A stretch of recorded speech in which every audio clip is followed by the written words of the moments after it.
Hello and a very warm welcome to Pembrey in South Wales for this, the first visit by the 750 Motor Club to the circuit in 4 seasons.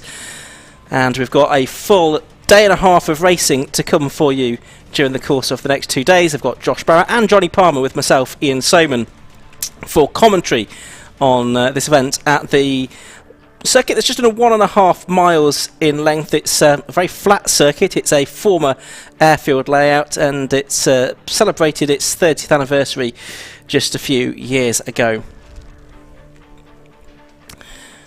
What's the weather looking like? Well, it's been raining on and off all morning here at Pembrey, and the forecast for the next couple of hours is for that to continue, maybe drying up a little bit later on. For the moment, looking out of our commentary box window, it's not raining right now, but I think that could well change as the afternoon goes on. So what have we got for you today here at Pembrey? We've got, coming up in just a few moments' time, the first race of the day for the Yokohama Mazda 7s. We've also got the Demons Week's Yokohama Classic Stock Hatch Championship, the Race Part 750 Formula, the Demons Week's Yokohama Low Cost Championship, Mighty Minis guesting on the 750 Motor Club bill this weekend. We've got the latest rounds of the Takiwa Type R Trophy, the Race Parts Historic 750 Formula Series, the RLM Racing Sports 1000 Championship, and the K-Tech Racing Clio Sport Championship. Will round out a varied 9-race programme today. Tomorrow, all of those have at least one more race, plus we have 2 races, a sprint and an enduro race for the Gas Shocks 116 Trophy as well. So Josh Barrett alongside me here in the commentary box at the moment. It's a great day's racing in prospect. Yeah, that's right, and it usually is, isn't it, with a 750 Motor Club race meeting. Unusually, there's not many class races this weekend, so a lot of focus just for the one class, the overall victories. We'll be focusing on a bit more perhaps one-make racing than sometimes we see, but nevertheless, like you say, a varied meeting here. We've got historic cars, like you say, we've got saloon cars, and we've got sports cars as well.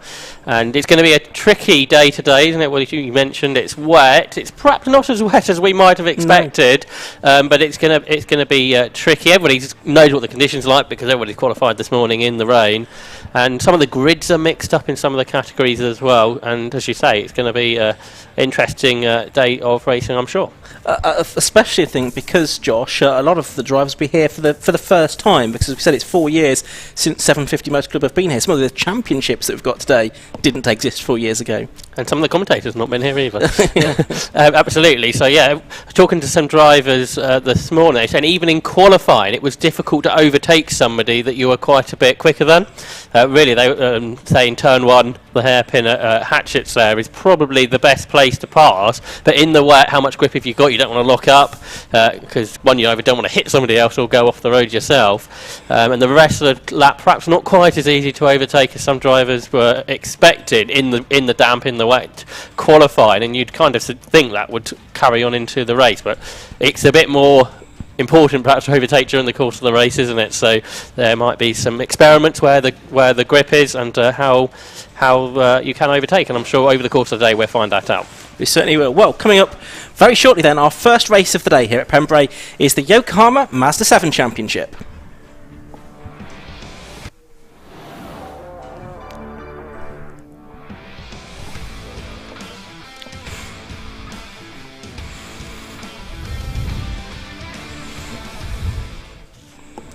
So the cars will be heading onto the grid very shortly indeed for the Yokohama Mazda 7 Championship. A relatively small field. Let's tell you how they line up. On pole position, it's number 55, Simon Court, and alongside him is 77, which is Eddie Moyer. The second row is 37, Ben Powney, and number 7, Daniel Court. Row 3 has 71, Jonathan Lissiter, and 27 is Danny Andrew. On the fourth row of the grid, it's 35, David Winter, and 43, David Mason. 63, James Millman, and 47, Lewis Penstone Smith on row 5, with Lucas Batt, number 66, rounding out the field. He has a 2-place grid penalty served from a previous race meeting. So I can see now from our commentary box window that the cars are forming up on the grid for this first of 24 races this weekend that we have, 9 of them coming up for you this afternoon, and there you can see them on the left hand side. On pole position is number 55, Simon Court. That's the car with the blue roll cage, and beside him is number 77, Eddie Moyer, who was a revelation really on his first meeting at Croft at the beginning of the season. The 24-year-old farmer from Lincolnshire made his debut there and went well in that TSR prepared car. Then on the second row you can see the orange number 37 of Ben Powney. Beside him is number 7, and that is Daniel Court. The green flag has already waved at the back of the grid, so we're very shortly going to be going into racing. And we'll wait for the 5-second board to be shown, which it is now. So the race about to get underway. The red lights go on, and a bit of creeping there, but the lights go out. Away we go. Looks like a pretty good start by Ben Powney in the number 37 car from the second row of the grid, but it's from pole position, number 55, Simon Court, that leads the way then. Powney up to second, but Moyer, no, that's the 7 car of Daniel Court, trying to go around the outside of everyone into Hatchett's hairpin for the first time. Very tight hairpin indeed, a real challenge. Now they head into that little right-hander at Spitfires there, and then they'll sweep into the left-hander at DeBenny. But it is the car from pole position that's leading. Then number 55, Simon Court, has the advantage, but it's Ben Powney that's made up one position, and he's gone second. Yeah, that's right, Ian. Ben Powney, the driver who won all 3 races on the Brands Hatch Grand Prix circuit a month ago, had a terrible time though at Croft at the opening meeting, so he's well down in the championship. There's Danny Andrew, who's been a winner in the past. He was the champion, I think, last year, wasn't he, Danny Andrew? But he's just there behind the championship leader this year. That's Jonathan Lisseter. There's a few cars just dropped a little way behind, but there's 8 really quick drivers here this weekend in the Mazda 7 Championship. They're the 8 in shot now, pretty much together, being led by Simon Court, who's just had the 1 podium so far this season. I think that came at Brands. And there he's sideways, Daniel Court coming through the final corner. He's spun and he's been collected by a couple of cars. Yeah, that's 3 of them that were involved, including the 35 car of David Wins and the 43 car of David Mason as well. Eddie Moyer went off in front of them. I thought I saw a car shoot to the left. Danny Andrews spun on the exit of the corner, but it's Eddie Moyer who's ended up in the tyre wall, has he there? I know we had a bit of an accident at Brands as well. 4 cars off there altogether, and red lights now on. The race being stopped already just at the end of the first lap of the race, but with 3 cars off and stranded with damage, you can see at the exit of the final corner of the lap, which is Honda. Then there's little alternative really there for the officials with 3 cars stranded there. So we saw Lewis Pentstone Smith there. He came through in 4th position. He was 10th, I think, before. So I think 6 cars got involved in that instant up at Honda. Yeah, and it was just that spin for Daniel Court really that seemed to start. But I think in front of them, Eddie Moyer must have went off. So he shot off in shot to the left. Yes. So he went. I think this was a sort of separate thing though, wasn't it? To what involved the next 3. Yeah, the next 3 were like you say. I think those 2 cars we've got off up there. The 2 Davids, isn't it? I think Mason and Winter that collected the spinning car, which was Daniel Court. And and Danny Andrew, I think, must have lost on the exit of the corner because he was further down, wasn't he, when he spun? Yes. So we only had 7 cross the finish line at the end of the first lap, which was Simon Court leading the way in number 55, from Ben Powney in second and Jonathan Lisseter in third place. The grid will go back to the original lineup, albeit it's going to be without at least 3 cars, isn't it? Because I can see that each of them does seem to be sporting damage. Eddie Moore is trying to pull his car out of the tyre wall, is he, by the looks of things? I can see out of the commentary box window here. Yeah. So we'll wait for the recovery vehicles to get there. We'd had a relatively smooth run during qualifying this morning, but straight away a red flag. Yeah, it must be a lot more slippery at that particular corner than anywhere else, because we didn't see much going on, did we, around the rest of the lap? That's right. And all of a sudden, about half of the grid went off at the final corner. Okay, a few were caused by trying to avoid a car that had gone off. Yeah, I think it's worth saying all the drivers are out of the cars, and they are, unless they're Eddie Moyer, on the safe side of the barriers. Yeah, he looked like he's keen to see if he can get that car back out, isn't he? Yes, he is, and he will do what he can to get back into the race, one would think. But a shame from a grid that was a little bit on the smaller side than usual to start with. We have lost a few. Hopefully those that can't make it back out for the restart will at least be able to go tomorrow, Josh. Yeah, because at least those 2 cars have had sort of a corner damaged on them, haven't they? The Mason and Winter cars. So they will need some repairing, but you got, I'm sure there's some spares in the paddock, maybe not what the particular drivers have brought, but you got the Team Sellers racing crew that run a lot of these Mazda 7s. I'm sure there are parts in the paddock that, and I'm sure they'll be will help out to try and get those cars out, as you say, for tomorrow's race. So the left-hand side of the grid is going to be relatively thin, isn't it? Because there's going to be no Eddie Moyer there, and no David Mason there. Yeah, so, as you say, Daniel Court, who spun originally, I think he did get back going, didn't he? Yes, but he's not come back round onto the grid. So whether his car has damage and he's headed back to the paddock or not, I'm not quite sure. But he's not one of the 7 cars that's restarted. Have you spotted him? And there's a car parked up at the end of the pit lane. Yes, there is, just hidden from our view by the fire tender out of our commentary box window. So, yeah, like you say, that side of the grid is limited, isn't it? It is going to be a very odd looking grid that we have for the restart, which I suspect might be a little while away, because there's several cars to recover, and the recovery teams are swinging into action. We can see down there. There's a car coming. Is that Eddie Moyle? He has got himself out of the tyre wall. Well, it's probably the kind of thing he does every day on the farm, pulling tractors out of ditches, that kind of thing. So very much what he's used to. So he's going to go back to the front row of the grid, isn't he, alongside Simon Court? Looks that way. Yeah, so I understand in qualifying at Brands he had quite a big shunt, because that car's in a different livery to what we saw at Croft at the opening round, where he went really well, like you said. He led the race, and he took third in the opening race there, so he got a podium in his first ever car race, the former Carter. So he's very quick, like we say. But Simon Court getting his first pole, so that was a good effort from him this morning. He was on the podium there at Brands Hatch last month. And then you got third on the grid, the triple race winner from Brands. Ben Powney dominated that weekend, which was a great experience for everyone to be on the Brands Hatch Grand Prix circuit, a fantastic circuit that I think everybody enjoyed. There, particularly Ben, as he won all 3 races.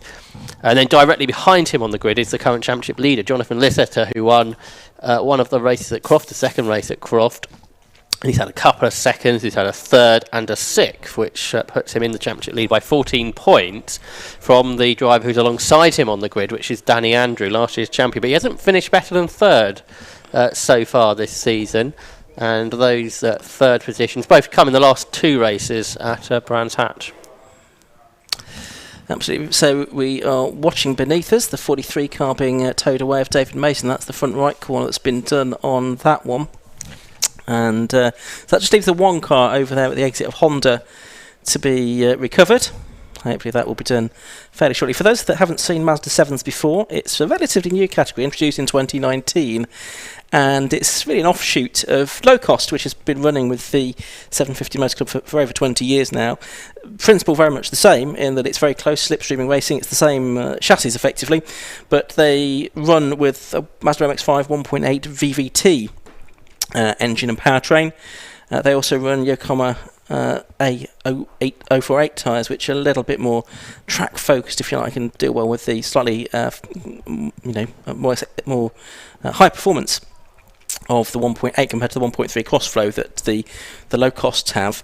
But we've seen some really good Mazda 7 races over the years, as we have with low cost. They're still not that powerful, not very aerodynamic, and that usually makes Josh for very good racing.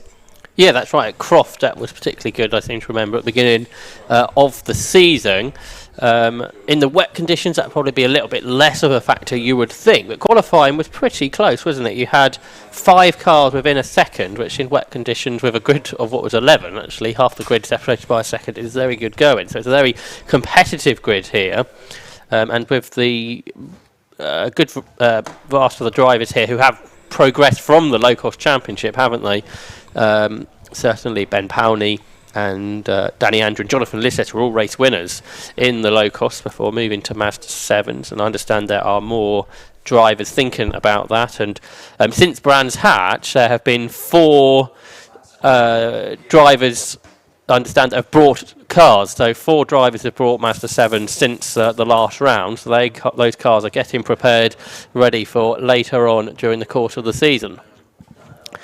So one more car still to be picked up down here at the Honda corner. So it'll be a few moments before we get our this race back underway, Ian. Yeah, certainly will. So we're just waiting for the, as you say, Josh, for that final car to be recovered. Once the circuit, of course, is clear, we'll be able to get racing back underway. But I think we can now go to a short break.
We have a red flag interruption to the Yokohama Mazda 7 race.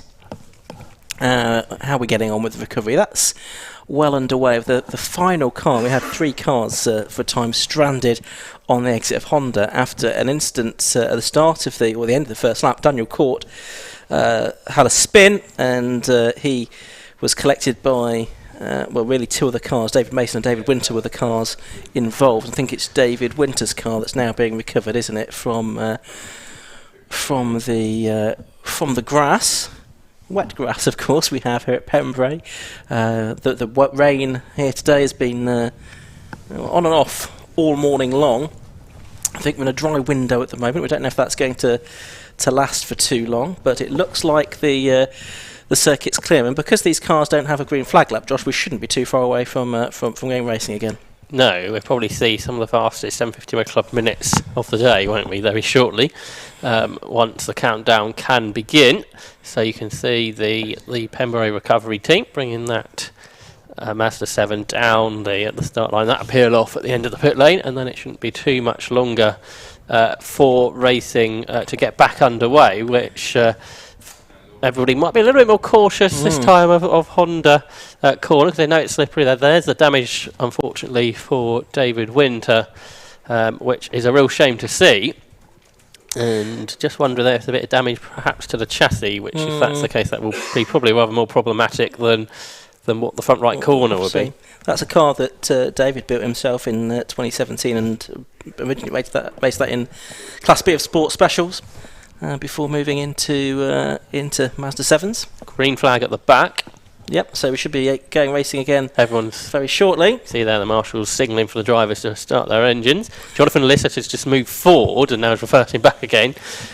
So we've got 1, 2, 3, 4, 5, 6, 7, 8 cars surviving to take this restart. So we've lost Daniel Court, we've lost the 2 Davids, Winter and Mason. The 1 minute board is shown.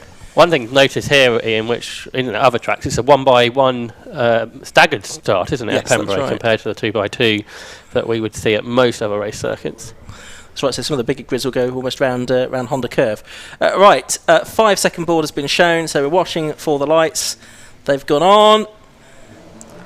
And they go out, and away we go. And who makes the best of the starts this time? Well, it looks like a pretty good start by Simon Court from pole position. Eddie Moore wasn't very fast away in the first start, was he? And again, he's dropped back to 5th place this time. So it is as they head down to Hatchett's hairpin for the first time. Jonathan Lisseter trying to make a move on the outside line, but he can't do it. There's one that's gone more or less straight on at Hatchett's, but will recover. So in the lead of the race at the moment, it is Simon Court leading, and then in second place at the moment, it's the number 27 car of Danny Andrew. Yeah, so he started there on the 3rd row of the grid, so that was a good start from him. But Simon Court's strong start has given himself a little bit of an advantage halfway through this first lap, and Powney there in 3rd. Under pressure from Lisseter, So two of the drivers have won races over the course of this season. Lisseter, who usually goes well in the wet, that's where he won his first ever car race in low cost a few seasons ago.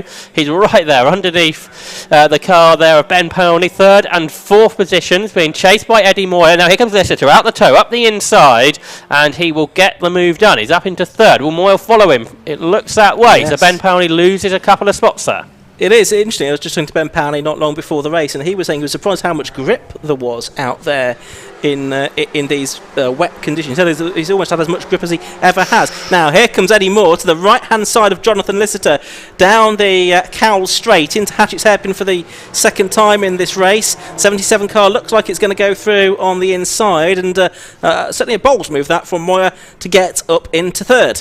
Yeah, the lap times weren't that far off sort of test and dry lap times. Like you say about the grip there is. It's quite an abrasive surface, the drivers were telling me yesterday, but that does kind of usually then translate into a grippy wet circuit. Different lines being used here by the top two, so by Simon Court and Danny Andrew. Here they are, Andrew's right now with the race leader, Simon Court. Neither of these drivers have won so far this season. Danny Andrew has, of course, won races over the years in the Mazda 7 Championship. Off the road again goes Eddie Moyer. He's gone straight on again. Not sure how far he reached towards the scenery there, but he's well off the road. So out of third position. There he is, Eddie Moyer, obviously able to rejoin, but this time he's going to lose positions. Here's the top two, though, coming towards the end of the second lap. Absolutely right. So they're through Honda and on to the Cowles Straight once again. This is to complete lap number 2, then start lap number 3. Probably going to be a slightly reduced distance from the original 15-minute race, of course, because we had that red flag. So you've got Simon Court, 10th in this year's championship, against Danny Andrew, who's 2nd in this year's championship, won it last year, of course. And it looks like Andrew's going to take the lead there. He's just set the fastest lap as well. No, he can't quite do it. But certainly Simon Court went probably more deep into the corner than he really wanted to, Josh. Yeah, but is he trying to find the grip on the wider lines, perhaps, because he hadn't lost the lead, so it wasn't a disaster for him. So he manages to hang on ahead of Andrew, like you say. They're a couple of seconds ahead of the rest, which is now headed by Jonathan Lisseter after that off for Eddie Moore. They actually only lost him a couple of places because he's still there in 5th position. So here is Danny Andrew with new front bodywork on that car. That doesn't match the rest of the colour scheme. Here again, Simon Court's using much wider lines than Danny Andrew is here, and it's certainly not making him go any slower. Yeah, that's out of Brooklands onto the Speedway Straight towards that right-hand kink at Carter's, which I imagine is pretty much flat, and then on towards the right-hand at Honda as they pass the paddock and the pit lane entrance there. Be interesting to see if Simon Court here takes the same line as he did into Hatchett's on the previous lap. We've got Jonathan Lisseter in 3rd, and that time through, just waiting for the timing screen to update itself. No, Andrew it was that's done another best lap of the race, a 1:11.08, as you can just see on screen now. And on that lap, Simon Court did take the more orthodox line at Hatchett's. Yeah, that's right. So, and a big slide there from Danny Andrew. He saved it. You can really see with these open cockpit cars, the drivers working at the wheel in these tricky conditions we've got today at Pembrey for this, the 6th round of the Yokohama Mazda 7 Championship. We've got a two-way battle for the lead. 55, Simon Court, and 27, Danny Andrew. And again, you can see drivers having to work their way through here, and a much wider line there taken by Court. See lots of lock going in there through the Brooklands hairpin there, then up the Speedway Straight towards Carter's curve for these top two, who are nearly 3 seconds clear of Jonathan Lisseter. 4th is Ben Powney. Eddie Moyer after that off is 5th. And 6th is Lucas Batt. Here's 7th and 8th. This is Lewis Pentstone Smith, just ahead of James Millman. And they're making their way through the 4th lap of the race. Yep, James Millman, the racing presenter on the TV. He's up there with 47, Lewis Pentstone Smith. These two are actually having possibly the best battle of the race at the moment for 7th and 8th positions. We did have that group of 8 quick cars and the 3 not quite as quick. These are 2 of those 3 really, but they're still having a really good scrap coming to the end of the 4th lap of the race. They're lapping about probably 4 seconds off the pace of the quickest cars. And talking about the pace of the quickest cars, Simon Court now with that best lap of the race of 1:10.85. We did 1:09.47 for Simon Court in practice this morning. Yeah, that's right. So I don't think we've seen too much of James Millman so far this season. Lewis Pentstone Smith's doing a full season. He's 13th in the championship, and with a slightly smaller entry and drivers having problems already. That's going to help him just move up the championship standings a little bit this weekend if he can get some finishes. A couple of races for the Mazda 7s here at Pembrey. We've got quite a lot of championships though having triple headers. We'll see more of those though later on today. But there's that battle continuing for 7th position. Lewis Penstone Smith, who car being helped run by his dad Tim, who we usually see out racing in low cost. And there's James Millman, like you say, who doesn't just compete with motors, but he does horse racing as well, like you said there, Ian. Former jockey, I think. Yeah, former jockey, but these days sticking to the punditry and the presenting on the four-legged action. As you watch those two come through Carter's and then on towards Honda at the end of the lap. This is lap 5 for them. There's a similar gap really between these two as there are between the two leaders as well, Simon Court and Danny Andrew. Last one through, Andrew did the best lap of the race at 1:10.82 to get that gap down to just less than half a second, and here they are. And Danny Andrew drawn alongside here for the lead, but he's on the outside. We know there's decent grip out of there, but Simon Court was able to sort of shut the door, wasn't he, as they went down into Brooklands, I think that was. But the rain starts to fall again here. Here comes Danny Andrew up the inside. He was given about a car whip there, and he used it, and they're still side by side. They're almost banging wheels now, Ian.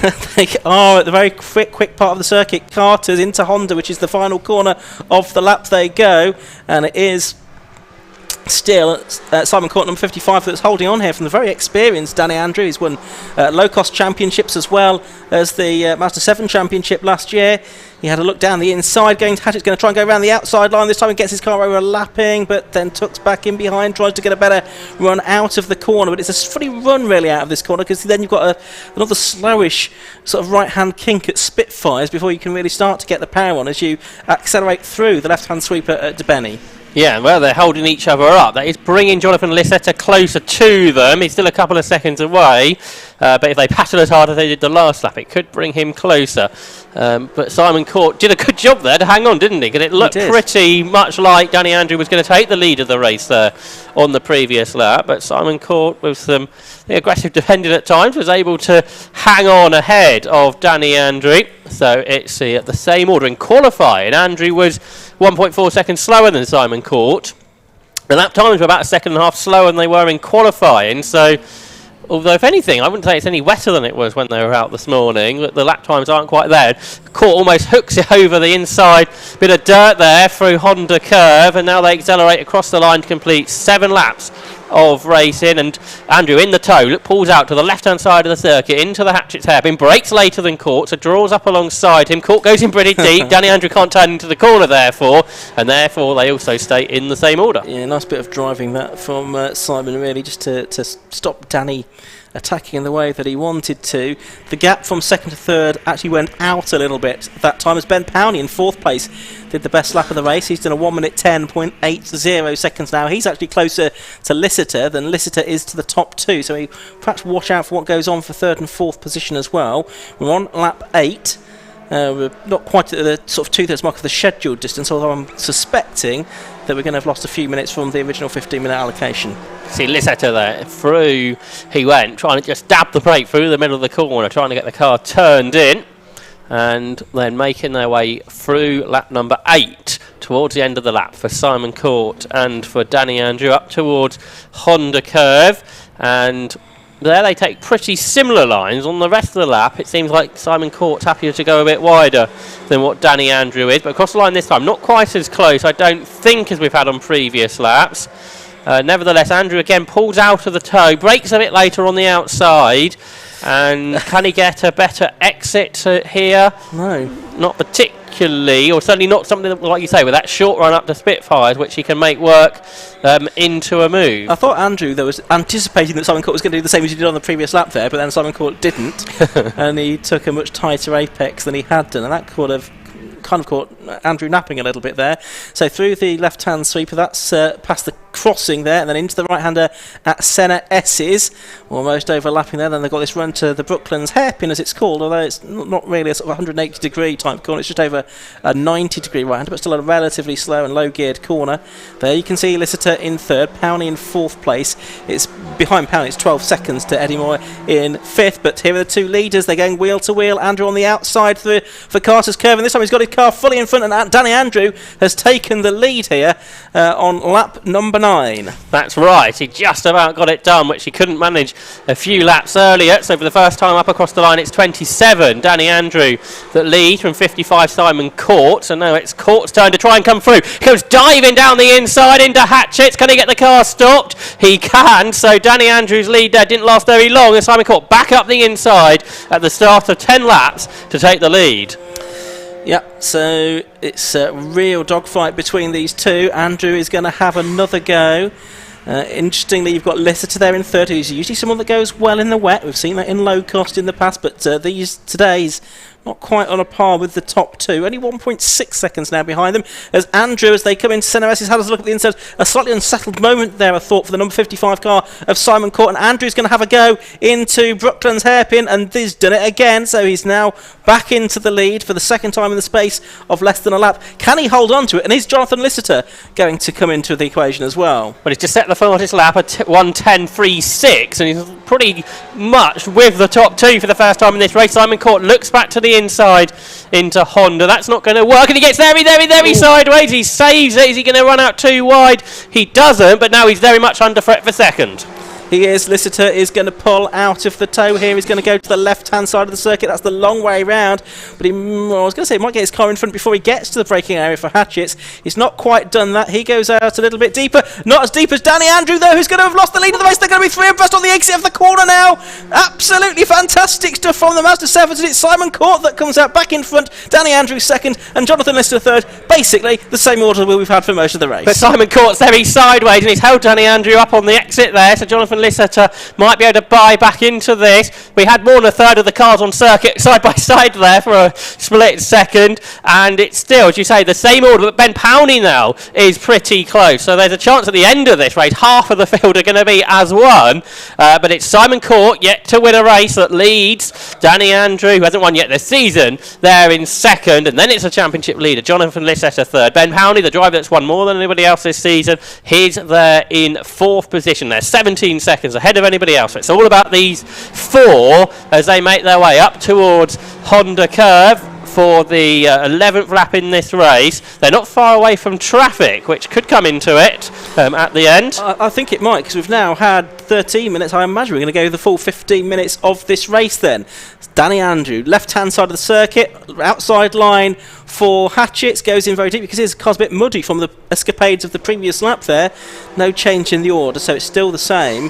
Unsurprisingly, no improvements in the fastest lap among the first 3 or 4 cars on that previous lap. They were sort of 1 to 2 seconds slower than they had been. So it's 55 Simon Court leading, 27 Danny Andrews second. There's a bit of a gap back again now to number 71 Jonathan Lister in third. He must have made a mistake at Hatchett's, and 37 Ben Powney is there in fourth place. They're all a long way clear of the rest. But they're actually got cars right in front of them, because James Millman and Lewis Penstone Smith's battle are going to get lapped in the next bend or so. So you've got, Simon Court goes well out into the dirt, and he manages to get the car back across the circuit, still in the lead, but now under threat from Danny Andrew, who's there on the outside line, and he's done what he did a few laps ago, and he's taken the lead, has he? Yes. And as they get to Honda Curve, they're going to have this traffic to deal with. They dive up the inside of James Millman, who just about gives them room. There will be 1 lap to go at the end of this. Lewis Benson Smith pulls to the side, so our two leaders are pretty much alongside one another through. So the final lap of the race begins here for the Yokohama Mazda 7s, with the side by side into turn 1, but the inside line for Danny Andrew is good enough to get him back in front, but all 4 together for this last lap, Ian. 4 for the lead then, and Court's having a go through Spitfire, trying to attack there, which isn't an obvious place. That compromised him a bit through DeBenny. And then you've got, Lister there in the green car, the orange car of Ben Powney in very close proximity as well. They've got that other car, it's the Lucas Back car that they're just lapping as well. He keeps off to the left-hand side of the circuit. I think they all get through okay. And heading down to Brooklands hairpin for the final time. Any more drama to be had?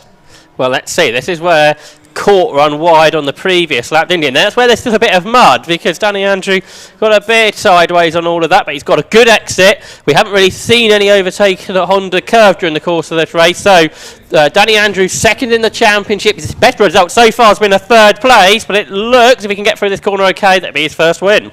Looking like it's going to be that way, so Simon Court is up. to the line, and he can't quite do it. So Danny Andrew it is that takes the checker flag to win the race by... we'll get the final margin in a second, but it's Danny Andrew that takes the win by 0.19 seconds. It is from Simon Court in second place, Jonathan Lister third, and Ben Powney in fourth position. So Danny Andrew gets his first win of the season. For Simon Court, it's his joint best result of the season, and Jonathan Lister is third place. That's his fifth podium of the season. Ben Powney in fourth. Top four covered by just 1.5 seconds at the end, and the only other driver to finish on the lead lap, therefore, has been Eddie Moyer, who's finished about 20 seconds off the pace. I wonder if he did pick up any damage as well with his various offs during the course of that race, Josh. Yeah, it's quite possible, especially that one on the initial start, because it did look like he just nudged into the tyre, but all but one car that finished on the lead lap separated by just 1.5 seconds. Let's take a look at those results. Yeah, Danny Andrew it was that took the win then by just under 0.2 of a second, so 27 beating number 55, Simon Court in second place. 71, Jonathan Lister was third. Ben Powney, number 37, after his success at the last meeting, he took fourth position, ahead of Eddie Moyer, who had that drama on the original start. He finished in fifth place. In sixth position was Lucas Batt. He was a lap down, though, just ahead of Lewis Penstone-Smith in number 47 and James Millman, 63, who enjoyed a very fine battle for 7th and 8th position. Hopefully we'll get some more of the cars back on the grid tomorrow that we didn't have today, Josh. Yeah, that's right. And those cars that were left a good race, didn't they? We thought it was just going to be those two that battled it out. We got four together at the end, but plenty of place changing in the second half of that race between Simon Court and Danny Andrew in what were tricky conditions. But apart from that moment for a lot of the cars on the first lap at Honda, it was a good race where everybody was close and changing positions, but no contact out there, and just about keeping it on the road. So will make our way shortly to Johnny Palmer, where we'll have the top three, Danny Andrew and Simon Court, in a few moments with Jonathan Lister, where we'll get to find out what the drivers' thoughts were. So let's hear it with Johnny Palmer down in the pit lane. A superb way to kick off the day, was it not, here at Pembrey Circuit for the Mazda 7 Championship. Dicing for first, second and third positions. We'll have a chat to all three drivers because, well, they'll want to chat amongst themselves initially. But for Danny Andrew, that was a race-long battle, having to deal with a red flag, of course, at first as well, and avoid carnage. You're looking like a relatively cool customer after that, though, Danny. Several times into hatchets, going around the outside of Simon. Didn't quite work. Then you were wide as well. I mean, the stories out of that race are almost endless. I'm not really sure where Hatchets is, but all right, yeah, yeah, it was a mega race. Nice to have a good, clean race, which is, I think, the first one out of 5 this year, so 6 this year. And I don't know why, we're normally really good in the wet, but this car just doesn't click. No, it seemed a lot better then, a lot closer in qualifying, considering we haven't done anything, so all very good. Superb win, well done. Very quick word with Simon, if we can, because, beg your pardon, we'll catch up with Simon later in the day. I have a feeling you've got a very quick car, so we will see you, I'm sure, later on in the weekend. On now, though, to the Demon Tweaks Yokohama Classic Stock Hatch Championship.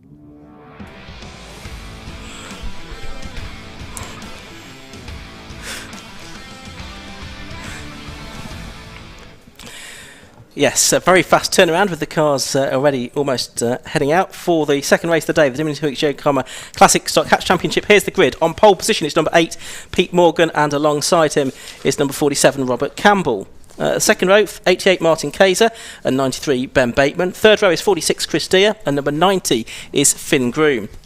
On the fourth row, it's 87, Stuart Place, and 92, Rick Groom. The fifth row, 12, James Hazelhurst, and 89, Titch Kelsall.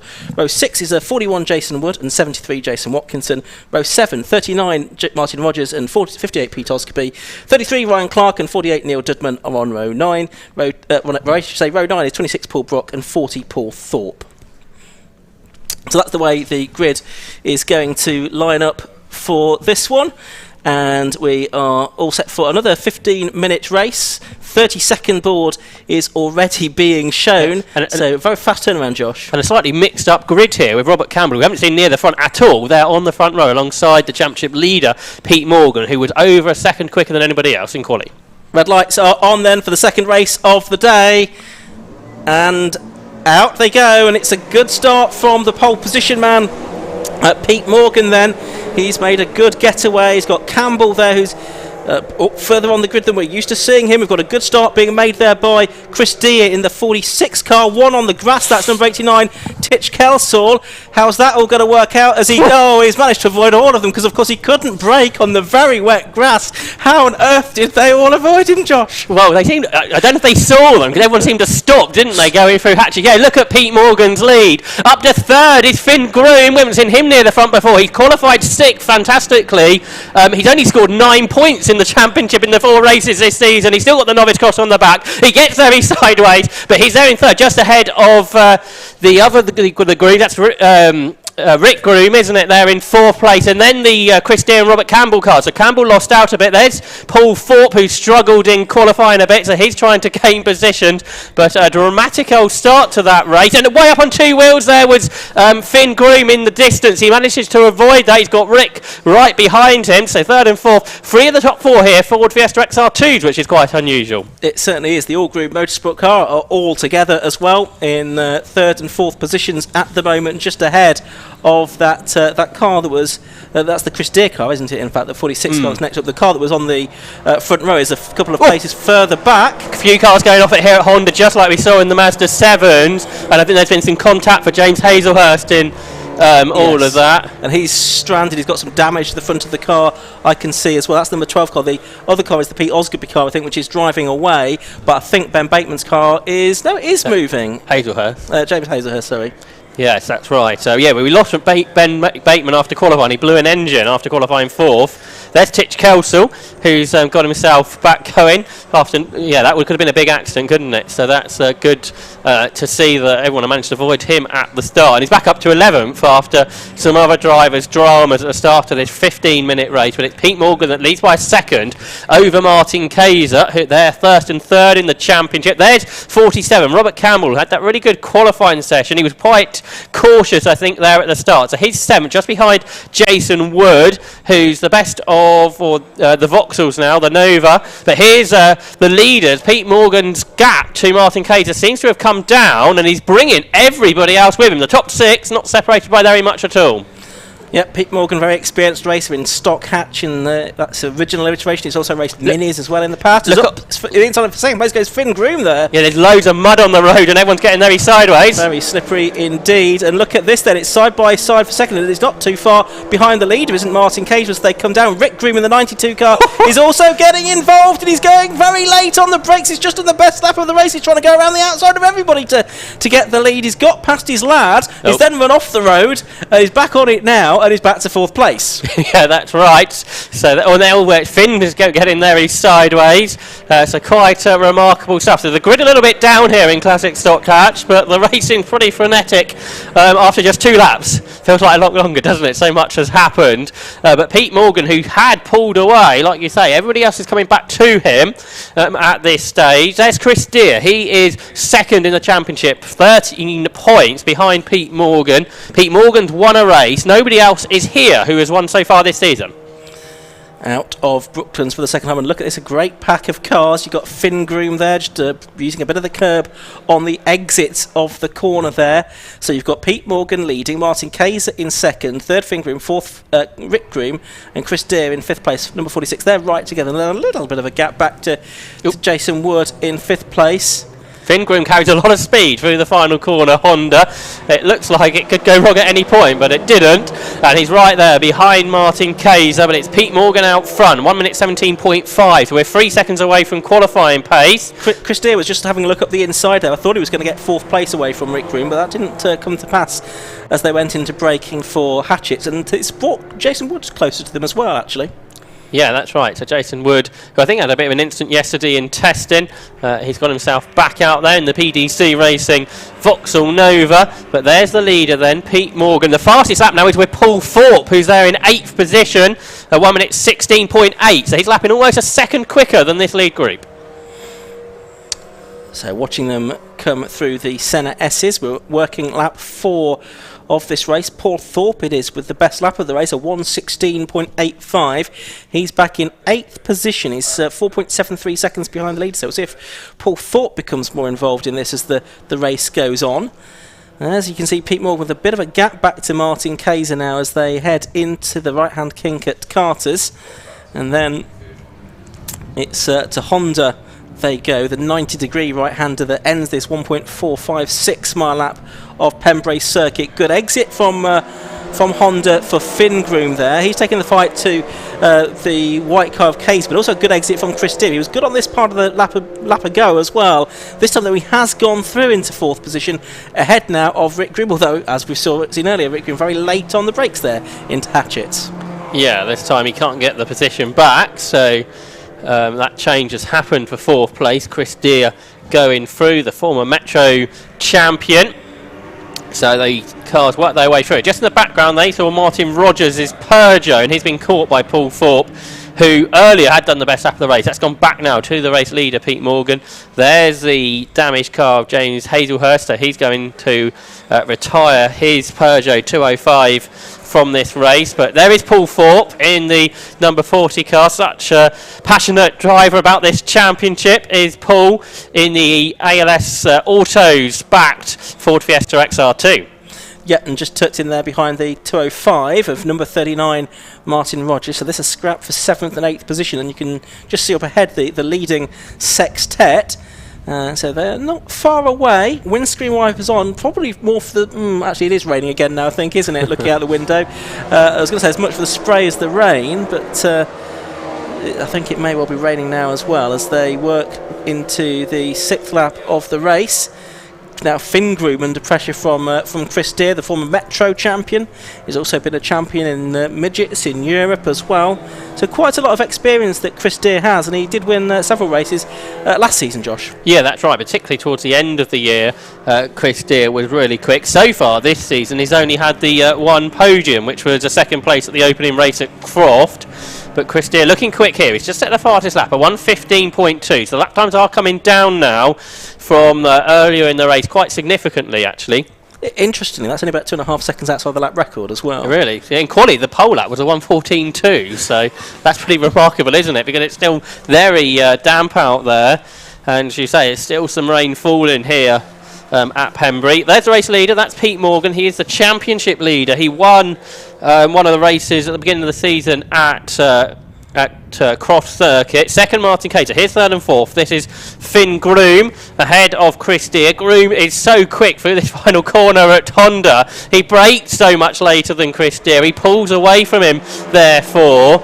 Rick Groom's dropped away, though, a little bit in 5th, and he's under pressure as they go up towards Hatchett's from Jason Wood. But in turn, Chris Deere is challenging for 3rd as well, isn't he? Up to the outside of Finn, but Finn's going to hang on to P3. I think what's happening behind, Jason Wood goes through, I think. Yes, he does. Very deep went Rick Groom into the corner, and just having a look out of our commentary box window, yes, he has also fallen behind Martin Rogers as well, has Rick Groom. There we are, we can see that on screen now. So Paul Thorpe is the red Fiesta just behind the grey one of Rick Groom, number 92. So Jason Wood, as you say, up to 5th. He's there in the Vauxhall. Then you got the Peugeot. Then you got the Ford. So great variety in this. The Classic Stock Hatch Championship for pre-92 hatchback, 1600cc cars here. And it's there's Martin Rogers in the Peugeot ahead of the XR2 Fiestas of Rick Groom there, who run a little wide but didn't think affected him too much. And then Paul Thorpe, top 2 up front, getting away from the pack now. Pete Morgan and Martin Kayser in the 2 different types of XR2, the injected car for Martin Kayser and the standard car for Pete Morgan. There they are, the top 2 then across the line, 1st and 3rd in the championship. Pete Morgan's had 3 podiums, just the 1 for Martin Kayser. But the Martini liveried car there just sets the fastest lap of the race, a 1:15.16. And he's right on the bump. He can't be much closer than that to the back of Pete Morgan's car. Good to see Martin Kayser doing well, based in Coventry these days, but originally from the northeast of England. He's been racing this car since 2012, and he does all the work on himself with his son James as well. They get the car ready, and he's had some success in it down the years. Martin's been actually racing for 15 years now, but 10 years in this car. These two are getting away then from Chris Deere in third position, as Kayser now attacking Pete Morgan for the lead of the race at the hairpin there. You can see a little bit further back, Rick Groom. There's a red flag's now coming out. The race is being stopped, and we're trying to figure out exactly. Well, I think there's something off at the Debenny or the crossing, maybe, because that's where I can see a yellow flag being waved. So we'll see if we can get a view on that out of our window. But the race being stopped. It won't be restarted, I don't think, because there's only less than 5 minutes to go when the red flags went out. But so it's a slight mystery at the moment as to what's gone on, Josh. I'm afraid it's Finn Groom that's gone off, I think. Okay. Yeah, Rick Groom's back. He's gone into the tyre wall, I'm afraid, up there at Debenny, like you suggested. So that's a real shame. After having such a good race there, the youngster, who hasn't been racing for very long at all. No, he's not. He did look quite sideways at times, and the checkered flag now being shown, isn't it? So that should confirm our top three as Pete Morgan, Martin Kayser, and Chris Deere. I'm not sure if we saw Chris Deere get past Finn Groom before that, did we? Well, not that he was certainly ahead of Finn Groom. Yeah, I don't know if we saw that. Yeah, much happened during the course of that race. Yes.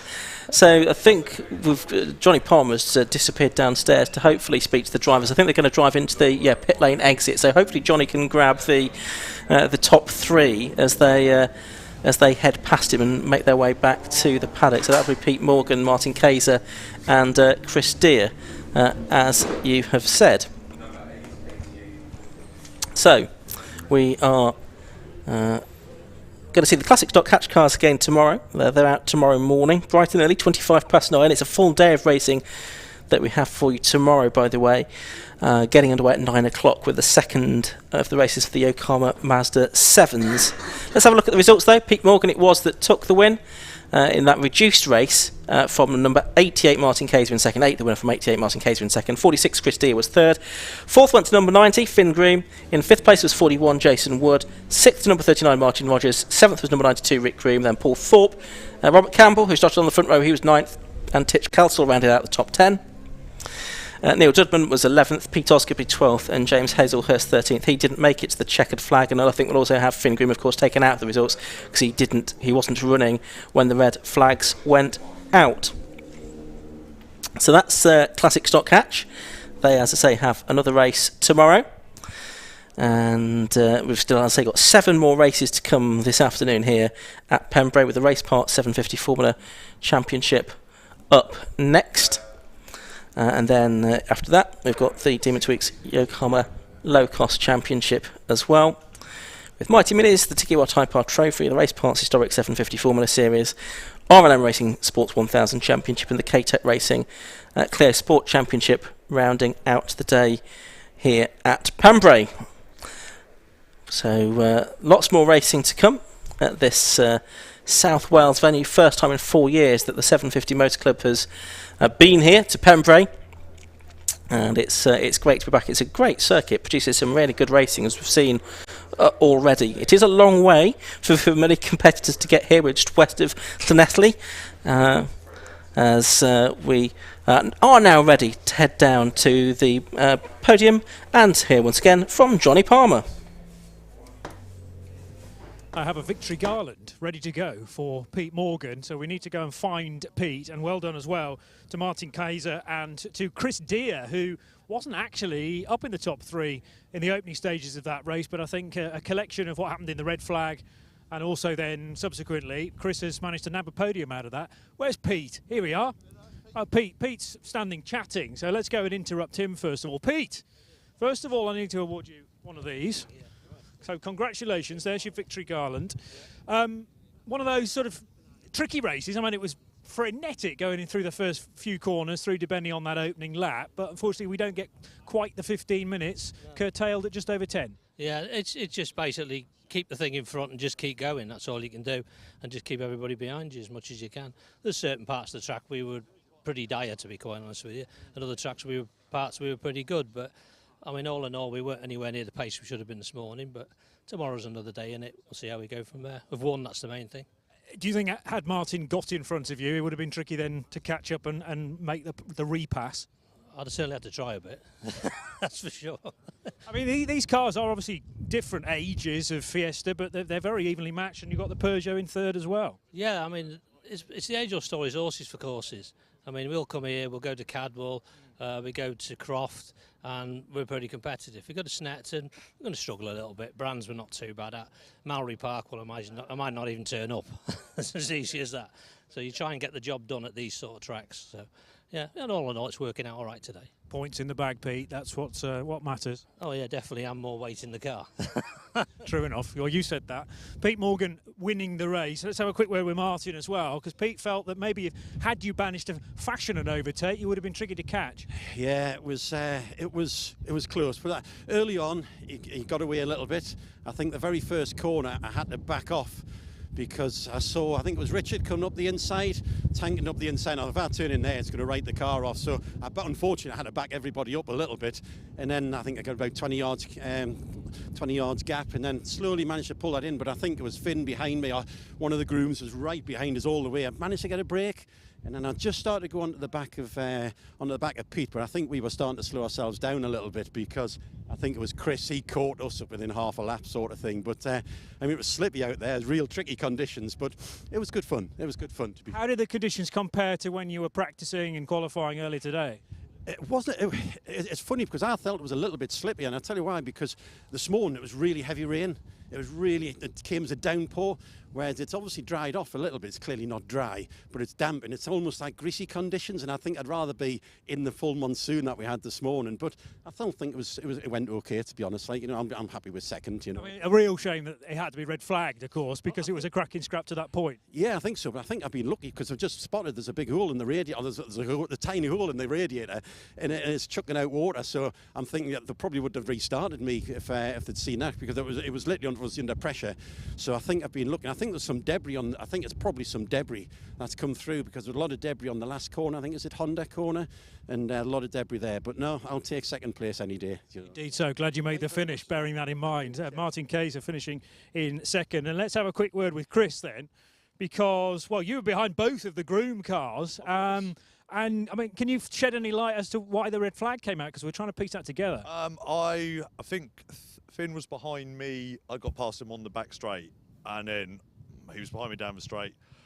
I went around with his left hander. I think Finn maybe just took too much speed, and I'm not entirely sure. I don't know if he went off by himself. Do you know what? No, I can't. Is the answer to But Finn was involved somehow. I think so, yes. I think Finn went off, causing a red flag. We were just on the tail of these boys on the last lap, caught them up fairly quickly because they were battling. I thought, we're on for a bit of a race now, and never mind, we ran out of laps, but send it. The cars are working.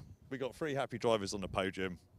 What more can you ask for? That's very true. A win would have been nice. Well, that was my next question. Had it run the distance to the 15 minutes, you feel like the result could have been even better than third? I think I'd have got past Martin, because he seems to have a bit of I saw a bit of smoke from that. He's losing a bit of water. Whether you can get past Pete Morgan around here when he's winning and we're 1-2 in the championship is a very big ask. But I will try again tomorrow and give it the best. Why not? There's always a Sunday here at Pembrey, isn't there? Absolutely. It might even be dry and warm. You never know.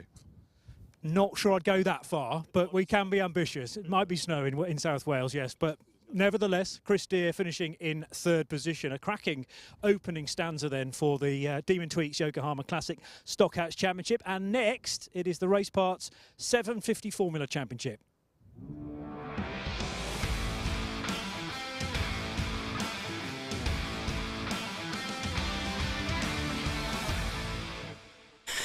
Yes, first race of the weekend for the Race Parts 750 Formula Championship. Coming up next, first time we've seen them on the live stream this season.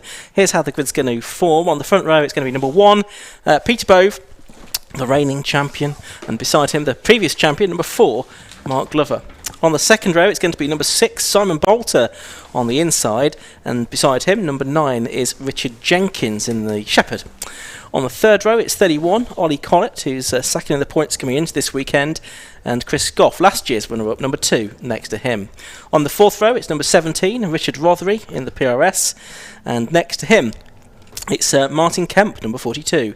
Ian Barley, as he prefers to be known, is number 11 on the inside of row 5, beside 39, which is Matthew Unwin. Row 6 is number 5, Jake Doherty, and 15, Bill Rutter.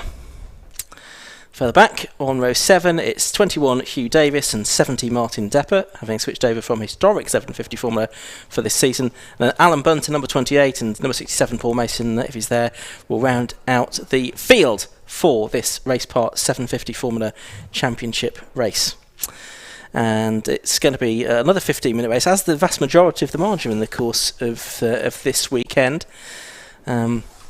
We have had just the 2 races, haven't we, so far this season for the Race Part 750 Formula Championship. They were at Silverstone on the national circuit. Josh, you were there. Tell us about what happened. Yeah, they were quite interesting. We had Peter Bove. I think he qualified quite a long way ahead of anybody else, so he thought, we're going to have another, like we did last year, Peter Bove dominating. But that wasn't the case. He was chased all the way by Ollie Collett, who is returning this year, isn't he, after a few years out, in the Race Kits Falcon. And they were really close, nose to tail, throughout the first race, and he wasn't able to find a way through. The second race, where it was a bit drizzly, but everyone was on slicks, it was still dry really, he spun at the start, I think it was at Brooklands, and he fell about 10 seconds behind. He managed to catch Peter Bove, but never get past him. So this year, going off the Silverstone form book, Peter Bove's got his work cut out, I think, with Oliver Collett. But Collett only qualified 5th this morning in the damp, 3.5 seconds away. So we'll see what he can do in these tricky conditions. But you've got 2 former champions there starting at the front. Peter Bove on the pole and Mark Glover alongside him. But some different drivers behind. Yes, absolutely. And we should be in for a good couple of races this weekend for the Race Parts 750 Formula Championship. We're not quite yet in a position to have the cars released out onto the circuit. There is just a little bit of clearing up work being done after that previous race for the Demons Weeks Yokohama Classic Stock Hatch Championship. And as soon as that's done, of course, the race will be able to get underway. But in the meantime, we'll take a short break.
So we're here at Pembrey ahead of the 750 Formula race. We've got Jake Doherty here, who had his race debut at Silverstone a month ago. How did that go?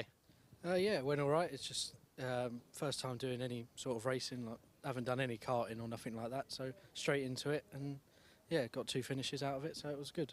You've been around race paddocks for a long time, though. Tell us about that. Yeah, I've been about it all my life, really.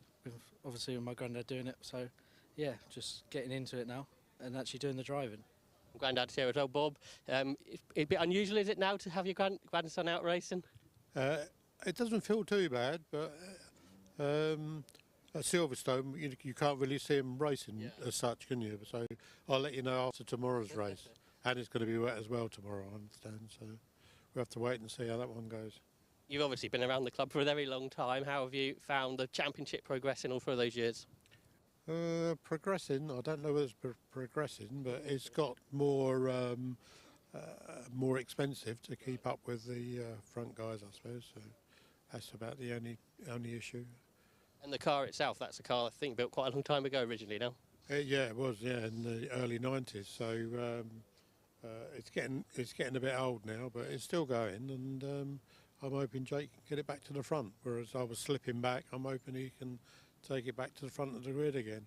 Obviously, you've got so much experience. Have you been passing that on to Jake over the last few months? Well, the last few years, yeah, we keep talking about it. So I'm hoping he's picking things up, and he's got his own ideas anyway.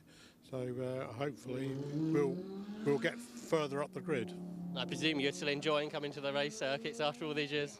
Yeah, I love it. I love this bit of it. Yeah. I really enjoy the race weekend. And what's your favourite memories from the championship in the past? In the past, well, of winning it, obviously. It's just something that I've always wanted to do, and I've enjoyed doing it. All this time. So it's about 53 years at the moment. So, And you plan to get back in the car at some stage? Well, that was Plan A at the start of the year, and I'll let you know by the time we get to Cadwell, because I think Cadwell will be my last chance to have a go. So, but while Jake's enjoying it and still progressing, we'll leave him to do it, I think.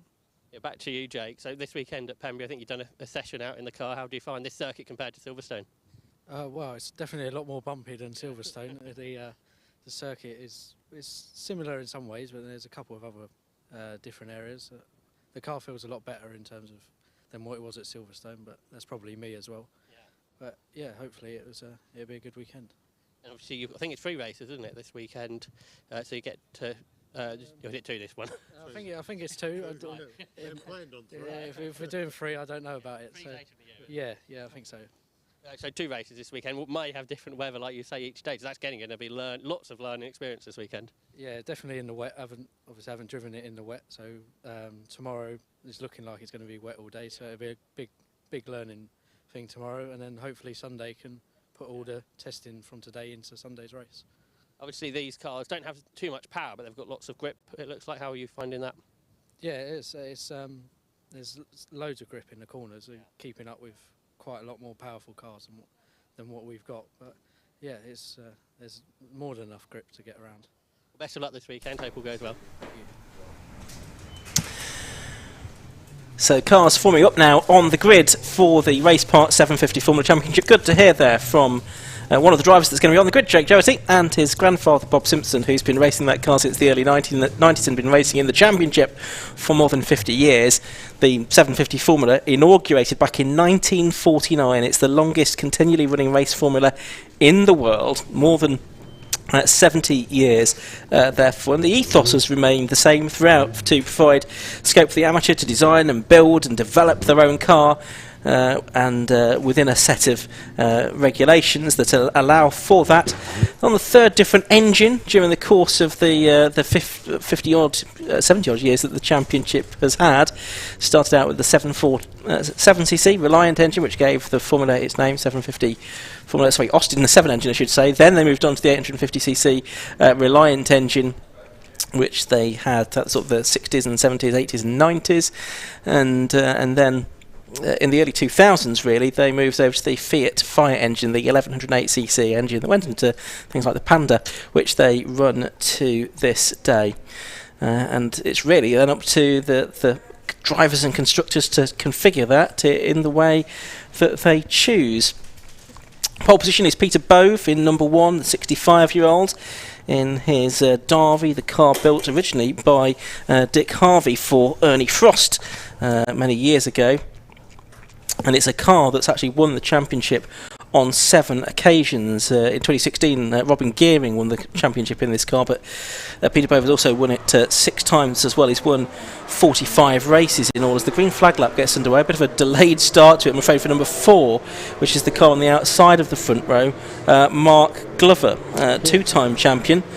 I think he had gearbox issues in quali at Silverstone, and has he got away well at all now? Well, he's got away before the rest, hasn't he? So hopefully he can pick up his position. He started from the back of the races there at Silverstone, and worked his way up a little bit. So he's 5th in the championship. He got a 5th and a 6th. But yeah, the former champion with new bodywork, I think, on the car for this year. Not going so well at the first round, but obviously second on the grid here is better. Yeah, you see, the last couple of seasons haven't necessarily gone to plan for him. He won the championship twice in the previous 2 seasons, though. Second round on the inside, you've got number 6, Simon Bolter, in the Derby.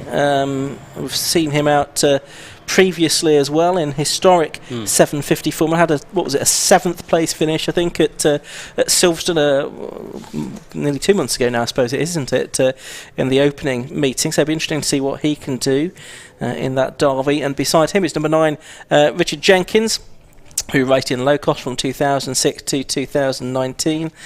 He's racing in the Shepherd. Number 67, Paul Mason, is there at the back of the grid in the Derby 92J, by the way, so that's good. But Richard Jenkins out there in the Shepherd, now designated the RR01B, because there's a new engine layout in that car compared to the original sort of Max Shepherd design, with the engine now transversely mounted in a Falcon back end. But there, talking of Falcons, is the car of Mark Glover, which appears to have ground to a halt, Josh. Yeah, it was struggling to get off the line, wasn't it? And he's got no much further in the first corner. Yeah, it's just between the hairpin, Hatchett's hairpin, and Spitfire, where it stopped on the circuit. So I think we're going to have a delay to the start of this race. Peter Bove is just arriving at the grid now. So hopefully, looking like it's going to need a recovery vehicle to go and tow it away, I think. Well, I'm hoping things go better when Johnny Palmer takes my seat in. Yes. Because so far it's been... Absolutely. It's been a little bit disjointed, hasn't it? Yeah, that's right. So start delayed. I think we'll get another green flag lap, therefore, because these cars are... ordinarily on slick tyres, of course, but probably not today. Well, I've noticed there's a few sort of dry-in spots on the circuit as the cars went round, and in qualifying we were only about 3 seconds off of a dry lap record pace when it was wet. We've seen already today how grippy this circuit can be, even in the wet. So I don't think anybody would have braved slicks, but it's sort of an option that you think, I wonder what it would do. Yeah, and the longer the cars are out there, of course, waiting for this race to start, the more likely it is that that slicks might be a reasonable option. But there you can see the start delayed board. We had a weird moment in the second race at Silverstone, because it was sort of drizzling a bit, and the only driver who went out on wets was Jake Doherty, and after about 2 laps the wets were done. So it does make you wonder if somebody was brave enough to try the slick option, whether it might work. Well, of course, today it could be possible. It could rain at any point as well. Well, that's it. I mean, you're looking at the skies. I mean, the clouds are a bit higher, I think, than they were, but there's some grey stuff mixed in with that, so you wouldn't want to bank on a dry race just because it's dry at any given point in time, certainly. So it would be a risky strategy, one would think, to go for slick tyres rather than wets in these conditions. So there's the Mark Glover car now being towed away by our Pembrey rescue crew, who have been kept busy so far this afternoon. Like you said, when it was wet, everything was going quite smoothly this morning.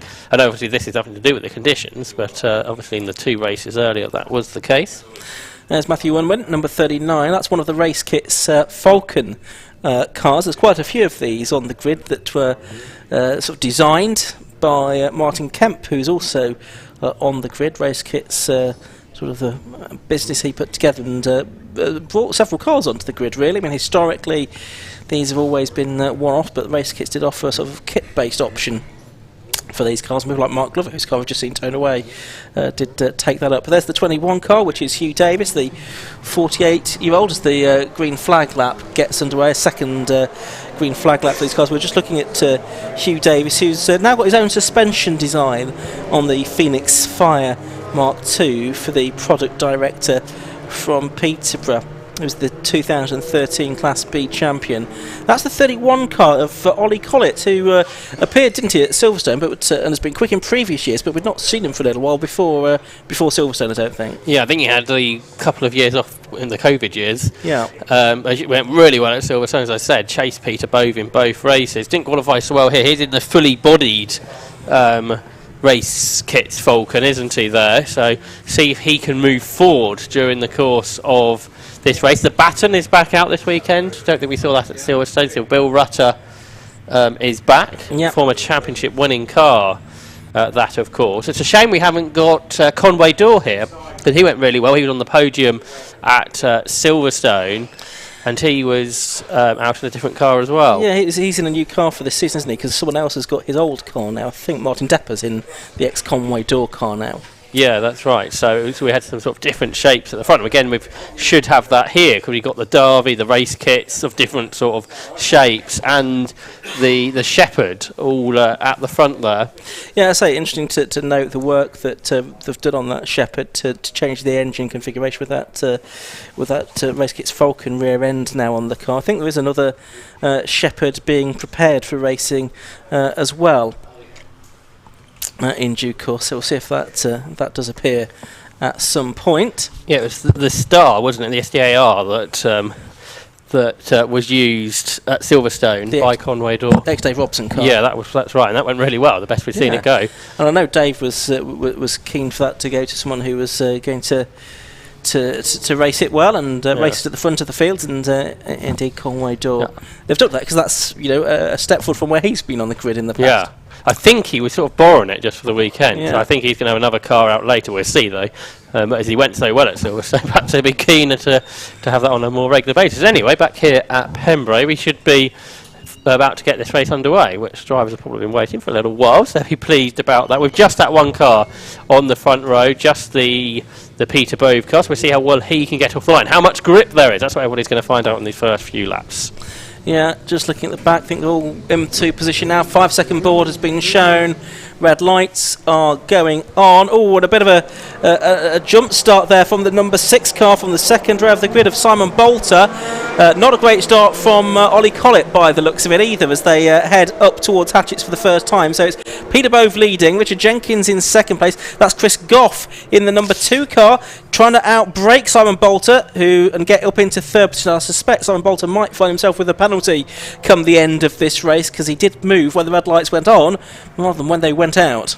But it is Bove up front. Jenkins is up to second now, the former Locos man.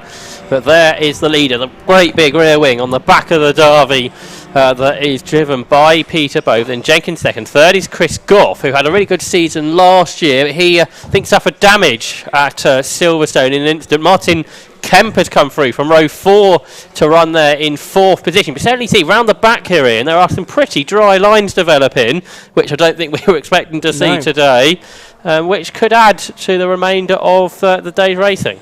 Yep, yellow flags, and that's the number 11 car that's gone off. That's Ian Barley in his race kits Falcon. He's gone off into the barriers there at the exit of Brooklands Hairpin. So we'll see if that's going to be a problem or not. There we can see the PRS going through, the number 17 car of Richard Rothery. He's got Matt Owen, number 39, next to him. But there are the leaders. They're going over the start and finish line to complete their first lap of the race. They're going to head down to Hatchett's Hairpin now, and it's very close indeed for the lead of the race. You can see we're just picking up that 17 car of Richard Rothery. We've seen that car win many races in the past in the hands of Ed Pither and David Bartholomew. As we go on to the second lap of the race, then it's still being led by Peter Bove. There he is, with Richard Jenkins in second and Chris Goff in third at the end of the first lap. Yeah, it's all very close at this point, isn't it, between the front runners. I'm going to see going through shot there up towards Senna, and this is where Richard Jenkins has really started to put Peter Bove under pressure. Very different design philosophies, but through on the inside line goes Richard Jenkins, but there's yellow flags waving there, and Richard Jenkins acknowledges them and is waving Peter Bove back through. This has got very awkward. Oh, yes. Martin Kemp's taken the lead. Yeah, well, Peter Bove, I think, is going more slowly than he needs to there. I wonder if Peter Bove's safety car is why. So the safety car boards are showing that's why Peter Bove is going slowly. So I think they're going to sort themselves back out in order. But Martin Kemp, meanwhile, he's realised now. He's back, and I'm sure he's horrified that he's made that mistake. Now he's realised what has gone on, and we'll see what happens from here. I certainly imagine he'll have a conversation with the clerk of the course after the race. But it looked like some drivers had spotted the safety car flags and others had not. So we'll see what goes on from here. Yeah, it all got a little bit awkward there, didn't it, for a few moments. Martin Kemp has come across the line as the leader after 2 laps of what should be a 15-minute race. And you see the safety car boards out, and at the front of the queue now will be the 750 Motor Club's safety car. Yeah, so it's the 11 car Ian Barley. Right, sort of Martin Kemp's now sort of letting them back through, which to where was he at the previous? He was 4th. He was 4th. So okay, that's fine. So that's sort of going to work out. I'm sure he'll still have a word with the clerk of the course, but at least is given those places back, and we are going to sort of go from the order we were before all of that happened. The car that's off, say in Barley, that's the car off at up at Brooklands. Managed to, I imagine, just ran out wide and then found himself into the barriers there. There is the car, and he's gone into the sort of foam blocks there. Looks like there's still some damage to that front right corner, though, doesn't there? I'm afraid that will need to be attended to before he can go racing again. But certainly it's been a busy afternoon so far for the recovery crews that have had to recover cars from all of the races that we've had so far today. All the different parts of the circuit as well, it feels like. So it's not like one particular part of the track is catching drivers out. And yeah, I don't think that front right corner is really connected to much, is it? No. And of course this is the part of the circuit that the cars are now approaching, so they're going through that area very sedately to make sure that the recovery can be completed safely. But yeah, that track certainly is drying out a little bit, and it is interesting. I mean, as I said to you earlier on, I think it was Ben Panner said there was so much grip this morning when it was properly wet, and now it is really in those horrible in-betweeny conditions. That's when we're probably seeing more cars going off, more mistakes being made. Yeah, some drivers saying that they were only lapping sort of a second or so quicker yesterday in the dry test sessions, which is absolutely remarkable to have such little difference between the dry and the wet. Places like Fruxton as well, I think, similar type of thing. Not quite as extreme as that. Must be a peculiarity of the particular surface that those circuits have, I would think. I think it's where you've got an aggressive tarmac which wears the tyres, but I guess it also provides lots of grip. Yeah. But when it's in this in-between stage, like you say, the lap times haven't been as quick as they were in qualifying, and presumably that's why we're seeing these mistakes made, because at the moment it isn't grippy. Although you think you might be able to carry the speed through when you have those, when you know in qualifying how quickly you're going through the corners in wetter conditions. It must be difficult to think how to drive it, and it's a different part of the track at the minute. It's damper than others. You still see there's puddles out on the circuit in places, and other places there's almost a dry line developing. There is, but that's not necessarily on the racing line there. No. But it's a lot damper there, isn't it, than around the back of the track? It is. It is. The water just lying a little bit more on the surface, perhaps slightly different there to other parts of the circuit. The water collecting in it. Guess also to a greater extent. It's a slower part of the track there, isn't it? The Hatchett's hairpin, so therefore the tyres aren't dispersing as much water. No, that's true. As the fast part of the track. Well, there's the recovery vehicle. I can't see a car behind it though, so it may have already towed it to a position of safety. Somebody that made a good start, we heard from the beginning of the race, before the race, Jake Doherty started a length on the grid. He got up to 7th in only sort of a lap of racing that we had, so that was a good start from him. Here, it does look like a dry line is there, doesn't it? Yeah, it's certainly emerging, isn't it? So, and that is a quicker corner, quicker part of the circuit, so that may account for the difference. Still, we have the safety car at the minute, but I think that might be about to change because the circuit is now clear, and I can see beneath us We've got a green flag being made ready. Safety car has indeed pulled in, and the green flag is going to wave with 8 3/4 minutes of the race left to go. We get back underway here at Pembrey in the race part 750 Formula Championship race. There's Ollie Collett trying to make a place on Simon Bolter. That's for 5th position then as they head down to Hatchett's hairpin for the, what are we on, 5th time in this race. Yeah, that's right. And I think looking out the window, the rain might be returning after talking about those conditions. But there is Richard Jenkins there in second. Peter Bowe's made a good restart here, though, using all the experience he has. And as you mentioned at the beginning of the before the race, how many championships Peter Bowe has racked up in this category. So probably the most experienced driver we have here this weekend on circuit. There's Jenkins in second in that Shepherd. And then just behind, in third place, the Chris Goff Racing car, driven by the man that designed and built it, Chris Goff. They're in third place. But everything's a little bit more spread out, isn't it, after the restart? It is at the moment, but still more than half of this race left to go. So we'll see if anything develops in the closing laps here. As they're heading through Honda and back onto the Cowles straight, the start and finish straight here at Pembrey Circuit. So that's 5 laps in the books. Now Peter Bowe, really the first flying lap of the race, that is, a 1:10.32 that he has done. That's about 6.3 seconds outside Bob Simpson's lap record from 2008.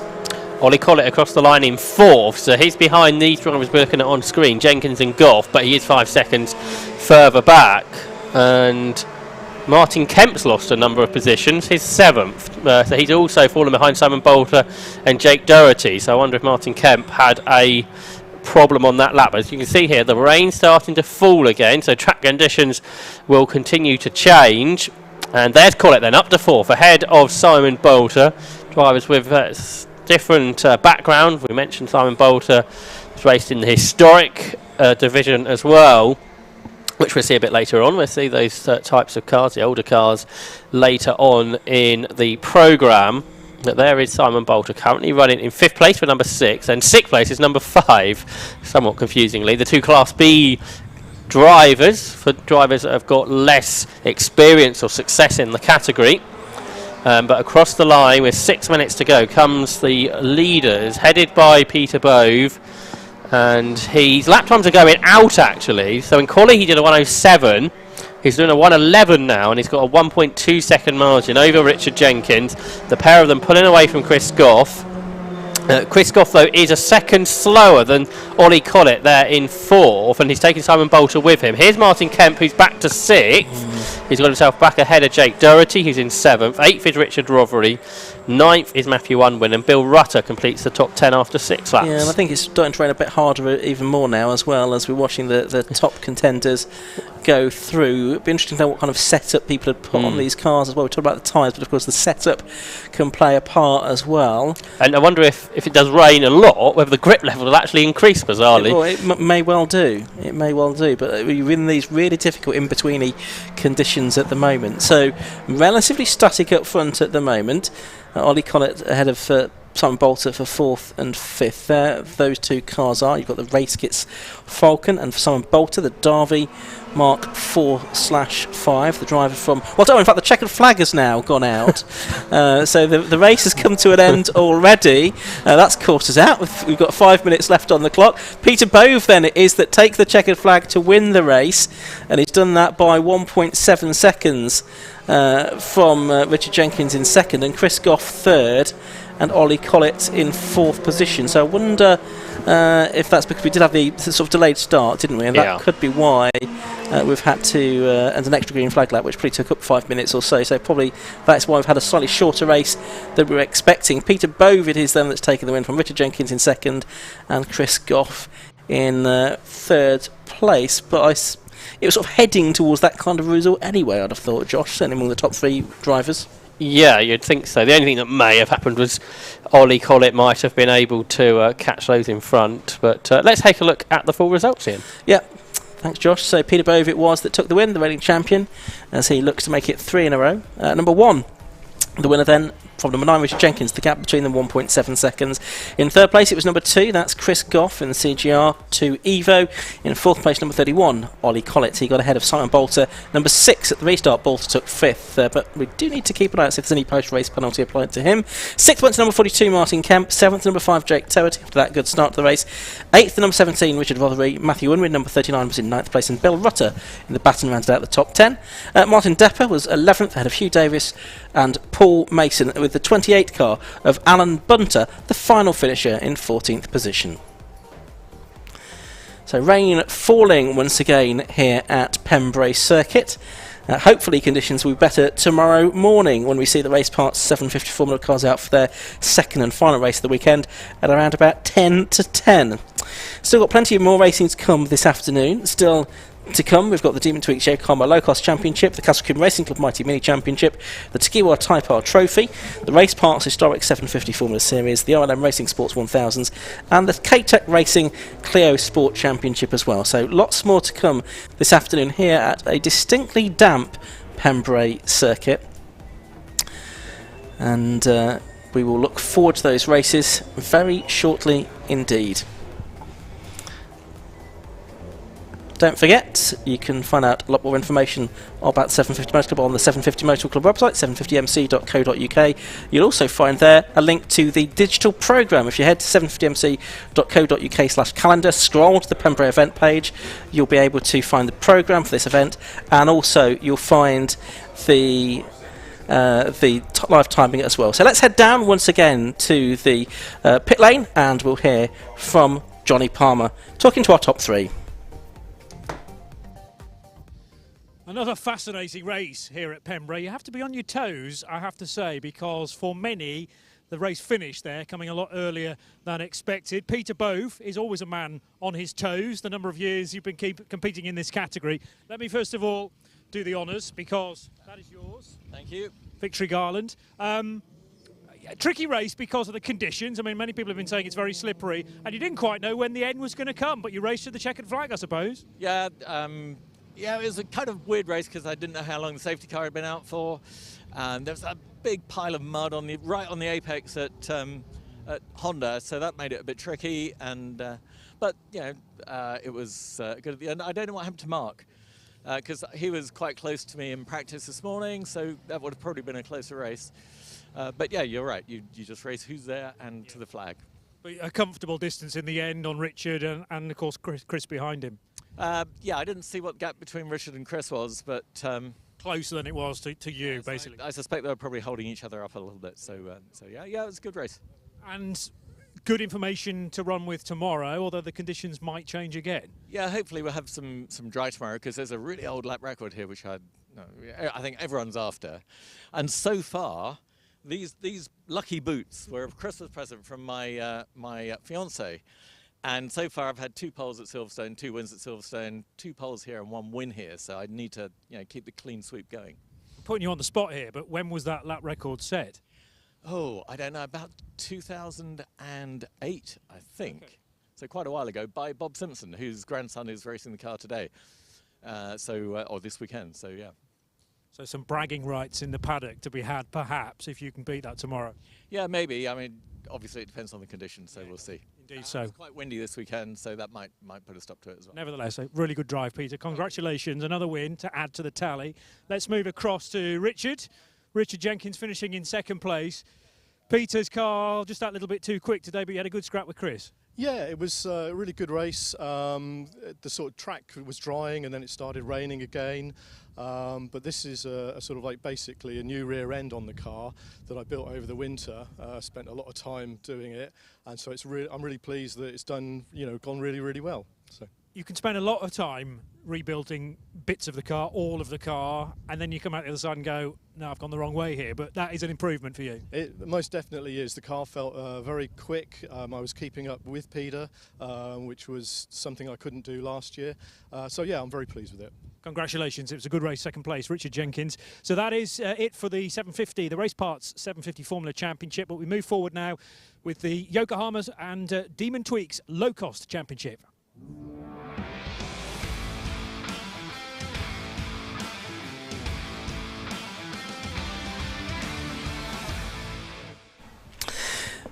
the Demon Tweaks Yokohama Low Cost Championship. It's a big old grid of cars, so let's rattle our way through this. Pole position is number 79 Tom Parker. Beside him is 87 Craig Land. Second row should have been 94 Martin West on the inside, but he's not there.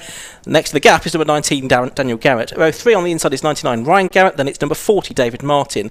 Row 4 is just coming into position. It's 29 Jeff Peake and 82 Paul Clark should be there. Row 5 is 73 and 9, 73 Rob Apsey and 9 William Wright. Row 6 is 69 and 58. That's Todd Boucher and Bradley Horsnell. The 7th row is 38 and 84, 38 Rob Hardy and 84 Carl Roycenars. He's a bit further back than you might expect to see him. Number 90 is Thor Tuller and 33 is Glenn Boyer. That's on row 8. The 9th row is 96 Jonathan Higgins and 50 Ian Hardy. Row 10, Tony Mole and Glyn Griffiths in 25 and 31. Then it's Daniel Russell, 57, and William Ward, or Bill Ward, number 20 on row 11. And row 12 is 18 Nick Garrett and 41 Jeanette Malpas. That is how the grid is going to line up, but there are some gaps. I think some of them are being filled, and the cars, you can see beneath our commentary box window, are just about to get themselves all into order. The marshals working hard to get them into their correct grid slots. It's going to be a 15-minute race, as ever with low costs. No green flag lap for this one, Josh. Again, this is a championship that I've not seen at all yet this year. You think you've only seen it, they've had 2 meetings, you've only seen it once. Yeah. And that was at Silverstone, but they've been to Brands Hatch as well since then. Yeah, and every race has been won by Craig Land in different ways. The first race at Silverstone was won by a nose after an incredible battle which involved 11 cars, I think, at one point. Craig Land won there. Then he pulled away. He managed to break the toe somehow in the second race at Silverstone. He did similar things at Brands, I think. Martin West is here. He's making his way through now. I think the cars started to come out in a bit of a random order. Yes. So the marshals on the start line have had to work hard, and Martin West is there then, the driver who's second in the championship, who's been on the podium all but one time so far this year. He's 23 points behind Craig Land. On pole, though, is Tom Parker, who was super fast at Silverstone. He got fastest laps there, but didn't finish the races. So watch out for him in the ex-championship winning car when it was in the hands of Mark Burton. So he's there on pole alongside the championship leader Craig Land, then Martin West, the former champion. Then it's Daniel Garrett, who joined low cost recently. So he's there on row 2 after a good quali, just ahead of his brother Ryan.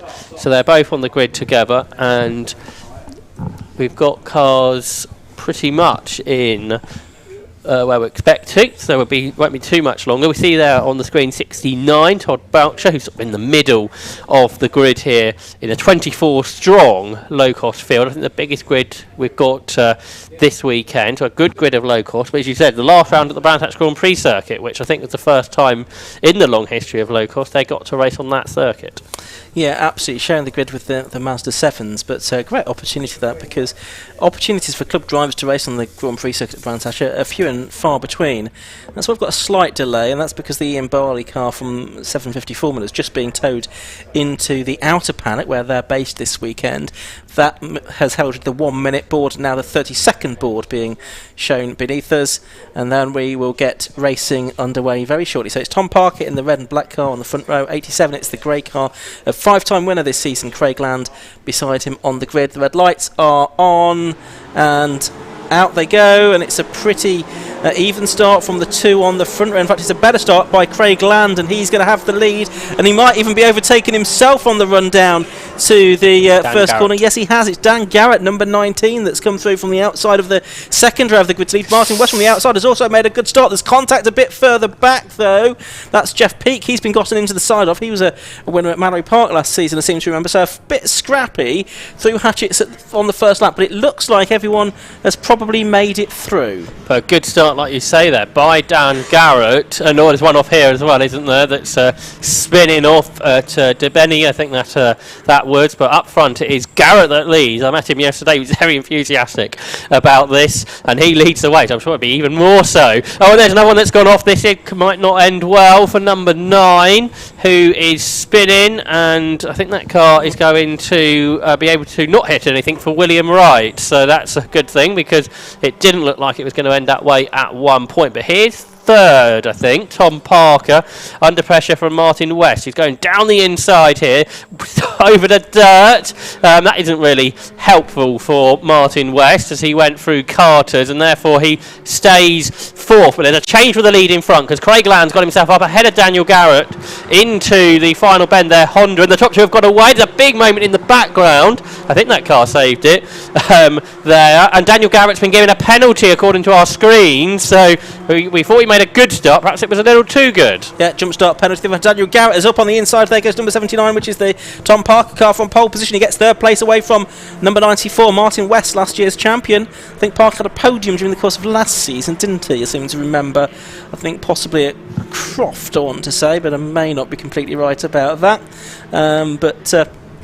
Anyway, we've got just over 13 minutes left to go. We're only on the second lap of the race here, and Martin West is not going to give up. He's not only to get back into third place, he would like to catch the top two, but already Landon Garrett 2 seconds ahead of the rest. Garrett, though, with that 10-second penalty that will put him back several places, but we won't know exactly how many places back until we get to the end. Yeah, that's right. So a few moments on that first lap. I think everyone's been able to continue. So I guess this really is a net battle for second place, which, again, Martin West goes up over the curb on the inside, which really doesn't work out for him. You've got Ryan Garrett now joining in on this as they go into Honda, and a very wide line for Tom Parker here, which means he's going to be under threat all the way down towards Hatchett's, where they're going to be pretty much 3 cars across the circuit. West to the inside there. He is. Tom Parker's later on the brakes, though. He's going to be on the outside line. And it's up on the inside. It's the 99 car of Ryan Garrett that steals past all of them, and then Parker comes back on the exit because Garrett was not quick out of the corner, was he? So he went from 5th to 3rd, back to 5th again in very short order indeed. Yeah, that's right. So they all think we're in each position there, weren't they, in the space of about 10 seconds. So they're back in the same order. Now, if they keep battling like this, if Daniel Garrett could just follow Craig Land around, he might be able to pull 10 seconds away at this rate, because they're already 3 seconds clear after 2 laps. So there is West chasing Parker then, and then Ryan Garrett, then Paul Clark has got himself up there into P6, and Rob Apsley's going with them too. Then there's a bit of a gap, bit of bump drafting going on there, which is potentially dodgy in these conditions. That's Ryan Garrett pushing Martin West past Tom Parker. They've both gone past him, so they worked together there, and it worked out for them, I guess. They've got themselves up ahead then of 79 Parker. Then Paul Clark and Rob Apsley come through, but this group are a long way behind the race leaders. Big moment for Tom Parker on the way out of Honda. He collected that up nicely, though, but it starts to bring Paul Clark back into the equation as well, or into the equation for the first time, I should say, and he's going to have a look up the inside as they head into Hatchett's hairpin. They turn in together, and Paul Clark's done it. I think he's going to run wide on the exit of the corner, and can Parker therefore get the better acceleration out of it on the inside line for Spitfires? Yes, he can do. So, again, a short-lived place change that. Oh, there's one car out. That's up against the pit wall, I think. Yeah. Just down beneath our comms trucks. The driver, thankfully, out of the car very quickly, but the car up against the pit wall beneath us. Yeah, we can't see what car that is, so tight it is against the wall. But here... Red flag, race being stopped. Okay. Well... It's been one of those days so far, hasn't it, I must say. Jeff Peake waving to acknowledge the flag has gone out and to let other drivers... No, I think that's what he's doing anyway. Not some of the drivers not necessarily falling in behind him as you might expect them to do. But red flag out, race being stopped. We've got more than 10 minutes left, so we should get a restart for this race. But I suspect with that car up against the pit wall, there wasn't much choice for race control there. One person this could help out is Daniel Garrett, because his 10-second penalty should get deleted. Yes, because it won't apply to the new start. But will that penalty be applied to a grid? Because we've had more than 2 laps of racing here. Yes, it could do. So, yeah, it could do, which would drop him to 8th, I think, as things stand. Yeah, so it might work and it might not work a little bit further back than that, because it'd be 11.32, so it'd be 11th, I think, something like that. We'll wait, but yes, you're right. We've had more than 2 laps of racing when the red flags came out. So Terry Stevens and the team down in timekeeping. It's the 25 car we can see. So that's Tony Mole, who's started racing only this year in his self-prepared car. That's actually an ex-Tom Parker car, by the way. Right. So you can see the scrutineers down there taking a look at what has gone on. Hopefully it's a car that can be recovered fairly quickly. We didn't, of course, see how he managed to get into that position. He looks fine though, so that's one good bit of news. Yeah, that's good to see. We've got the recovery vehicle making its wrong way up the circuit to tow that to a position of safety, and hopefully, other than the time it's going to take to re-grid these cars, of course, it won't be too far away from a restart, because it shouldn't take too long to clear. Let's have a look at an interview that Josh carried out yesterday while waiting for something else to happen. Josh, you spoke to Paul Clark. Let's hear from him now. We're here at Pembrey, ahead of the Locals Championship with Paul Clark. Paul, the Locals have had a couple of rounds so far. How's it gone for you? Could be better, putting it nicely. Yeah, I'll come in the Silverstone thinking I'll be all right this year, and then got brought back down to earth quite quick. But yeah, no. To be fair, if it weren't for West, I wouldn't be out, I don't think, because most of my cars is. So, yeah, so big thanks to West. Good as gold. I wouldn't, like I say, I wouldn't be out here if it weren't for him. So, yeah, just trying to keep up with him now. That's the problem. The Silverstone round you talked about, the racing there was quite extraordinary, wasn't it? Especially the first one. Yeah, no, I had a great start in the first one. I started 13th and got into the lead in a couple of laps, and then from the lead to about 7th in about 3 corners. So, yeah, no, I made a couple of mistakes which killed my race really, and then yeah, so it was just one of them really. Then it was quite a special experience for the championship going to the Brands Hatch Grand Prix circuit. Were you at that one? Yes, yeah, went there. I wish I wasn't, because it wasn't great. So, yeah, that was a learning curve. A good track. I think everyone enjoyed the track, but I didn't really get the grips with it. I was too far off the pace, and that was the end of that, really. It was just trying to get as many points. Made a mistake in the first one and tapped the wall, bent the steering rack, so that was the end of that. And then, yeah, it's just damage limitations after that in the next couple of races. So, hoping for a bit better in this one. Obviously here at Pembrey, it's quite a different circuit and quite a good grid here this weekend. What do you expect from it? Well, hopefully better than Brands, is put it that way. No, I've been out this morning. It was good. I felt quite good really, but just trying to keep up with the quick ones at the front, and it's hard work. But touch wood, it'll be better than Brands, so we'll go for that. You've been in the championship now for quite a few years. You're obviously enjoying it, coming back each year. Yeah. It's time away from the missus, isn't it, really? But no, she's over there. Better not say it too loud. But yeah, no, I love it. I think it doesn't matter where you are on the grid. It's you're always battling someone. Everyone likes to be out the front, but you got to be on it all the time. No, any mistakes and then they're gone. But yeah, all through the grid, everyone will help everyone. Doesn't matter if it's at the front or the back. Everyone seems to help each other. So that's what it's about. You obviously mentioned there about Martin West helping you out, and like you say, that happens all the way through the paddock. Yeah, well, like I say, I think I got about the mirrors and the fuel tank on that, and that's about it of mine. The rest is Westy's spare parts, so yeah, I'll be lost without him, to be fair. So it is. Hopefully he'll do it again this year. I know Craig's had a couple of good results. He's running away for it at the minute, but we'll see. It's a long way to go yet.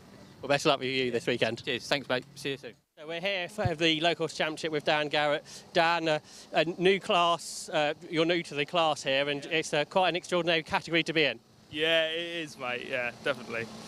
Silverstone started off, I think, not great for you, but the race in there was quite an interesting races to be in, loads of overtaken. Yeah, it was interesting. It was sort of 4th to 14th and back again, and yeah, it was an interesting race, yeah. Then the championship moved on to the Brands Hatch Grand Prix circuit, which was the first time championship I've ever been there. And how did you find the circuit?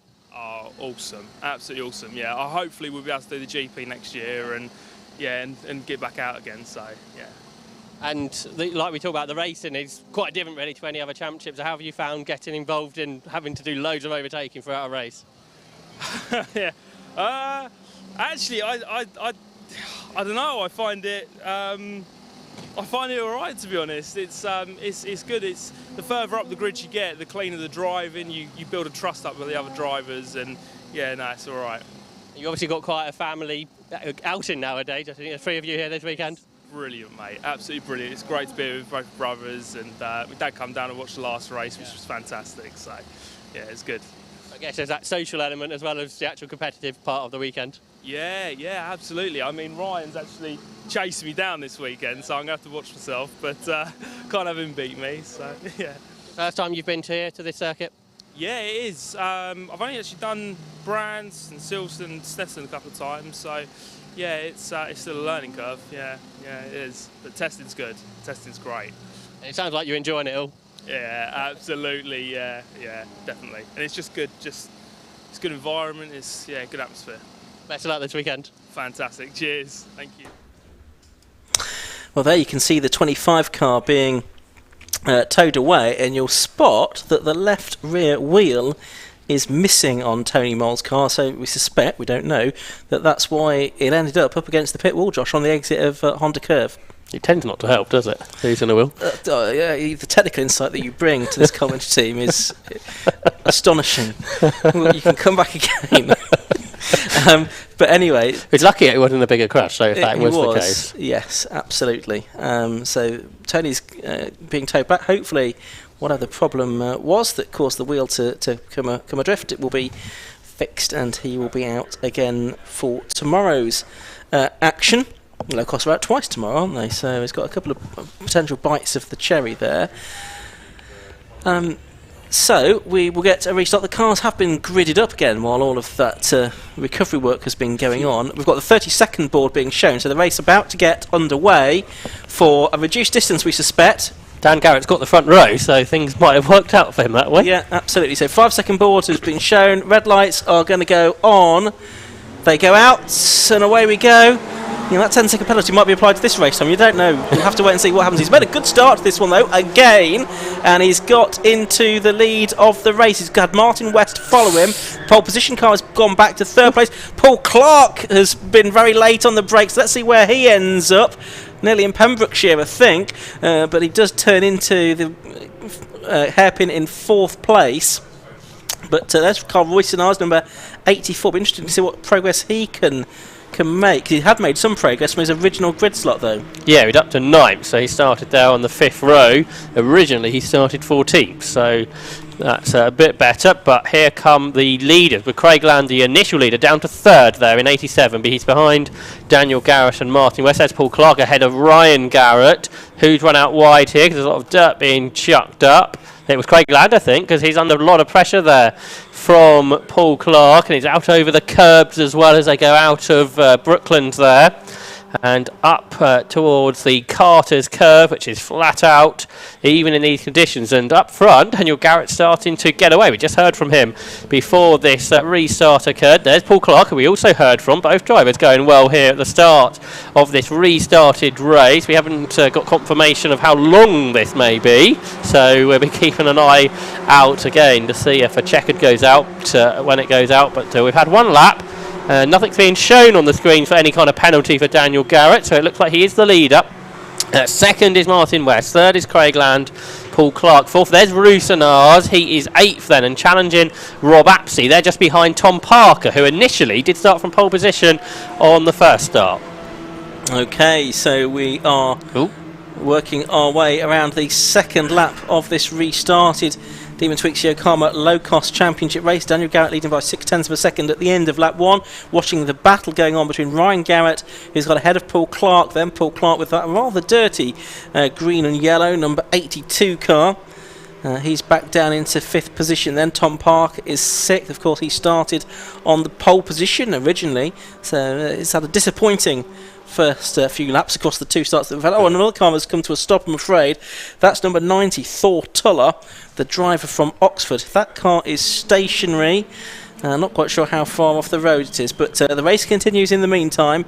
It's Daniel Garrett leading the way then from Martin West in 2nd place. No, it's not, because it's Craig Land that's now come through in 2nd place. So we have had a change, Josh. Yeah, and the rain's coming down a lot heavier as well now, as we've had 2 laps of racing with Garrett out front, 1.7 seconds clear of Craig Land. There's Paul Clark, who's 5th. In front of him, Ryan Garrett uses lots of road to go through. Yellow flags down there, though, because that's where Thor Tuller's car's off. Right, okay. That might be something. Martin West out of shape there as well. Yeah, so I think there might be some sorting out at the end of this race, but nevertheless, we call it as it is for now. There is Martin West, who had just lost that position to Ryan Garrett, who's in there behind Craig Land. But remember, Daniel Garrett is a long way ahead of everybody at this point. Here's 7th and 8th, Rob Apsey ahead of Carl Roussenars in 84, with the colourful roll cage on that car, making it very much stand out against the rest. Out over the curb sideways is 99, Ryan Garrett, that was, who is now in 3rd position after getting past Martin West early in the lap. Yep, so this is lap 3 of this race. There is 87, Craig Land then, the driver that's won all 5 of the races so far this season. He's got his work cut out to do that on the road, at least today. Yeah, the lead had a big twitch out of Honda curve. You saw him pull right to the inside of the circuit, and that's because he had a big old slide going on. Tom Parker trying to get 5th place away from Paul Clark there. We can see there's the race leader, Daniel Garrett, arriving at Hatchett's Hairpin, but a bit further back it was side by side for 5th and 6th. So we'll see if we can pick that up in a moment. It looks like Tom Parker out of our commentary box window has got ahead of Paul Clark there. You could just see them going through shot there as they head to Spitfires. There is the ring leader, Daniel Garrett. Craig Land in 2nd, Ryan Garrett 3rd. There's Martin West in 4th, and there they are for 5th and 6th, and it is Tom Parker now ahead of Paul Clark. Yeah, that's right. So fighting back is the initial pole sitter there then. 79, Tom Parker ahead. Also in this you've got Apsey, Roussillons and Peak, so 5 cars all pretty close together on lap 4 of this restarted race. There's Tom Parker though in front, as we were saying, of Paul Clark. You see quite a lot of cars getting plenty of oversteer as they come out of Brooklands and try and get the power down, but there's very little grip to achieve that. But everybody staying just about on the road in this group. There is Paul Clark then, who has dropped a couple of spots from the opening laps. He's there in 6th. Here are the leaders. It was 1.86 seconds after 3 laps, but 4 laps are completed with a reduced gap now of 1.02, with a fastest lap from Craig Land, a 1:14.21, which is just a few tenths slower than qualifying this morning. About 4 seconds outside the lap record as well, which again doesn't seem that much given the conditions. That was a 1:10.12 for Tom Collett 11 years ago. That lap record was set. So 1.02 seconds between the 2 leaders, and I think that's come down already during the course of this lap as well. So Craig Land wanting to make it 6 victories out of 6 at the start of the season in the Demon Tweaks Yokohama Low Cost Championship. He's got Daniel Garrett to try and pass in order to do so. Garrett, who's 4th in the championship coming into this weekend. Great shots here from Alpha Live. The leader's gone off. That wasn't what I was going to say. Where's he gone? Onto the that's the Rallycross circuit, I think, rather than the short circuit. Well, what I was going to say was the Alpha Live shots of, again, you can see it here, the hands at work. Lots are going on inside the cockpit of these open, low-cost cars, and a bit too much going on there for Daniel Garrett, who's had that spin and lost so many places. Lost a lot of places. We'll see in a minute when they come over the line exactly how many he's lost, but Craig Land now is the leader, and it's Ryan Garrett, number 99, in 2nd place as the checkered flag goes out. So, what a moment to lose the race lead then for Daniel Garrett, because he's lost out on what turned out to be the last lap of the race. Yeah, his brother's got 2nd out of it though, so Ryan Garrett comes 2nd. But another win for Craig Land. It looked on the initial start it was going to go his way, and then on the restart it didn't look like Craig Land was going to achieve a victory there, but he had, so that's 6 out of 6 for the driver that's won races in the past, but this year going so well. Yeah, Daniel Garrett 10th in the end, over the line, 8.25 seconds off the victory, so a very costly spin up there at Senna, wasn't it really, at the end, the end of the 5th lap of the race, as it proved to be the final lap of the race, with us of course having that restart with the red flag for the car losing its wheel up against the pit wall in the first start of the race. We do get 2 more races tomorrow for the Demon Tweaks Yokohama Low Cost Championship, but let's have a look at the result of that one. 87 was the race winner. That was Craig Land by 0.8 of a second from number 99, Ryan Garrett. In 3rd place, it was number 94. That was Martin West, so another podium for the reigning champion, ahead of Tom Parker, number 79, in 4th place. Paul Clark was 5th, and Robert Apsey, number 73, was 6th, ahead of Carl Roysenars, up several places from his starting position. In 8th place was number 29, that was Jeff Peake. In 9th place was number 40, David Martin, and Daniel Garrett, after that spin, rounding out the top 10. 11th was number 96, Jonathan Higgins, ahead of William Wright. Glenn Boyer 13th, Todd Boucher 14th, Brad Horsnell 15th, and Ian Hardy, Rob Hardy, with a different spelling, Glenn Griffiths, Daniel Russell and Nick Garrett rounding out the top 20. Bill Ward and Jeanette Malpas did make it to the end, but Thor Tuller were lost after just 1 lap of the race. So as I say, 2 more races this weekend for the Demon Tweaks Yokohama Low Cost Championship. They race tomorrow at about 20 past 10 in the morning, and again at about 20 past 2 in the afternoon. drivers you can see heading down pit lane after that race. 5-lap race it was in the end. Craig Land did get the best lap, 1:14.21. No improvements to that on the final lap of the race. Still lots more to come this afternoon. We've got Mighty Minis coming up next. Then we've got the Jaguar Type R Trophy, Race Parts Historic 750 Formula Series, then the RLM Racing Sports 1000 Championship, and the K-Tech Racing Clio Sport Championship. But all of that to come in just a few minutes' time after we hear from the top three, once again with Johnny Palmer.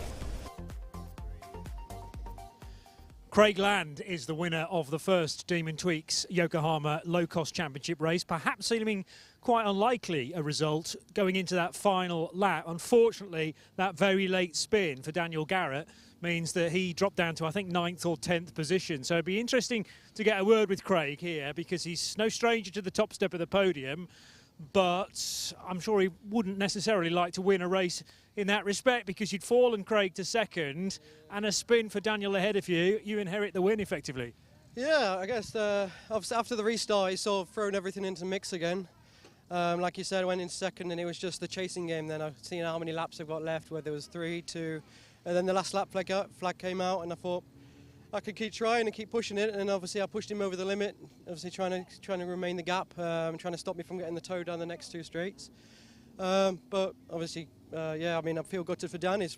He was absolutely flying, so just to lose it on that third to last bend, it's.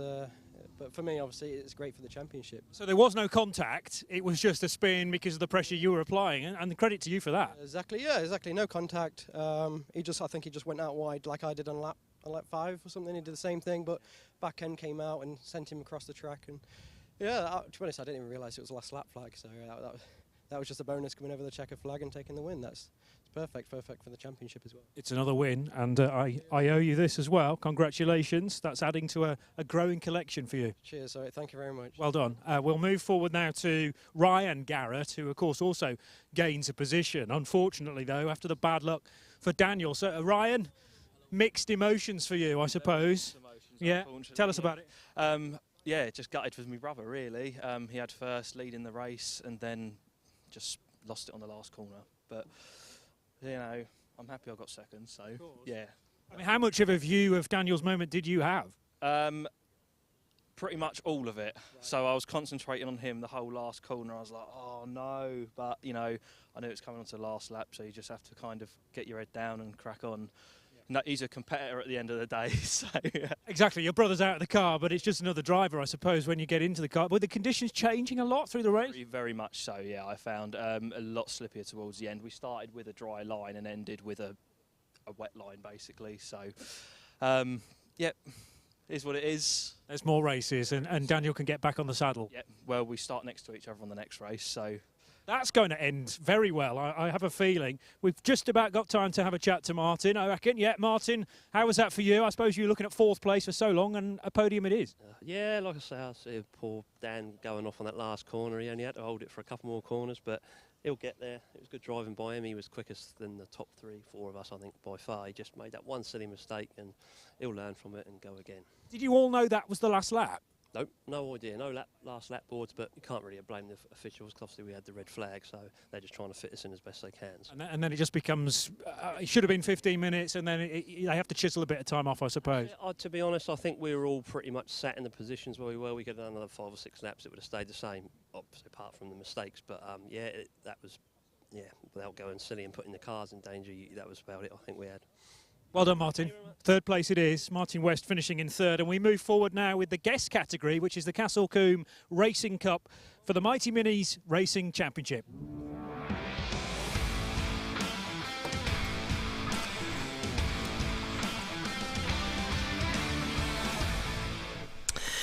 Yes, and it's the first time we've had the Mighty Minis on the programme with the 750 Motor Club. Very welcome addition to the programme. Let's have a look at how they line up then. On pole position, it's the number 1 car of Ian Slark, and beside him will be number 11, that's Nev Kirkpatrick. The second row is number 10 on the inside, that's David Kirkpatrick, and Mark Ditchburn, number 19. And then Steve Rideout in 5th place, number 7, and Stuart Coombs at number 8 is 6th. Then we have a gap before we have the Mighty Mini cars. The first of those is number 4, Mark Price, and besides him is number 45, Dan Smith. The second row is number 9, Graham Shepherd, and 93, Sam Slater is alongside. The next row, 36, Darren Nightingale, and number 6, Paul Hollett. And then completing the grid, we've got Susie Inch, number 12, and James Jenkins, number 32, and Ollie Samways, number 58, and Laura Harris, number 30, making it 16 cars on the grid for this CCRC Mighty Mini Championship race. Well, I'm delighted to say that alongside me in the commentary box for this one, we've got the Mighty Mini's regular series commentator, Craig Cook, beside me. Craig, good to have you with us in the box, and I'm guessing you must be really looking forward to this one. Yeah, the commentary earlier on, just listening to you guys, it's rain, and it's more rain. But just speaking to the guys in the paddock and the ladies, and they're sort of umming and ahhing about tyre choice, because as we've seen recently, it's been very, very wet throughout during the day. But now you can see it's starting again to sort of rain, and then it's been off and on. And tyre choice has been very, very difficult, especially for the Mighty Minis. A couple of drivers have changed. I think Steve Rideout changed his tyres to a slightly less wetter tyre because they're road tyres for the Mighty Minis. The Supers have got the 48R tyre, and again a slightly grippier tyre. So it'd be interesting to see what happens on the track today. Yeah, it certainly will. And of course, this is the second event of the season for the Mighty Mini Championship. First meeting was at Coombe a month or so ago, wasn't it? And we had different winners in both races, in both categories there as well. So I think it was Stuart Coombs and Nev Kirkpatrick winning a race apiece in the Supers. Yeah, again, it's another one of those tracks that we love. We love Castle Coombe, and then coming to Pembrey, action-packed as normal. But Nevin was amazing that day. Just a slight mistake at Tower, which we noticed, caused a lot of problems for Ian Slark, who managed to make a great save through Tower, and Stuart come through to take the win. But Stuart was the fastest driver there, two fastest laps in both races. And just to mention, Mark Price in the Mighty Minis, also fastest laps in both, and was fastest in qualifying for the Mighties, with Ian Slark pole today for the Supers. Yeah, and at Coombe in the Mighty Minis, again the win shared there. It's Darren Nightingale who starts, I think, 5th today within that category, and Graham Shepherd who starts 3rd today within the Mighties, which is the more standard specification of cars. So it looks like a really wide open field, actually, doesn't it, for in both the Supers and the Mighties? Yeah, I mean, if the rain comes down, it's going to be very, very interesting to see what these Mighties could do, because they might actually close over. You can see some of the guys have lights on, some of them have got the wipers on. We did actually lose James Jenkins' front his main wiper literally flew off on the start finish straight, and collected by Mark Price, who actually quite enjoyed it, and I think he managed to find another one in the back of the van to give him a chance today. Yeah, might struggle without that, depending on how the weather goes. Right, 5-second board is being shown then, so we watch for the lights from our commentary box. We can see they are on now. And they go out, and away we go then, and it's a pretty even start from the two on the front row. It might even be the best start there from the driver on the outside, which is the very experienced Nev Kirkpatrick. It is Nev, number 11, that's got into the lead of the race there, from Ian Slark in 2nd. Then it's David Kirkpatrick in 3rd place as they go down to hatchets for the first time, but Ian Slark squeezes back through on the inside, and David Kirkpatrick might get through on the inside as well. So we've got the first 6 cars, the Supers, already starting to make a bit of a break away from the rest, but they are having a real ding-dong fight, aren't they, Craig, as they come out of Spitfire through to Benny for the first time. Yeah, fantastic job by all of the drivers. They literally must have listened to everything we were saying earlier. Just make it through the first corner and then crack on as normal. But yeah, great start from Ian Slark. Great opening lap as well from Nevin Kirkpatrick, and Dave also sitting behind his brother there, looking for an inside move through the right hand up. Yeah, didn't quite get it done. Yeah, that's the centre S's there, and heading down to Brooklands Hairpin for the first time. It's a 20-minute race, this, so a bit longer than some of the races that we've had already. We've had lots of red flags and early checkers already, so hopefully it will go the full distance. There is the Mighty Mini class battle, though, and is that Price that's ahead of that at the minute? Yeah, so it's Mark Price is just in front of Dan Smith there, and watch out for Dan. He's looking very, very quick. Obviously, didn't finish both races at Castle Coombe, which is a real shame, but he got the radiator fixed, he got the HT leads stuck together with some cable ties, and he looks very, very fast as they're coming through the Honda curve there, and it looks absolutely sensational. He's in the toe now. He's on the back of Mark Price. Can he get this done? We're on with him now. Down the inside, is he going to have a look? He's got a little bit of chrome bumper hanging off the back there. He's in the water on the right-hand side, hard on the brakes through Hatchets. Is he going to get that done through the hairpin? Yes, he does. Great move there. Yeah, meanwhile, we're just looking. There we are. But there's the confirmation. There's Smith getting through on the inside of Hatchet's hairpin. You can see that bumper just dragging slightly behind the car. I wonder if the officials will take note of that and might give him potentially the black and orange meatball flag. Say, hang on, you've got bits hanging off your car. You need to come in and get that taken off. He'll be really hoping, if he even knows about it, that is not what he sees next time he crosses the finish line, because he's just made a great move to get the lead of the race away from number 4 Mark Price then. And then in the next position in that class, it is Graham Shepherd, isn't it? The winner from Castle Combe. Yes, it is. You can see Graham, again, very quick driver. Had his first race win at Castle Combe a month ago, and looking very quick. He's now back on these guys as they come through Brooklands there, and back on the power as they come through Carters. And looks at Darren Nightingale's made a bit of a contention there. He's now getting on the back of Graham Shepherd as well, so it could be a 4-car battle for the lead. And also Sam Slater there, who's the indoor karting champion at Bristol. He's now on the back of this as well, so watch out for Sam Slater, who's making a move with fastest lap going to Dave Kirkpatrick in the Supers. Yeah, he's still there in 3rd place, but looking out of our commentary box window, he's putting a lot of pressure on his brother for 2nd place overall. We're sticking with the Mighty Minis for the moment though, and looking at this battle for 4th place, which just flagged up between Darren Nightingale, Daz, which is whiter than white, ahead of Sam Slater as they are heading down into Hatchet's hairpin. You can see the novice cross there on the back of Sam Slater's car. So he's a relative newcomer to racing, whereas Darren's got a bit more experience under his belt. Yeah, he was very confident, Darren. He absolutely enjoyed himself last time out for rounds 1 and 2. And with Sam Slater behind him. And again, this is great experience for Sam to sit on the back of someone that is very experienced in Darren Nightingale. So we'll see what he can do, and you know, we might get a little bit cheeky and have a little pass at some point. Behind them, a couple of seconds behind them, is Susie Inch in 12th place, and then it's the 6 car next up, which is Paul Hollett, a little bit further back. As we're watching them make their way through the Brooklands hairpin, these 1.3 Mighty Minis having a really good scrap. What kind of lap times are they doing there? The Mighties are lapping in this sort of 122s, the Supers in about the 116, so there's about 6 seconds a lap difference between the 2 different categories. Yeah, and it looks like also the rain's sort of holding out, isn't it? So hopefully we'll stay like that, but Ian Slark has just gone faster yet again. There we go, 116.21 there. So awesome stuff as a side-by-side battle for the lead between Dave and Nev Kirkpatrick. I don't know what's happening there, but it looks like it's getting a bit interesting at the back of the pack of the Mighties, which is really good to see. And it's great to see Laura Harris. She's been out for 4 years of Mighty Minis, and she's now back and she's up with the guys. It's absolutely fantastic. Great job. There's the 93 car. That's Sam Slater trying to find the way past Darren Nightingale down there at Hatchet's on lap 4 of the race. Well, or has he? Because he's then got the right-hander next, but it's the left-hand sweep at DeBenny, so if he can keep the car there, he might sweep from the inside. Yes, he has done it. Beautiful. Nice move from Sam Slater. Beautiful job by Sam. Just made the car sit where he wanted it to sit, made sure he had the inside line. Darren, great bit of respect there as well. Great etiquette, and gave him the room. Great job by Sam. Good job. Yeah, very nicely done indeed. James Jenkins, I can tell you, is the car at the back in 16th position at the moment. Susie Inch is going to come under attack here from Paul Hollett there in the number 6 car, so that's for 12th position.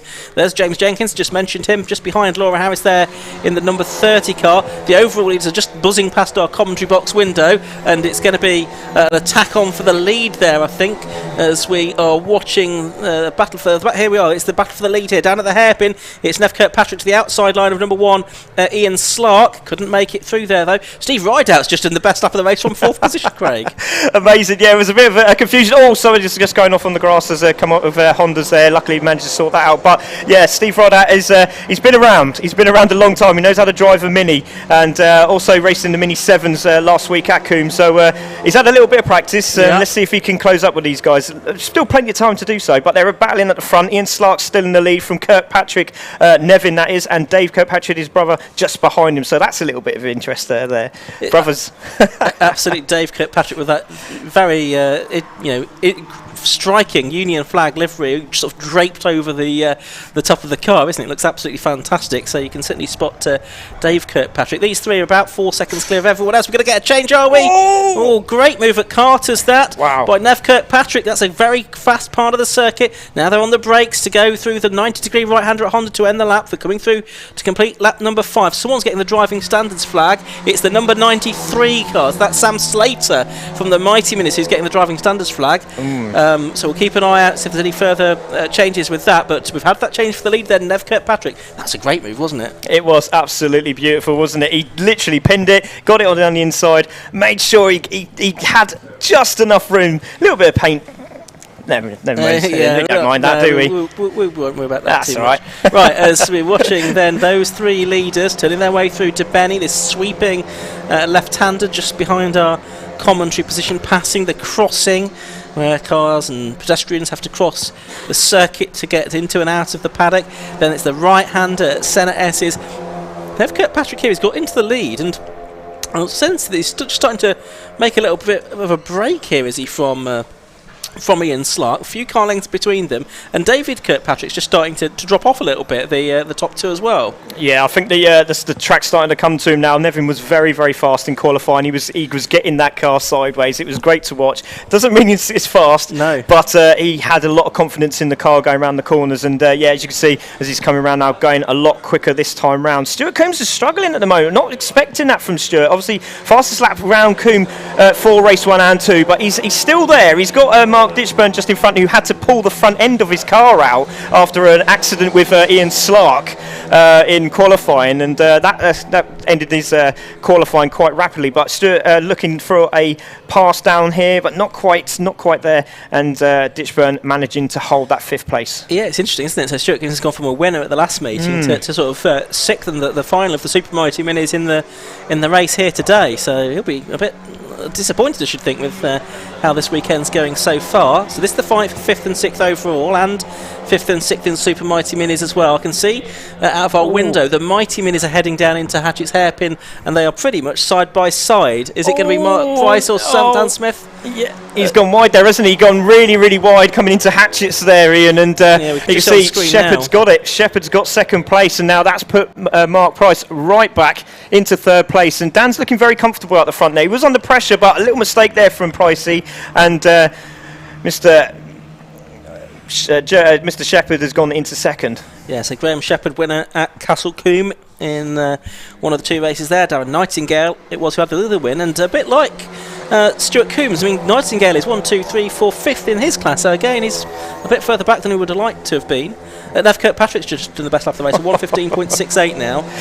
Impressive stuff, yeah. I mean, like I said, he was just going to get faster and faster now, is Nev, and it's a shame because Emily's not here. Sports day with the kids. Okay. But 3rd and 4th for the children, so we'll be very, very happy with that. I got that information directly from Emily, so good luck to her. And but Nevin is definitely starting to make an increase, isn't he? But still, the Mighty Minis at the moment, still Dan in front of Shep. But again, Mark Price has got on the back of this. He's not giving up, is he? 10 minutes to go.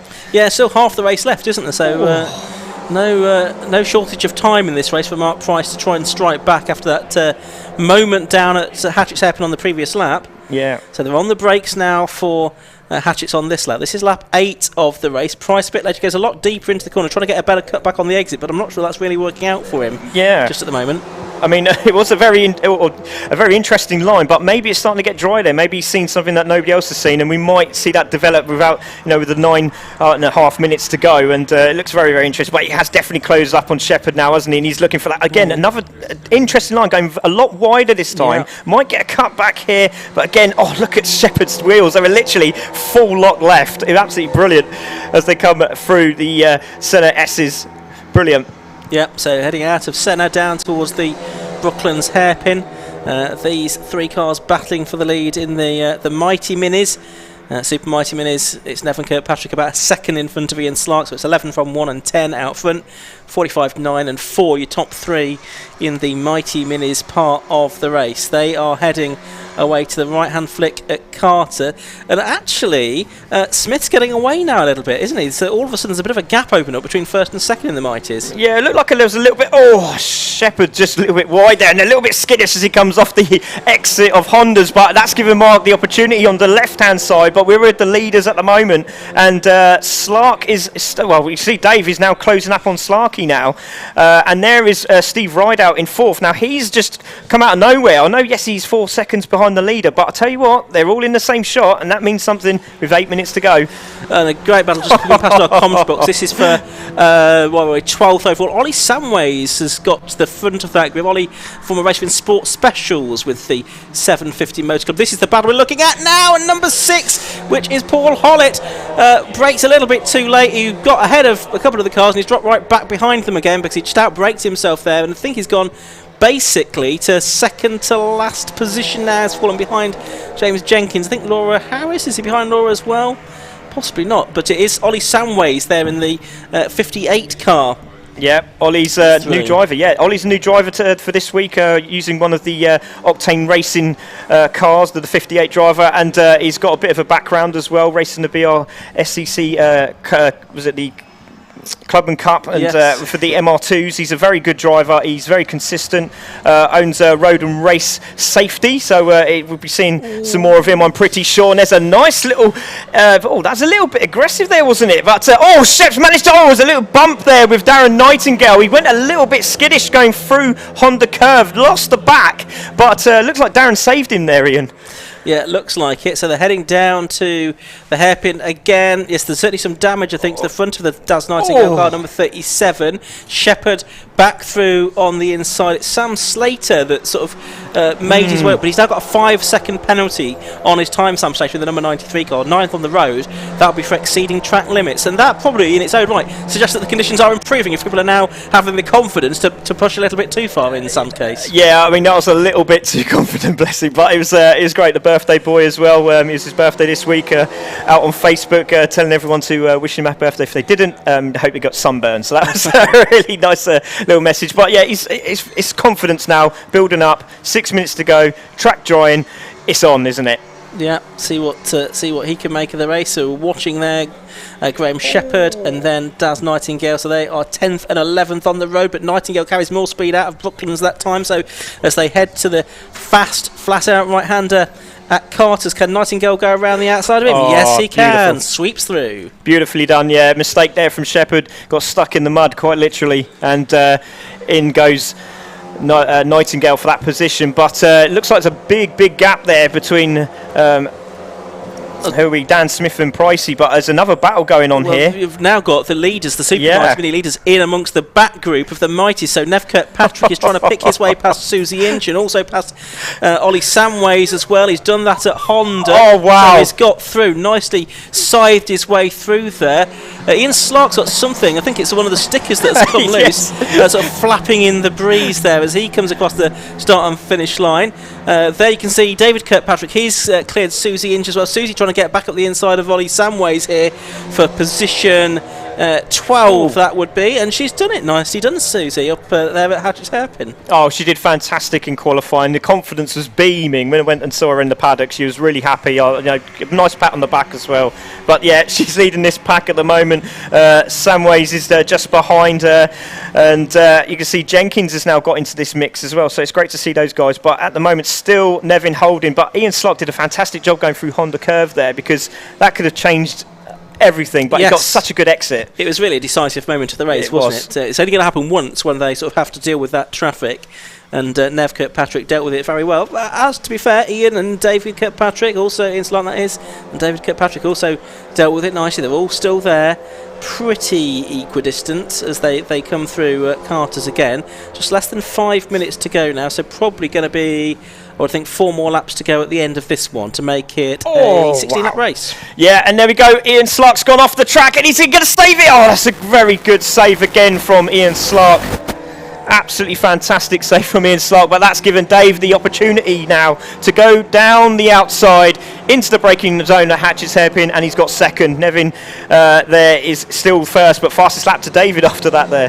Yeah, big moment. You would have seen the pit wall looming large, and it had been very keen to keep out of that. of course.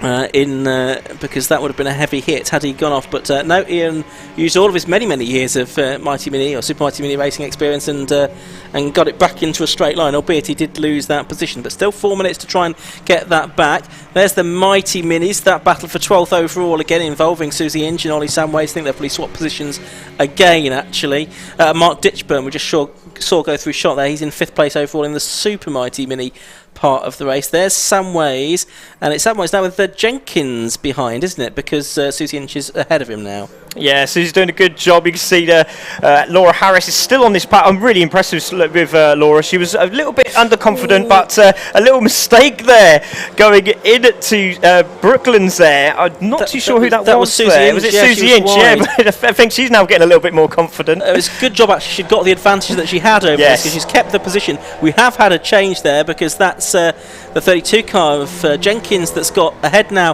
of Samways, and Laura Harris is going to go through. So I wonder if Samways has got a problem or just made a mistake there, because all of a sudden he's just lost a little bit of ground. Yeah, just going to see if we can hear him when he goes past. Sounds okay, but it's great. Again, you can see Ditchburn is now having a little battle here with Stuart Coombs at the back. So Stuart Coombs has got past, and he's going to have a low. He's very late on the brakes. Is he going to try around the outside? Is there grip there? That's going to be a good move. Oh, fantastically done. He's done it. Brilliant. Yeah, so Ditchburn back ahead to 5th place, and he's going to try and put Laura Harris between himself.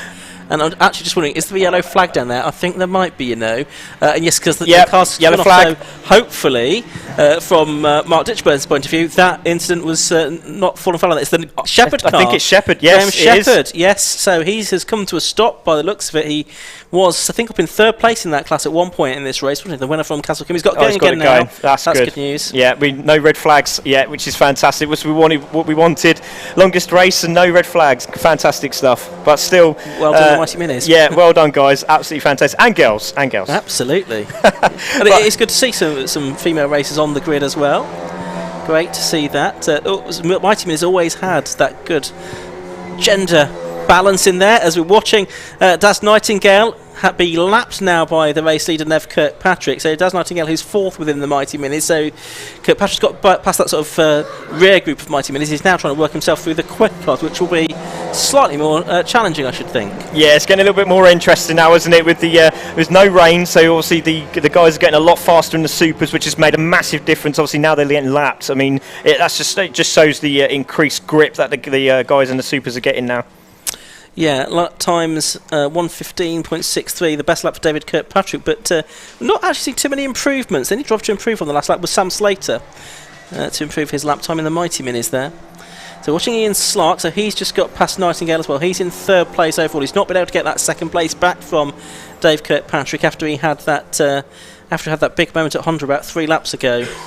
Yeah, indeed, and he's still pushing, isn't he? He's still trying. He's trying to get on the back of these guys, but it's just not enough. But is there at the front here? Just going to see to just change a minute for the Mighty Minis, because it looks like Mark Price actually catching Dan Smith, and it has dropped down slightly, hasn't it? But this battle at the back. Oh, Paul was very wide there. Paul Hollett there. That was interesting. Mark Price has just done his best lap of the race. Actually, wow. 1 minute 20.36. He was 0.6 quicker than Dan Smith on that lap. So the gap there has come down to just about 1.2 seconds. Fantastic job by them, and again these two, Ditchburn and Stuart Coombs, having a great battle as they come over the start-finish straight. Brilliant stuff to see them, and again you can see the guys at the front. This is Nevin and David Kirkpatrick still holding 1st and 2nd with Ian Slark 3rd, Rideout 4th, Ditchburn 5th, and Coombs for the supers in 6th, and that bumper still hanging off. It's come up a little bit more now, hasn't it? It has, but it's obviously it's staying there. It's well fixed on. That's Dan Smith leading the Mighty Mini, so he's a bit further up the road, isn't he? Because is he going to get lapped by the overall leaders? Because if not, he's going to have one more lap to do at the end of this one. He probably doesn't really want another lap to do. No, he doesn't, because he's been close. Because he's been caught by Mark Price. The leaders are on their last lap. The clock, as you can see, has counted down to 0 now. So we're going to see Nev Kirkpatrick, I think, come through to take the checker flag very shortly. But we're still going to get lapped. Yes, if he stays behind them, they might. Oh, he's never going to get it. Is he going to cross the line in time? Yes, they are. So checker flag's gone out now. Right, okay. Well, I think, have still They got can another go. lap to Yeah, go. sure, they can go. They don't know, do they? They should Mark be going. Price was just ahead, I think, of Nev Kirkpatrick. I think Nev was aware of that checkered flag coming out and thought, I better not interrupt their race, but they do look like they might have slowed. Dan's realised he's obviously got something going on. And I think now Mark's realised as Oh, well. what a shame. So the race is over. Nev Kirkpatrick's taken the win by 2.8 seconds from David Kirkpatrick in second, third to Ian Slark, fourth to Stephen Rideout, fifth to Mark Ditchburn, and sixth to Stuart Coombs. I don't know if we can pick up on the mighty mini battle, which is heading around Debenny Bend now. We'll try and pick that up on the cameras if we can. That's between Dan Smith and Mark Price, but I think Smith's probably going to win this, isn't he? Because he was just a bit more cognizant of what was going on, really, with when the checkered flag came out, just as they came up to be lapped by Nev Kirkpatrick. It was very difficult for the marshal there to literally hang the checkered flag out. It was a very difficult position to be in, with coming up towards the back markers, knowing that that he was going to win the race, and Mark and Dan had just thought, okay, yeah, we might as well slow down. Well, we know Sam Slater was third. Well, but he won't be because he had. Well, actually, he will be because he had the 5-second penalty. But Darren Nightingale was 9 seconds behind. We've still got just waiting to see them coming over the line now. So Dan Smith comes through finally to take the checkered flag and win the mighty mini part of the race. And Mark Price is going to be second. But let's have a look at the overall results then. It was Nev Kirkpatrick that took the victory in number 11 from number 10, David Kirkpatrick, in second place. In third was number 1, that was Ian Slark. Fourth, number 7, Stephen Rideout. Fifth was 19, Mark Ditchburn. And sixth was number 8, Stuart Coombs. That was the super mighty mini result. In the mighty minis, it was a win for number 45, Dan Smith. From number 4, Mark Price in second. Sam Slater will keep hold of third place despite that 5-second penalty. 36, Darren Nightingale will take fourth within that class. Fifth to Susie Inch, number 12. Sixth to James Jenkins. Seventh to Laura Harris. Eighth to Wally Samways. Ninth to Paul Hollett. And rounding out the top 10 after that, off about 2 or 3 laps from the end, Graham Shepherd. Really entertaining mighty mini race there, Craig. And one of the only ones that have had no red flags. Yes. So that's a congratulations for them as well. You can come again, I think. Oh, thanks, mate. I really appreciate brought that. a touch of calm to the action and to the commentary box. You're certainly going to come back, I hope, tomorrow morning for the second of the mighty mini races. Absolutely fantastic. Thank you for having me. Okay, so thank you very much to Craig. We'll hear from you again tomorrow. Let's head down to the pit lane now and hear from Josh Barrett talking to our class winners. So we're down here in the winners' circle, down here at Pembrey from the first of the Mighty Minis races, and it was Nev Kirkpatrick then that took the victory. Well done, Nev. I'll give you a 750 Motor Club winners' garland. Thank you very much. And quite a battle, especially at the start of that one. Yeah, it was tough. Ian was defending into the hairpin, which was, in the conditions, it's about the only place you can really make a move. But then he had a bit of a slow exit from a corner up there, so I slid up the inside and just kept watching my mirrors and trying to make a gap. And the conditions today are a bit weird because it's wet, but everybody's saying it's actually quite grippy out there. It's very grippy. Normally in the wet, minis are all over the shop, but yeah, it's really grippy. Seems to be a feature of Welsh tarmac. Right, okay. Anglesey is the same. Yeah. So obviously you were able to break away a little bit, they were battling behind, and then you managing that gap from there on in? Yeah, I was trying to increase it, but I think there were some corners I was quicker and some they were quicker, so as long as there was a gap, it was fine. Just waiting for the checkered flag. There was a moment where there was a load of the mighty cars all around you, so was that tricky? Yeah, very, because obviously they're having their own race, so they're not prepared to give up, which is fair enough. Yeah. But yeah, you just got to find your way through and all safe, so no problem. Possibly a different day tomorrow, hopefully for some trial weather. That would make a very different type of race. Yeah, well, given today's result, I'm happy for rain tomorrow. Yeah, okay. But yeah, dry's good. We'll see what happens. Well, congratulations on the win in the Super Mighty Mini. We'll talk to the winner next of the Mighty Minis race, which was Dan Smith. Congratulations, a little bit of damage, but a race win there. Yeah, really happy with that one. Just held it together, got a bit confusing at the end because we didn't know. I think the Supers finished just behind us. So I thought, let's just do another lap just to be safe. But yeah, really happy with that one. How did the damage come about?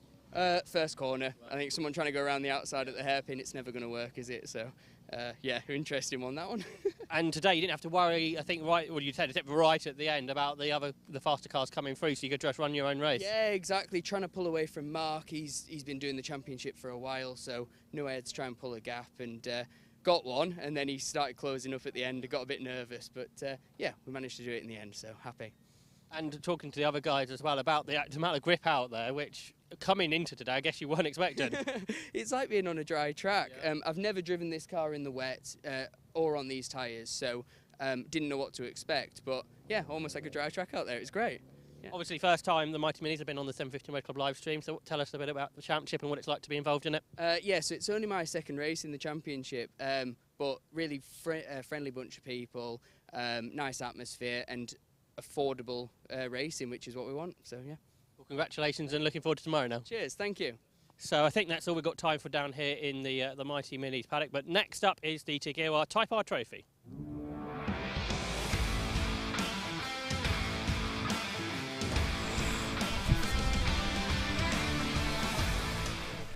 Yes, the Tigirwa Type R Trophy coming up next here at Pembrey for the first of their 3 races that they have this weekend. This is how the grid lines up. On pole position, it's the number 130 car of Chris Nyland, who's already been a winner this season, and Joe Jessup, number 28, who's won twice this season, is beside him. The second row is number 20, Ash Moore, and 104, Daniel Chapman. On row 3, long-time 750 Motor Club competitor, number 97, Matt Digby, and former Hyundai racer, Mark Dickin, in the treble 7 car. Row 4 has Jake Hewlett, winner last time out at Alton Park in number 92, and Connor Murphy, the Irish driver, in 67. On row 5, it's 84, Chris Smith, and 83, William Puskill. On the 6th row, it's 11, which is Joseph McMullen, and number 9, Gavin Johnson. On to row 7, that's where you find the number 27 car of Daniel Bailey and Tim Necklin in number 96. Ursula Jordan has 94, and James Mansell 69 on row 8 of the grid. On the 9th row, it's number 95, which is Samuel Dennis, and number 39, which is Warwick Ellis. And on the 10th row of the grid, it's the number 7 of Jack Thomas. He should make some progress from there, I should think, and 23, Alan Gill, with number 30, Craig Atkinson, completing the grid on row 11. So that's what we have in store. 15-minute race for the Tigirwa Type R Trophy, a triple header this weekend here at Pembrey. And should be a great 3 races that we have so far this season. It's Chris Nyland leading the championship on 126 points, but he's only 2 points clear of Jake Hewlett's on 124. But the man that's won twice, Joe Jessup, has 99. He was a retirement from the second of the race at Alton Park, and that's why, despite those 2 victories, one of which he gained in the Clerk of the Courses office after the race at Croft, one of which he earned on the road, he's a little bit further down in the standings. In terms of the championship, one of the front runners not here this weekend is Dave Fricker, who's 4th in the championship coming into this weekend. Well, as you just spotted, Josh Barrett was downstairs doing the interviews, and that means he swapped places, and Johnny Palmer, we're reunited again. I know. In a commentary box together. Ian, I'm trying to remember the last time you and I were standing next to one another in a box. It's got to be 12 years or something? Yes, I know. But it's bringing back great memories. Absolutely. We've done lots of commentary from the screens before. Now, that I should tell you, Johnny, that was always recorded. This is live. This is going out live. Right, so we can't wind this back? No. Oh, okay. Okay. That's upping the ante somewhat. It is. It is. We'll do our best to make this coherent and not go back and do several takes at the same thing. Let's see how we go. Okay. I think you'll be fine, because you've done 5 races. I'm coming in cold. Okay, you've not had a warm-up lap, have you? Unlike the Type R Trophy cars, which Indeed. Have that luxury. I see what you did there. Nice link. I thought so too. It should be a good race, this. I mean, they're like mini touring cars, these. They're really well presented, by and large, these cars as well. The Tigirwa Type R Trophy races. And it's a very affordable way to go racing.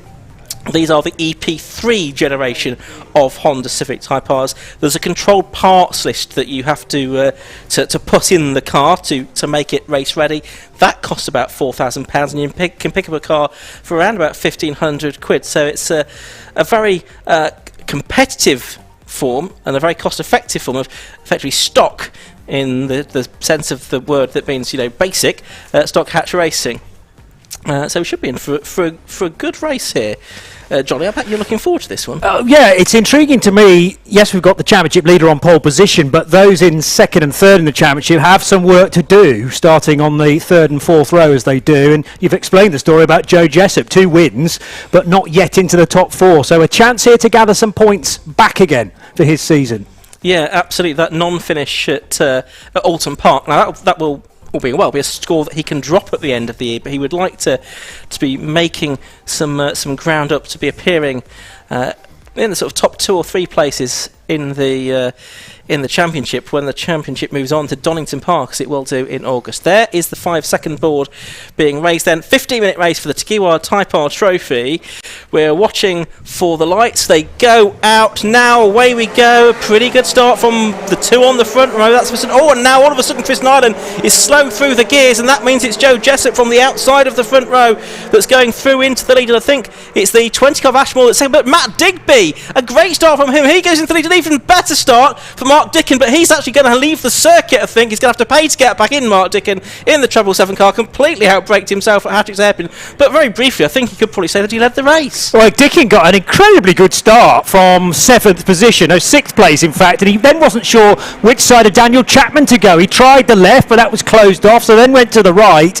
I thought, I need to up the ante a little bit here and make some places, but unfortunately didn't break in time for Hatchet, so has lost a bagload of positions and hard work to do from this point on.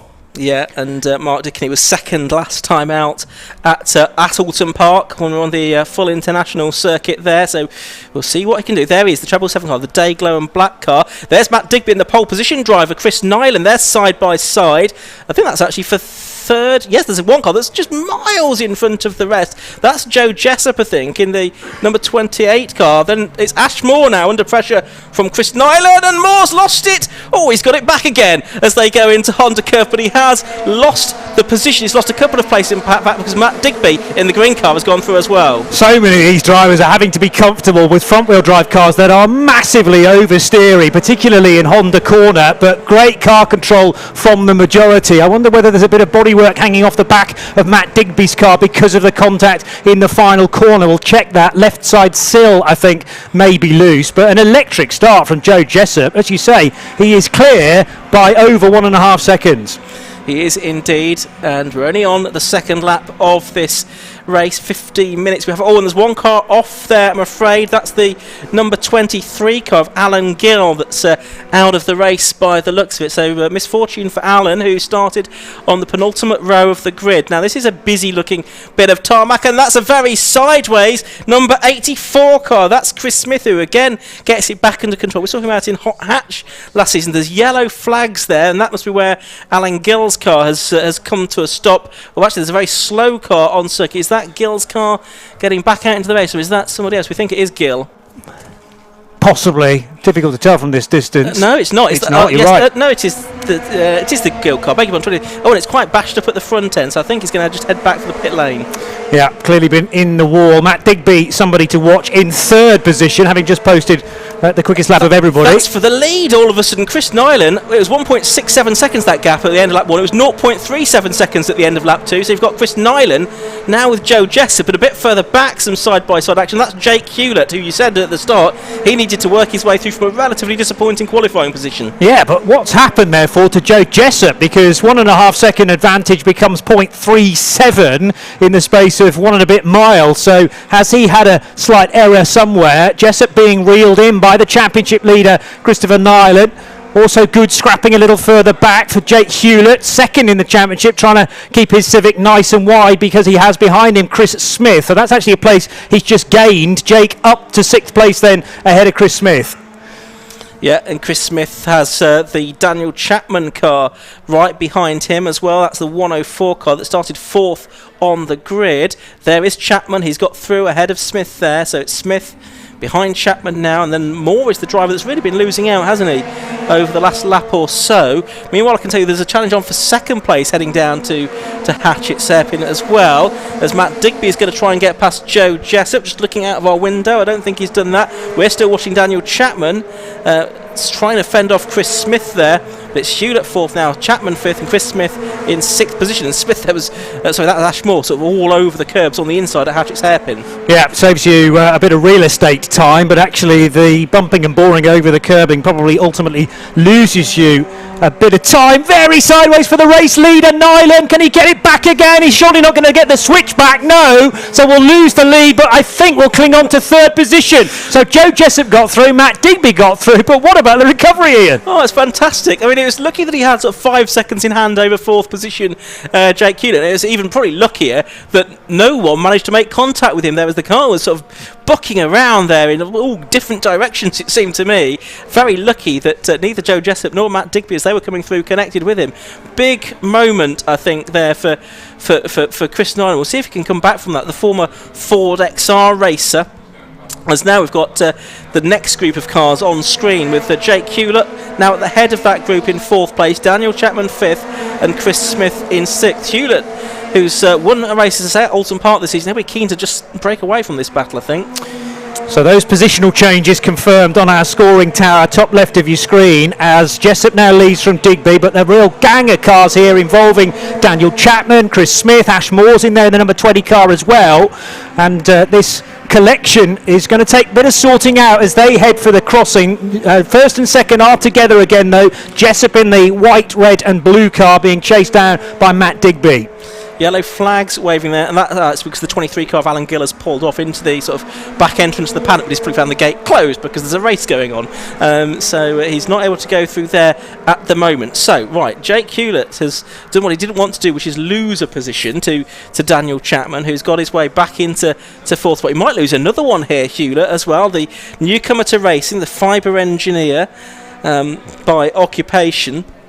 Is going to lose a place to Chris Smith here. So Chris Smith goes 6th. This is not such a happy race for Jake Hewlett as some of the events he's had so far this season. He's led on at least a couple of occasions this season, as one of them, I think, Ashmore, big moment for him on the way into Honda. But just to finish off what I was saying about Jake Hewlett, lots of experience in sim racing.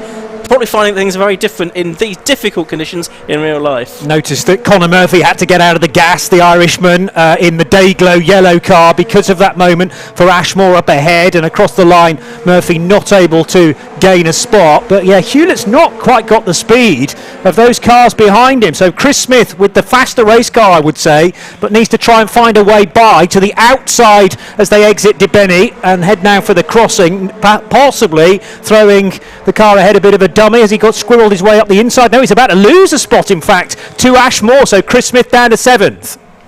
He is indeed. And just see, Mark Dickin, who we saw go straight on the first corner, he's back to 10th place now. Is he going to make any more progress, though? He is not lapping as quickly as the cars in front of him as Jake Hewlett. Big moment for him up at Brooklands, and that's going to lose him more places. Ashmore and Chris Smith, who lost a place to previously, go through, and he might also lose out to Conor Murphy in the 67 car as well. He's not quite done so yet. I think he's just going to avoid that. But Hewlett now down to 7th.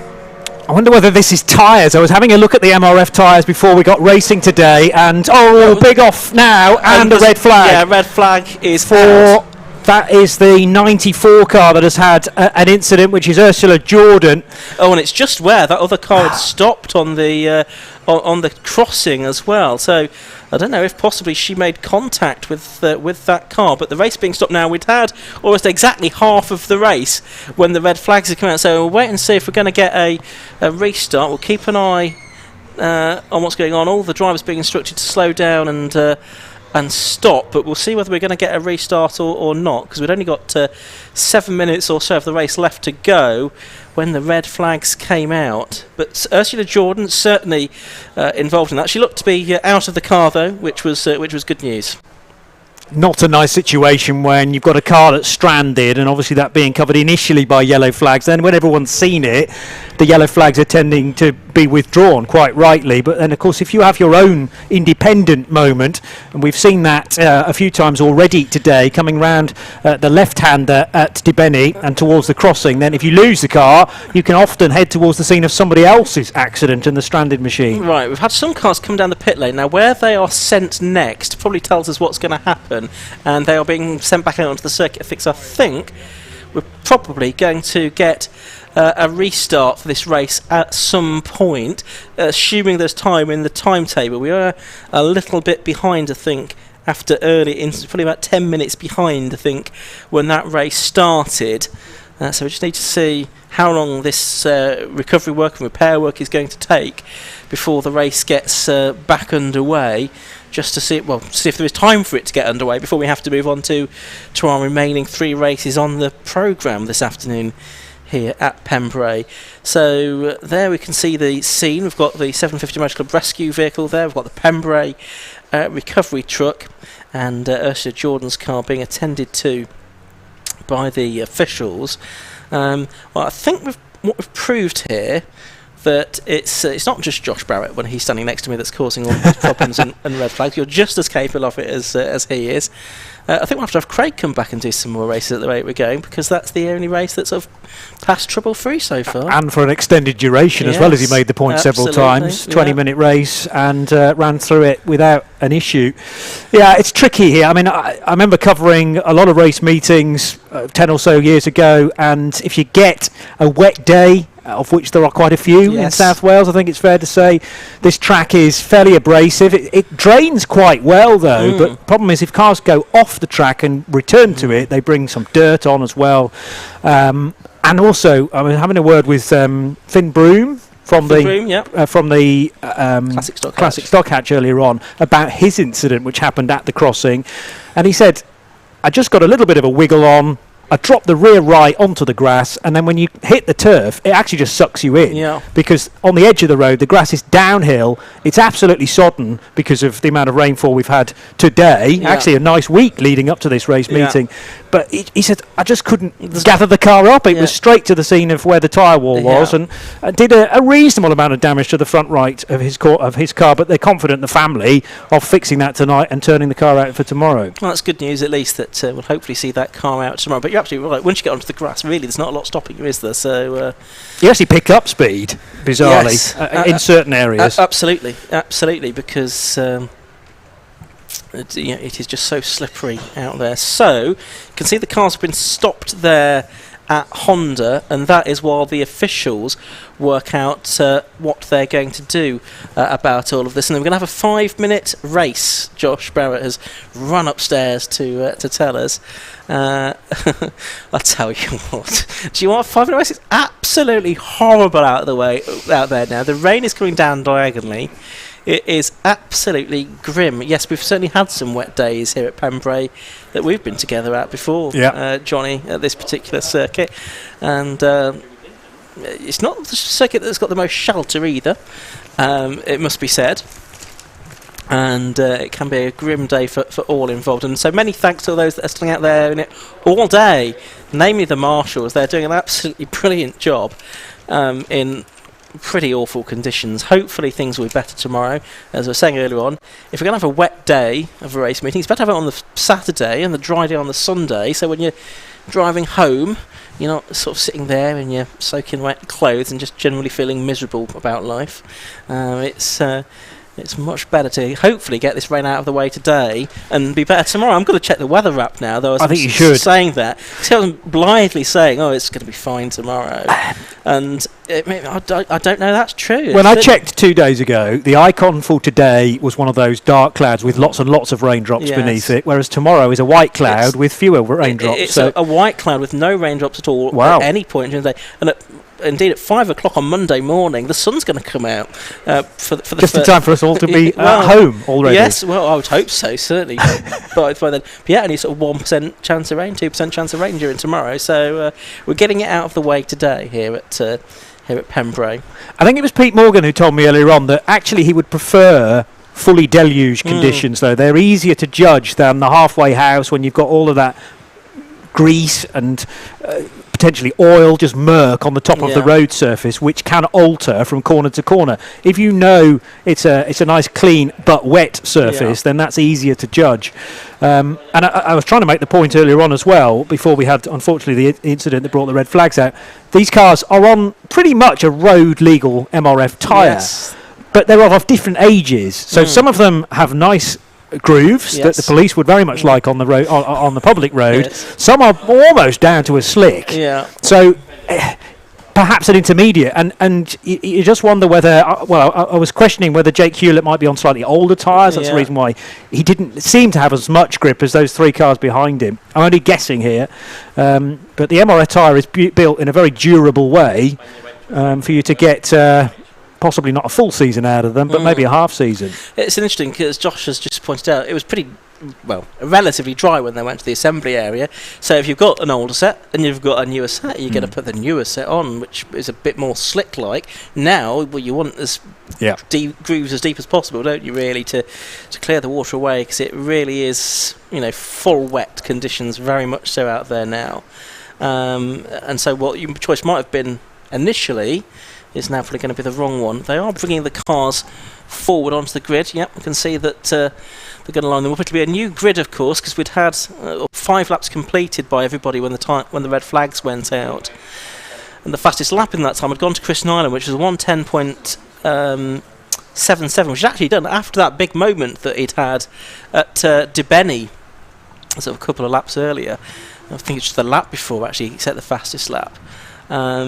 So it certainly hadn't put Chris Nyland off setting a good time. I suspect the times now might go out a bit again from that. Nyland's time in qualifying was 1:10.61, so quite similar to what he's done in this race, but I think the track now will be a good deal wetter, so I think there will be a drop-off in that time, but perhaps not quite that much. So we've got Skiwa Type R trophy cars. They're sitting there on the grid. They're going to get a 5-minute restart just as soon as A, the circuit's clear, and B, the grid is complete. Pole position there being for this sort of restart, then going to be held by Joe Jessup, as he was leading at the time of the red flag. He's 42 years, I think. He was 6th in the championship last year, which was his first season of racing. He works in the financial services business, and he's in the DH Racing, Danny Hobson Racing prepared car. Alongside him is number 97, Matt Digby, who's 39 years of age. He prepares his own Honda Civic Type R, the business manager from Uxbridge, who probably 10 years or so ago, when Johnny was last with us in 750 Motor Club commentary boxes, Matt was probably a front runner in Stock Hatch at that point in time. I remember. Winning races in that, and he's dabbled in various different things in the intervening period, has Matt Digby. He's been in Clio's, certainly, and he's also done some, I think, mod sports racing as well. Yeah, his father was a renowned mod sports racer as well. So Matt's got a lot of racing history behind him. Then you've got Chris Nyland in the 130 car, the driver had that big moment at Debenny. He's been racing since 2011 on and off, 35 years of age, from Oldham, and being from the northwest, he made his debut in the Ford XR Challenge, which historically has been local to Alton Park, but now spreads its wheels a little bit further around the country. We're getting another green flag lap for these cars to allow them to see what the conditions are like. Chris Nyland in one of the Motion Motorsport prepared cars, and then I think next to him on the grid is going to be Daniel Chapman, I think, next up in the 104 car, the driver from Malton, and he had a poor initial start to that race, but came back nicely to get back up to 4th position. So let's have a look, Johnny, as they go round on this green flag. Like what these conditions are like. It's certainly looking a lot wetter at Hatchett's than it has been earlier on in the afternoon now. Yeah, I would favour the higher line, if you like, the outside line at Hatchett's, because all the water is collecting right by the curb. We've seen one or two actually just straight line that curb as well, which is not necessarily advisable. Creeping through shot there is one of the middle order cars I noticed with only one headlight working, which it's pretty dark out there as well. I mean, the naked eye is absolutely fine, but I noticed when I was doing one or two interviews earlier on today that it felt like it was about 6 o'clock in the evening, because the cloud cover had gathered once again. But a day like this is so tricky to work out, when you're likely to be on track for your race, particularly with the delays that we had earlier on once racing began, and then tyre choice, because with cars like these, you can't change your tyres during the red flag. You're stuck with whatever you selected in the assembly area or prior to getting to the assembly area, and one or two might want to take that decision again. Yeah, if they've got their time again. Interesting to see what Mark Dickind does off the start this time. He started 6th for race 1, was sort of first going into Hatchett's, but then he went on and on and on, right into the runoff area, nearly ventured onto the airport runway, I think, here at Pembrey. But he did get back into the race, and he was 10th when the red flags came out. That's where he's going to start for the restart. So we'll see if he sort of repeats that feat, or will he have learnt from his mistake there. Dickin third in the championship coming into this weekend, so I think he'll be keen to get a good result out of all of this. There you can see the number 69 car. That's James Mansell, 32 years of age, and he races to raise awareness for the Crohn's and Colitis Society as well, as part of his racing. 96 is in the pit lane, which is Tim Netland's car, so possibly he decided he doesn't fancy it, or there's a problem with his car. There he is, just beneath our commentary position. But there's the 5-second board. Race about to get underway then. The lights go on and out they go. And who makes the best start this time? It looks like a pretty good start by Matt Digby from the outside of the front row. Of course, it is a staggered grid here, so he's got to make up several yards, but he's alongside the 28 car of Joe Jessup as they head down to Hatchett's for the first time. But it's going to be Jessup who takes a bit of curb on the inside line that holds the lead. Digby in second and Nyland in third place. It looks like amongst the leading few, they're more or less in order. I was right about Matt Digby's left side sill, though. That's trying to depart from the car as quickly as it can. Chris Nyland's a little bit wide there coming out of DeBenny. Visibility is going to be a massive problem in the midfield here as well. Joe Jessup will be very grateful that he had pole position then in the restarted grid, and he's starting to romp away a little bit from Matt Digby. I also noticed a very good start from Jake Hewlett from 6th position. Let's see how he gets going, though, once we get to race pace. And there is Mark Dickin, who didn't make the same exhibition of himself as he did at the original start. Chris Smith there, throwing the car around the Brooklands hairpin, not particularly effectively. He loses a position there to, I think that was Daniel Chapman in the 104 car. Yes, it was Chapman that's got up ahead of him. Chris Smith losing that place. They're heading to Honda at the end of the first lap of what's only going to be probably they might squeeze 5 laps out of this. A 5-minute race. Anyway, the end of lap 1, it's Joe Jessup leading, Matt Digby second, and Chris Nyland in third position. And in the spray is Christopher Nyland, then championship leader, looking for a way by Matt Digby. He's not going to be close enough this time into Hatchett, and also not far away in the blue car, blue and black for Daniel Chapman in car 104, almost side by side, and that's a place gained, I reckon, by Mark Dickin. No, he was just ahead of Conor Murphy as they crossed the line, but confirmed now for Dickin, who started the initial start in 6th position, lost ground, but is gaining it back again. Okay, 3 minutes to go. Oh, that's Nyland off at the same part of the circuit as he was in big strife on a couple of laps ago. But a bigger problem for Daniel Chapman, who's been off into the barriers, and he's got quite a lot of damage to the front of his car. There's Dickin and Hewlett now disputing 7th position. It's actually going to be 6th, isn't it, with Chapman having gone off the road, and Hewlett duking it out there on the inside line to fend Dickin off. Lots of grip, I thought, out on the outside of Brooklands hairpin there. It's called a hairpin, but nothing like one. But then he hit the curb, and the dirt did Mark Dickin, and lost even more ground, and another red flag, I'm afraid to say. Another race stoppage. And that time, yes, the checker flag is going out. So I think that will be a verdict on the one lap that we had for the restart there. So one of those rare beasts, a race declared at one lap, I think. I can see the fire tender heading down, and also the medical car heading out there. So hopefully the driver involved is okay. But that just looked like quite a heavy hit there, Johnny. It's another incident where you run a bit wide on the approach to the crossing, and Daniel Chapman just can't get the car back again. All the momentum is sending you off to the right-hand side where the tyre wall is, and that's actually a longer run than Finn Groom had earlier on. Close to where the cafeteria is. I saw that in the background, the car with lots of front end damage, and just keep our fingers crossed that Honda is repairable overnight, because that's the business end of the car. Let's have a look at the results. Now, this isn't official because this is showing the position after 2 laps, and we think it'll go back to 1 lap, but let's run down these anyway. Joe Jessup 28 from 97, Matt Digby, Chris Nyland 130, and that would be in a different order if it went back the previous lap, wouldn't it, I think. Chris Nyland 4th, Chris Smith 4th in 84, Ashmore 5th in number 20, 6th number 92 Jake Hewlett, 7th 777 Mark Dickin, then Conor Murphy, Joe McMullen and Jack Thomas running out the top 10, which is a good performance from Jack. He started, I think, the original race 19th. Daniel Bailey 27 was 11th, then James Mansell, William Putgill, Sam Dennis, Matthew Duffel, Warwick Ellis, and then Dan Chapman, who obviously had that incident on the second lap, we lost Craig Atkinson and Tim Necklin as well. So a great shame that's how that race has finished. Two red flags, but really demanding conditions for the Type R Trophy drivers there, Johnny. It's so tricky. I mean, they were changing all the time. The rain actually intensified during the red flag, and yes, everyone was given another formation lap, but you can't really know how much grip is there or not there at slower speeds. And you've picked your tyre half an hour, 45 minutes ago. You've just got to live with that situation, and it's so easy to have an incident like we saw for Daniel Chapman, to run wide like Mark Dickin did in the initial phase of the race.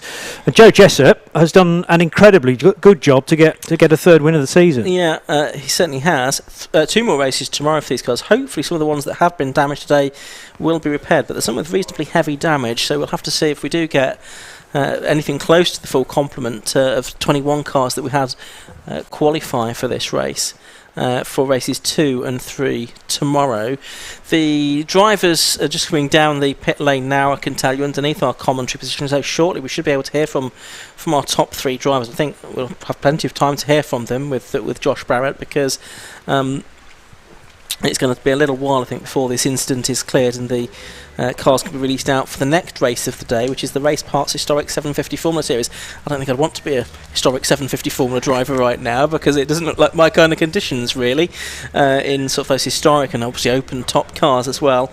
And then the next cars after that also have no roof. That's the Sports 1000s, the RLM Racing Sports 1000s. And I've got the K-Tech Racing Clio Sport Championship as well coming up. But let's head down to the pit lane now, and Josh Barrett is there. So we're down in a very wet Pembrey pit lane now after that eventful Tigir R Type R Trophy race. But it was Joe Jessup who took another win this season in what is a closely fought championship this year. Well done, Joe.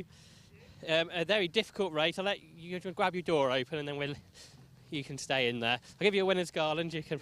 That was a difficult race because we had 2 parts, 3 parts to it, and 2 parts to it, but another red flag as well, and some sideways moments out there. It's really slippy. It was actually not too bad first couple of laps. Then after the red flag, it was raining pretty hard, so lots of standing water on the track. So I hope everybody's okay. But really pleased with the performance.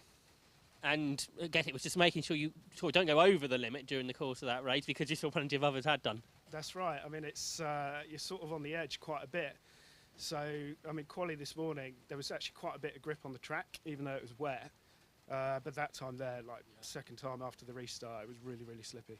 It's been a pretty nice season you had so far. You've had that win at Crofting, a win at Alton, now win here as well. Yeah, no, delighted with the season so far. I think it's got off to a cracking start. Obviously at Alton, we had a problem with the car in the second race. We had that problem again yesterday in testing, but we managed to fix it. So yeah, delighted with the win. And a busy weekend this weekend, 3 races. Yeah, it's quite tiring this weekend. Hopefully some dry weather tomorrow. Well done on your win. Second place was to Matt Doobie. We'll let the driver stay in their car so they don't get soaked as well. Matt, second place, that was all a good result for you. Yeah, it was, I was really hoping that wouldn't restart again, but it did, and it only lasted a lap, so that's cool. Yeah. And in that first start, you had a 1 go at trying to get around the outside for the lead, I saw. Yeah, you got to try anyway, especially in these conditions at this circuit as well. And how are you finding the Civic? You've had a few different cars over the last few years now. I'm actually enjoying this one the most, I think, at the moment, yeah. And how's that sort of compared? Because I guess the cars are sort of like newer versions of what Stock Hatch was back in the day. Yeah, obviously they run the diff, and you've got a lot more adjustability on these than any other car I've driven before, so it's really good to have a mess around with it. And obviously the rules are quite tight, and the racing is so close because of it. Yeah, and that's what I like about it. Everything's the same. It should technically be just the driver. Yeah. Are you enjoying these wet conditions? Yeah, actually, because I didn't get to test yesterday. I was hoping it would rain today, so hopefully it continues like it. Well, we'll see. Well done in second place. Third was Chris, who's got out the car. Chris, I saw you had a big old spin at one point. The start as well didn't go quite to plan either. No, that didn't. No, that kept me entertained. But well done to these 2 chaps for avoiding me, definitely. But yeah, no, it wasn't a great race. I bodged at the start, jumped out of first gear, struggled to get second. Everybody went past. So I thought, right, so get my head down. And then, up to that point, it was a good race. Obviously, I know there's a red flag, so I do hope everybody's okay. But yeah, and we've got to be happy with third, I suppose, for the championship. But yeah, a bit of a scrappy race. Wasn't really what I wanted, so. Like you say, the points have come, so it's not the end of the world. It's not the end of the world, no, but you're in a championship fight with these guys, and I did have the lead at one point, and I should have just got my head down and went, but it is what it is. Still had fun out there. It's very, very tricky. it was grippy but interchangeable conditions, so we were just changing every lap, and I think we've gone a little bit wrong way with the setup, so yeah, it didn't work. I guess you talk about the grip, lots of people have been talking about it. I guess when it, though, like you say, now it's getting a lot wetter. If you think you've got the grip then suddenly haven't, it get quite difficult. Well, yeah, I mean, this morning in qualifying, it felt like a really, really grippy circuit. As soon as I went out on that first few laps there, it was really loose, the car was all over, the circuit seems to have changed, and then obviously when we had the rain and then it dried out and then more rain, obviously every time you come through a corner, you're on the limit anyway, a little bit over the limit with me, but yeah, like I say, well done for them to avoid him, but it was a good race overall. Looks drier for tomorrow, hopefully. Are you looking forward to those races? Yeah, looking forward to them. We've obviously got 2 races tomorrow. I think one's a reverse grid as well, so yeah, I'm looking forward to it, see what happens. You talk about the reverse grid here, some drivers telling me not that easy to overtake. Do you think that's going to be quite difficult then? It'll be more difficult in the dry, because obviously it's quite a fast flowing circuit, but I suppose if you can try and put people off the line and just make the moves, but yeah, I'll try and do it without contact. Well done on third place. Still some barrier repairs going on behind us, but we have got cars heading to the grid for our next race, which is time to go historic racing at Pembrey with the Race Parts Historic 750 Formula Championship.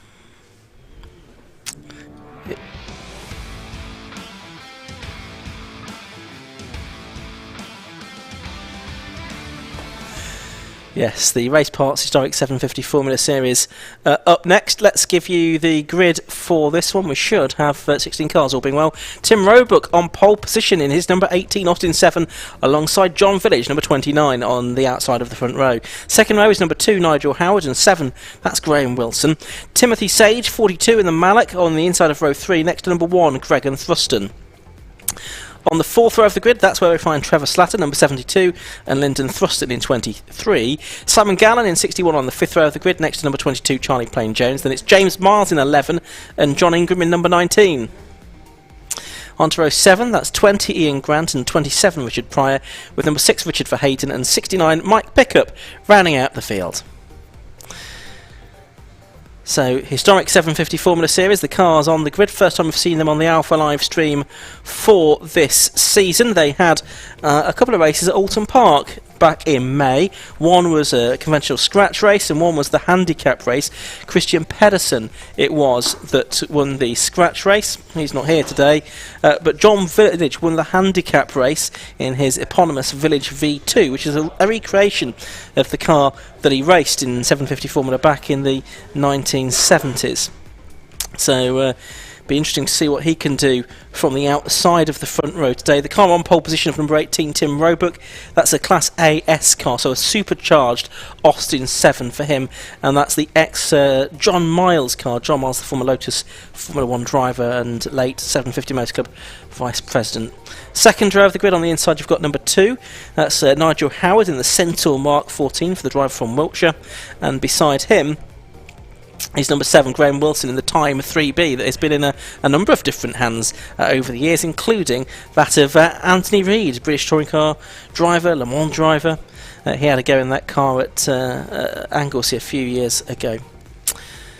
So that's the way the first couple of rows line up. As Josh alluded to, I think there is still a little bit of barrier repair work being done before these cars are released for their race, and normally these cars aren't ones that like being sat on the grid for too long, so hopefully they won't be detained for too much longer.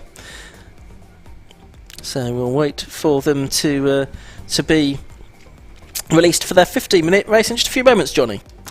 Yeah, I'm just looking at the qualifying times, and there is about a second difference between Timothy Roebuck's Austin 7 Special and John Village's Village V2. Conditions were different when they qualified, though, a little earlier on, so they'll need to just get kind of a grip of the state of play right now. Pace car is just reversing into shot, though, so that suggests we're maybe not too far away from the start. Well, I think there's still this barrier repair work going on, so I wonder if they're going to be taken round behind the safety car for a green flag lap, because normally these cars wouldn't have a green flag lap, or are they even going to have a safety car start? That would be an interesting late decision. Josh is heading downstairs to race control to find out exactly what is going on, and he will relay that information to us. But obviously, with that delay for that barrier repair work following the Type R Trophy race, it is going to be just a few moments before we get any sort of full speed racing action underway in this Race Parts Historic 750 Formula Series. It is just a series of races rather than a point-scoring championship, and it's one of the most cost-effective ways you can get into historic motorsport in the UK. Rebranded a couple of years ago now. It caters for Austin 7s, and Austin 7s were the basis of the creation of the 750 Motor Club back in the late 1930s, just before World War II, because they were, even at that time in 1939, relatively available at a relatively cheap price for drivers who didn't have that much money. And that was the base of the 750 Motor Club. So it's appropriate as they near their centenary that we have them well represented on the grid, and also the historic 750 Formula type cars from pre-1974 and those built to the same regulations. They're also on the grid. They're in Class C. I can see the safety car board is being shown, so I'm just going to find out exactly what the situation is with the start of this race.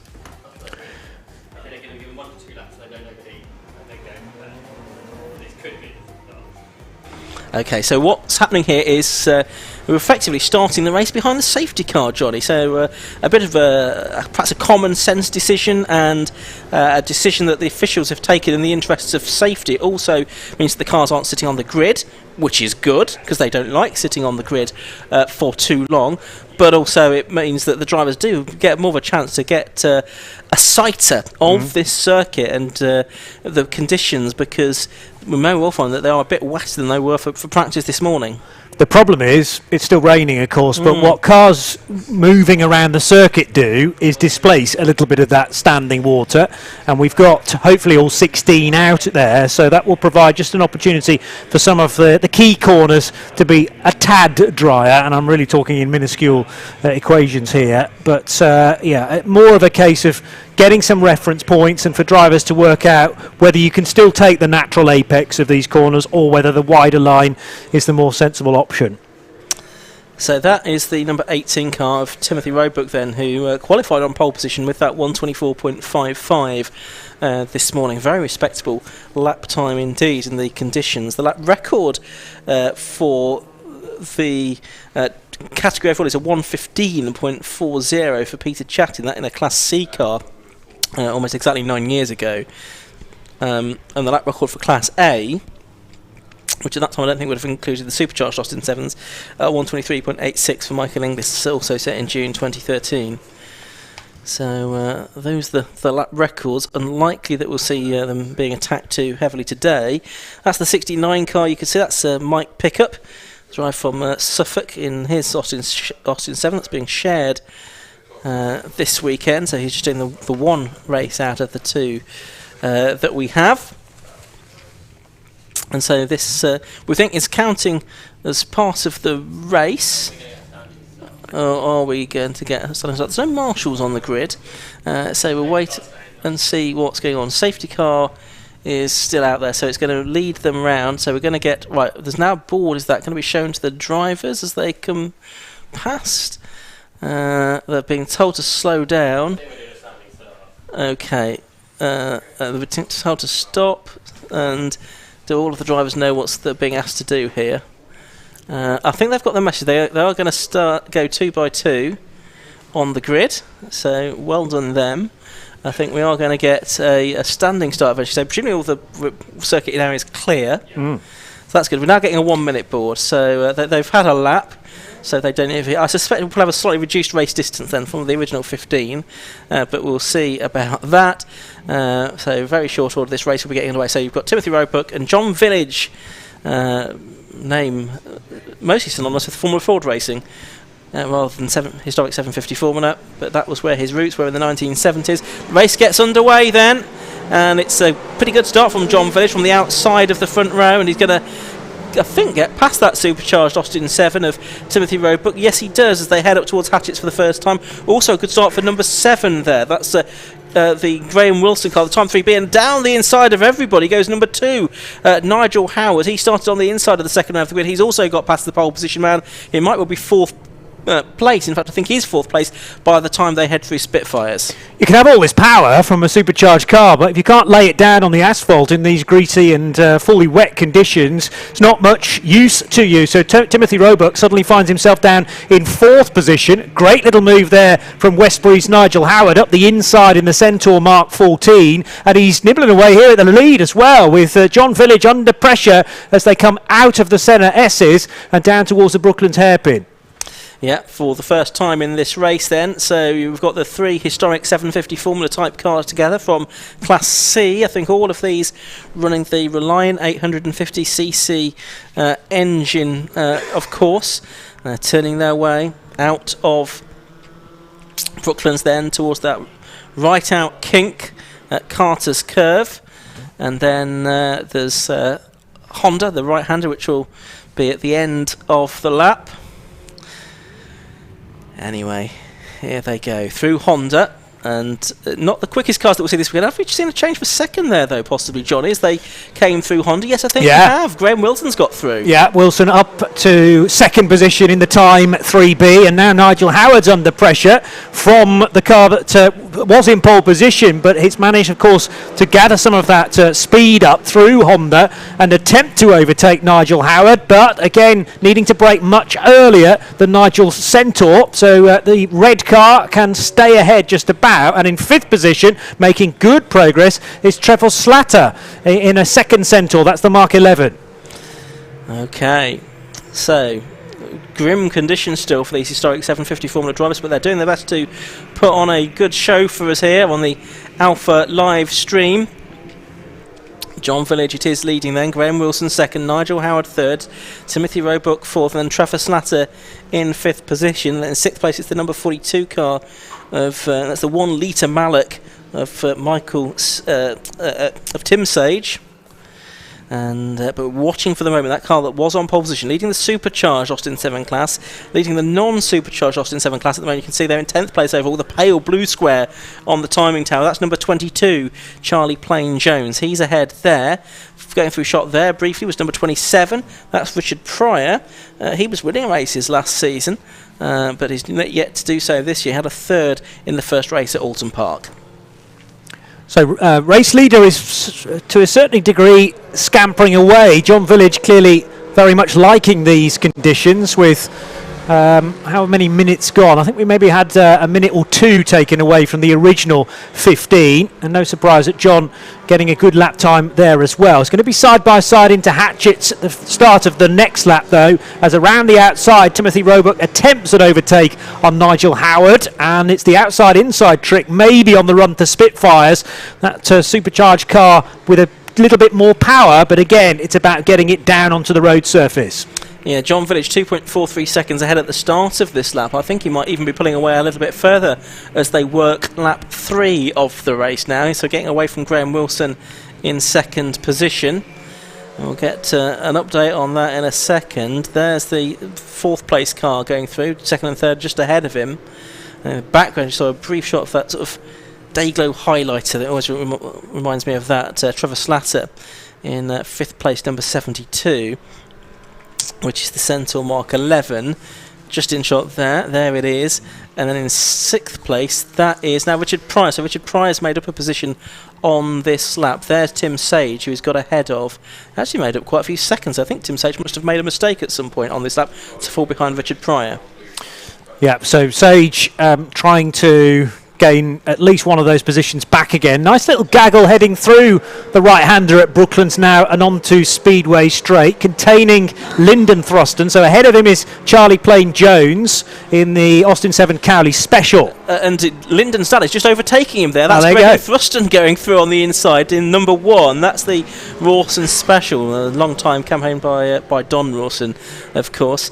So he's now got through ahead of Son Lyndon, who these days is very much the prime mover behind the historic 750 Formula Series, and has really helped to get increasing numbers of cars on the grid over the years. Looks like Greg Thruston's making up another place there, so he's going past James Miles in the number 11 car, and so that is up into the top 10 now for Greg Thruston as they head into the hairpin. Good momentum being gained towards the end of the lap there through Carter's Curve and into Honda. And a bit of a job there for James Miles to hustle his 7 special through the first corner. Roebuck now up to third place. He's got ahead of Nigel Howard there. So Timothy Roebuck in number 18 now goes to third. Oh, they've caught John Village. He was 2.6 seconds ahead at the start of the lap. Where's that all disappeared to? Well, he was attacking Brooklands from a peculiar angle, so I just wonder whether he overcooked it slightly on the run into the centre S's, maybe a trip to the grass. Scampering away again now, but definitely that lead came well and truly down to Graham Wilson in the chasing time 3B, and he's bringing Nigel Howard and Timothy Roebuck with him. But again, now the 850cc, so the Reliant-engined Graham Wilson car, stretching its legs away from this battle for third. Yeah, just looking at the lap times, that's 3 laps completed, isn't it? And Richard Pryor in 6th place has done the best lap of the race now, 124.87. Do we get a change there for second? No, we don't. We don't. So it's Graham Wilson holding on to second place in number 7 from number 18, Timothy Roebuck. We do, of course, need to just keep an eye out to see if there's a checker flag appearing a little bit earlier than we might expect in this race as well. And John Village just started to ease away a little bit again from the next three, and not helped, I don't think, in their pursuit by falling over one another, Graham Wilson and Timothy Roebuck there. Yeah, good point you make. Nigel Howard trying to gather that ground back again on Timothy Roebuck in third. Roebuck maybe to the inside. There was a gap there, but couldn't quite make use of it. And now Nigel Howard is all over the back of the supercharged Austin 7 Special. Again, they're condensing to some degree. I wonder whether John Village's car isn't just too happy through the centre S's and Brooklands hairpin, but because once more the gap appeared to come down, at least visually. Second position still in the hands of Graham Wilson, who will be mindful of Timothy Roebuck's progress because it is able to eat up the mileage through Honda and out the other side. The supercharged car much quicker in this final part of the lap and the run towards Hatchets at turn 1. Absolutely, and he's carried very good speed, and out of Honda has Timothy Roebuck in that number 18 supercharged Austin 7, the back marker that they are going past as well. I think that's the John Ingram car at number 19. Yes, it is, for the 77-year-old from Whitney and the ex-Nigel Arthur. And they all sort of squeeze down the inside, but Richard Pryor seems to be very much coming into the equation here as well in that number 27 car in 5th position, so he's certainly one to watch. We've really got actually the top 6 cars only separated by less than 5 seconds at the end of 5 laps, which is really quite competitive. Yeah, the JGS 3 in the hands of Richard Pryor has certainly had a fastest lap to this point, and yeah, still holds on to it with a 124.87.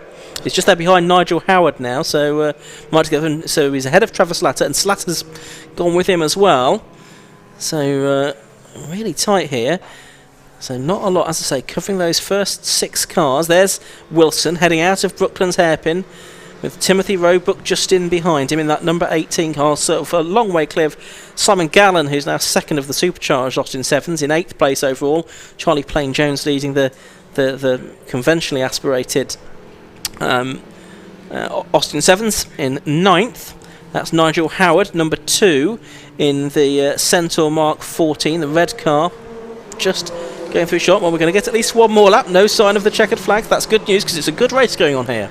One thing that strikes me is the difference in eye line, because Timothy Roebuck virtually sitting on top of his Austin 7 Special. You look at Richard Pryor, he's so close to the ground, he's virtually lying down in that JGS. And when you get behind other cars, particularly in the spray, it's going to be very difficult to judge whether he's got the space and the gaps to go through. I mean, he'll be well used to that JGS these days. But having to pick his moments carefully, he does have a bit more speed than Nigel Howard, I would say. And Howard now looking for a way up the inside at the crossing of Timothy Roebuck and gets it. Nicely done. That sort of came out of nowhere, didn't it, really? But good move from Nigel Howard. Richard Pryor thought about following him through as well there. But now heading through the right-hander at Senna. And then it's down to the Brooklands hairpin, that tight right-hander. So Roebuck, who'd been attacking for second for so long in this race, now back down to 4th position. And question is, can he cling on to that in the closing stage? I think we're going to get at least one more lap at the end of this one. Just looking at the finish line marshal, just to see he's not holding a checkered flag, which he isn't at the moment. So I think we're good for at least one more lap at the end of this, Johnny. Okay, so through the quick right-hander at Carter's Curve, approaching Honda, which again is fast on the approach, but you need to just balance the car between accelerator and brake, dance it through, really, the right-hander. And there's a fair bit of mud that's been chucked onto the road there through the course of this race and earlier ones in the day. Again, a good exit for the JGS in the hands of Richard Pryor, getting a run maybe on Roebuck, heading for Hatchett's corner, and Roebuck's going to have to give him the space, I think, later on the brakes maybe for the JGS. And yes, over the curve, get a face full of water. That's what I mean about the very low driving position for Richard Pryor. It's pretty like sitting in a bath right now, isn't it? Because it's probably full of water, that car. Very fast bath, though, which is the main thing. And he's got ahead of Tim Roebuck now, up into 4th position. Slatter lost a lot of time on that lap, didn't he? So he's made a mistake somewhere, I think, in the orange Centaur.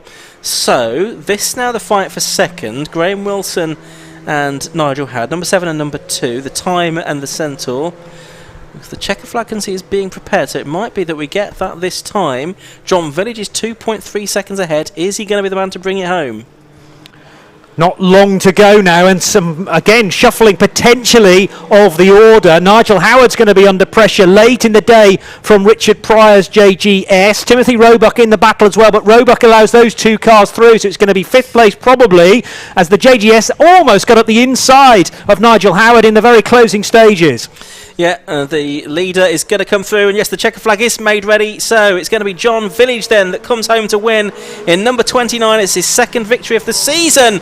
Almost a dead heat there, a little bit further back. We'll just wait for the screen to update itself. It was certainly second Graham Wilson, but then beyond that, well, there was just a 10th of a second for 3rd place between Richard Pryor, number 27. So he stole it, Johnny, right at the end. Yeah, he did. Yeah. From number 2, Nigel Howard. Timothy Roebuck, 5th in number 18, winning his class.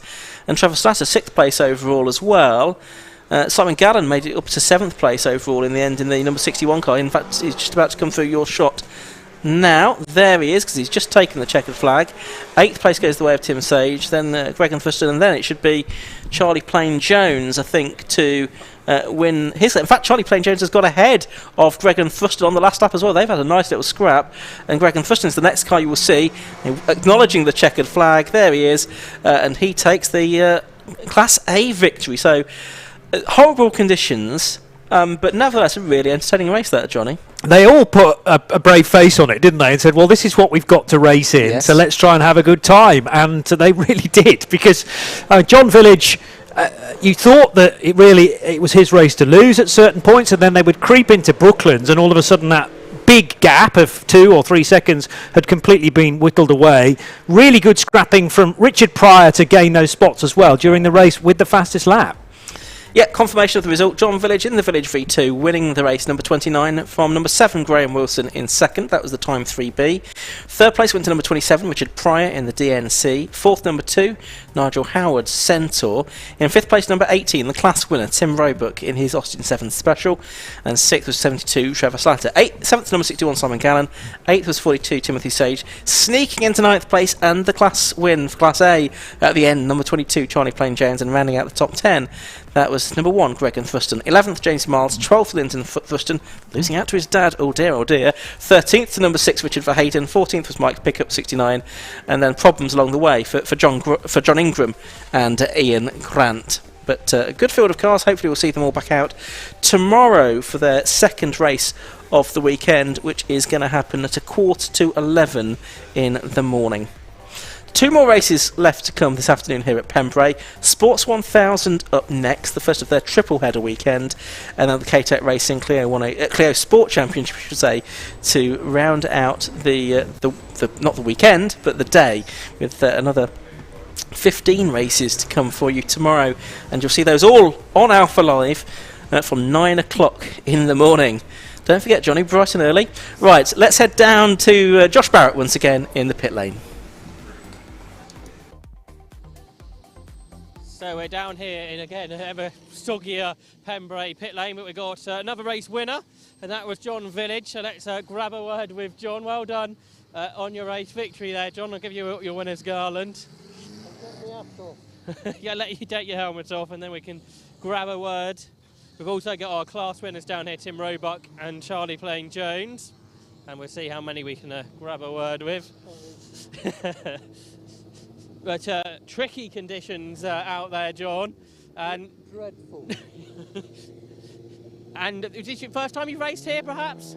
It's the first time I've ever raced here. Yeah. What do you think of the circuit? Difficult when you don't know it. But you managed to build a gap at the start and sort of maintain that. Yeah, I was just focusing on maintaining a gap and not going OTT.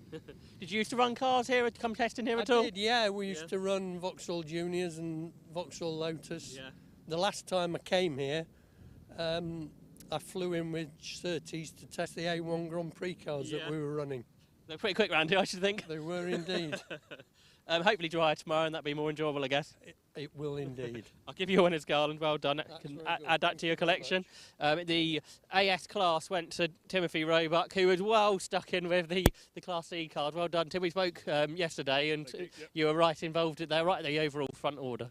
Yes, yeah, John managed to get the jump on me off the line. I got too much wheel spin off the line, and then Lyndon and I think Graham came piling through as well.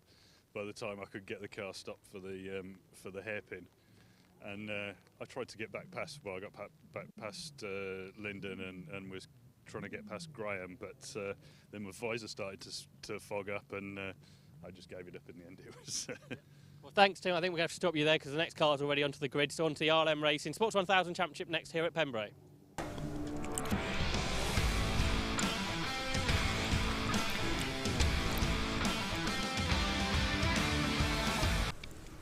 Let's take a look at the grid for the RLM Racing Sports 1000 Championship. It is 88 Richard Webb on pole position and 1 Ryan Yarrow beside him. 2 Michael Roots and 14 Paul Smith on the second row. 63 Colin Chapman and 8 Dan Clues on row 3. 72 Jonathan McGill and 21 Phil Hutchins on the fourth row. Paul Rogers in 43 and James Fowley in 71 on row 5. Then row 6 is number 9 Ian Hutchinson and 44 Carl Austin.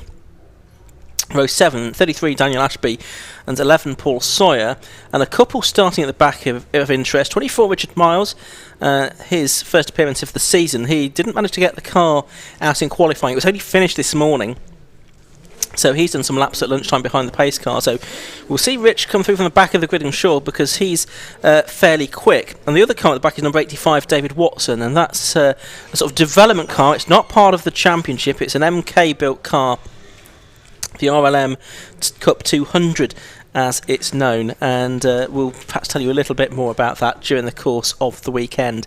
This weekend for the Sports 1000 it's a slightly different format. Usually they have 2 20-minute races. This weekend they have 3 15-minute races for their money. The 30-second board has been shown. 15-minute race then ahead of us. 5-second board now goes up. There you can see the pole position car, number 88, Richard Webb, who's swept all before him this season. The revs rise and the race gets underway, but not for number 2, I'm afraid. That is Michael Roots, who does not get away at all. It looks like they've all thankfully managed to avoid him. He does now move away, but that was a worrying moment for Michael Roots. But he is away now. That's Colin Chapman in the 63 car. But what's going on up front? Well, it's Ryan Yarrow, the reigning champion, in car number 1 that's leading the way. But for how long? It's only taken until Spitfires for number 82, Richard Webb, to make his way through into the lead. And he has won all 4 races so far this season. And it must be said, by a very convincing margin. Is he going to continue to do that? I can see that the car that starts at the back, David Watson's car, that's also made up several places already during the course of this weekend. But that's not part of the championship. Here we can see Ryan Yarrow under pressure from Paul Smith down at the hairpin.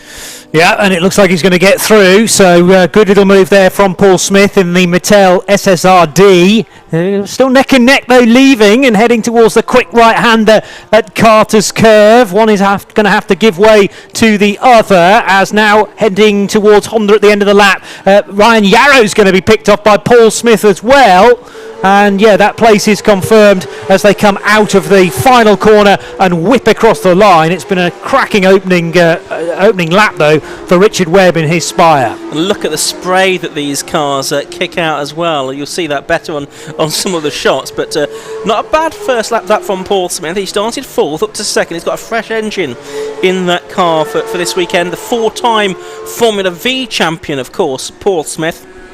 been racing on and off in Sports 1000 for the past couple of seasons in this Mittel that's been developed by him and his, well, in particular his father as well, over the course of recent seasons. There's the reigning champion, number 1, Ryan Yarrow, another driver who's developed his car, which is an ex-Billy Oldbone driven chassis, and hence that's now got the Y designation at the end of its name to indicate the development work that he has done. Exiting the first corner, or rather the Brooklands corner, I should say. Oh, very, very much straight on there and into the tyres for Jonathan McGill in his Spire GT3. So easy to get it wrong there at Brooklands. You approach at high speed, and if he's caught a bit of standing water, that's just sent him straight on and into the tyre wall. Certainly yellow flags, and possibly something more serious to come, Ian. Yep. New fastest lap, 106.12. Lap record for these cars in the drive course, 58.97 for Matthew Higginson 9 years ago. He was a multiple Sports 1000 champion, or RGB as it was known then as well. But 2 laps completed, and Richard Webb 1.7 seconds the advantage. Paul Smith nearly mapped his lap time on the previous lap. That car from the back that we told you about, 85 David Watson, that's the MK Indy, that's already up to 6th position. So it's absolutely flying. He's been lapping in the 109s, so about 3 seconds slower than the front cars, but in a similar pace to the cars immediately ahead of him. There it is now, the MK Indy. Yeah, did a 109.860 in qualifying, but then was automatically put to the back of the grid because it's in the invitation class. We always expected it to come through. It doesn't lap quite as quickly as the Richard Webb or the Ryan Yarrow car, but these changeable conditions could change that. Well, look at this as well for the lead now, because Richard Webb has had some time taken out of his lead. Now it's down to 0.6 per second because Paul Smith has done the best lap of the race, a 105.83, and we've not seen Richard Webb under this kind of threat so far this season. Richard Webb in the Spire GT3S. He's the director of RLM, the championship sponsors as well. He's in lots of different types of things as well as Sports 1000 down the years, including he took part in that race last year, I think it was, in which we had the sons of Hunt and Lauder racing in the same race. Meanwhile, we've got a safety car here at Pembrey, Johnny, and that I think is because of the Jonathan McGill car that is off up there at Brooklands. I think it has to be, yeah, for the Doncaster driver in the Spire GT3, nosed into the barriers, and because these cars are very svelte, they have a low-slung front splitter, there's a danger that car could have gone underneath the tyres, so they need to make sure that Jonathan's okay and that the car can be recovered. Still racing to the safety car though. Richard Webb and Paul Smith will see the boards as they come out of Honda and just about slow down, although at different speeds, Ian. Now Richard Webb's weaving around trying to keep some heat in the tyres. I'm not quite sure how advisable that was at that particular point in time. But anyway, he's done it, and he's obviously heading the field as they are behind the safety car. It's a caution period. It's a 15-minute race, of course. These laps behind the safety car will count. There's no provision for laps to be added on at the end of the race. Unlike, say, the British Touring Car Championship, where up to 3 laps can be added on at the end. So these will all count behind the safety car. It's just going to be a question of how quickly that Jonathan McGill car can be recovered from its resting place in the tyre barriers up there at Brooklands, where it ended on the second lap of the race. I think we might have lost Carl Austin as well in the number 44 car.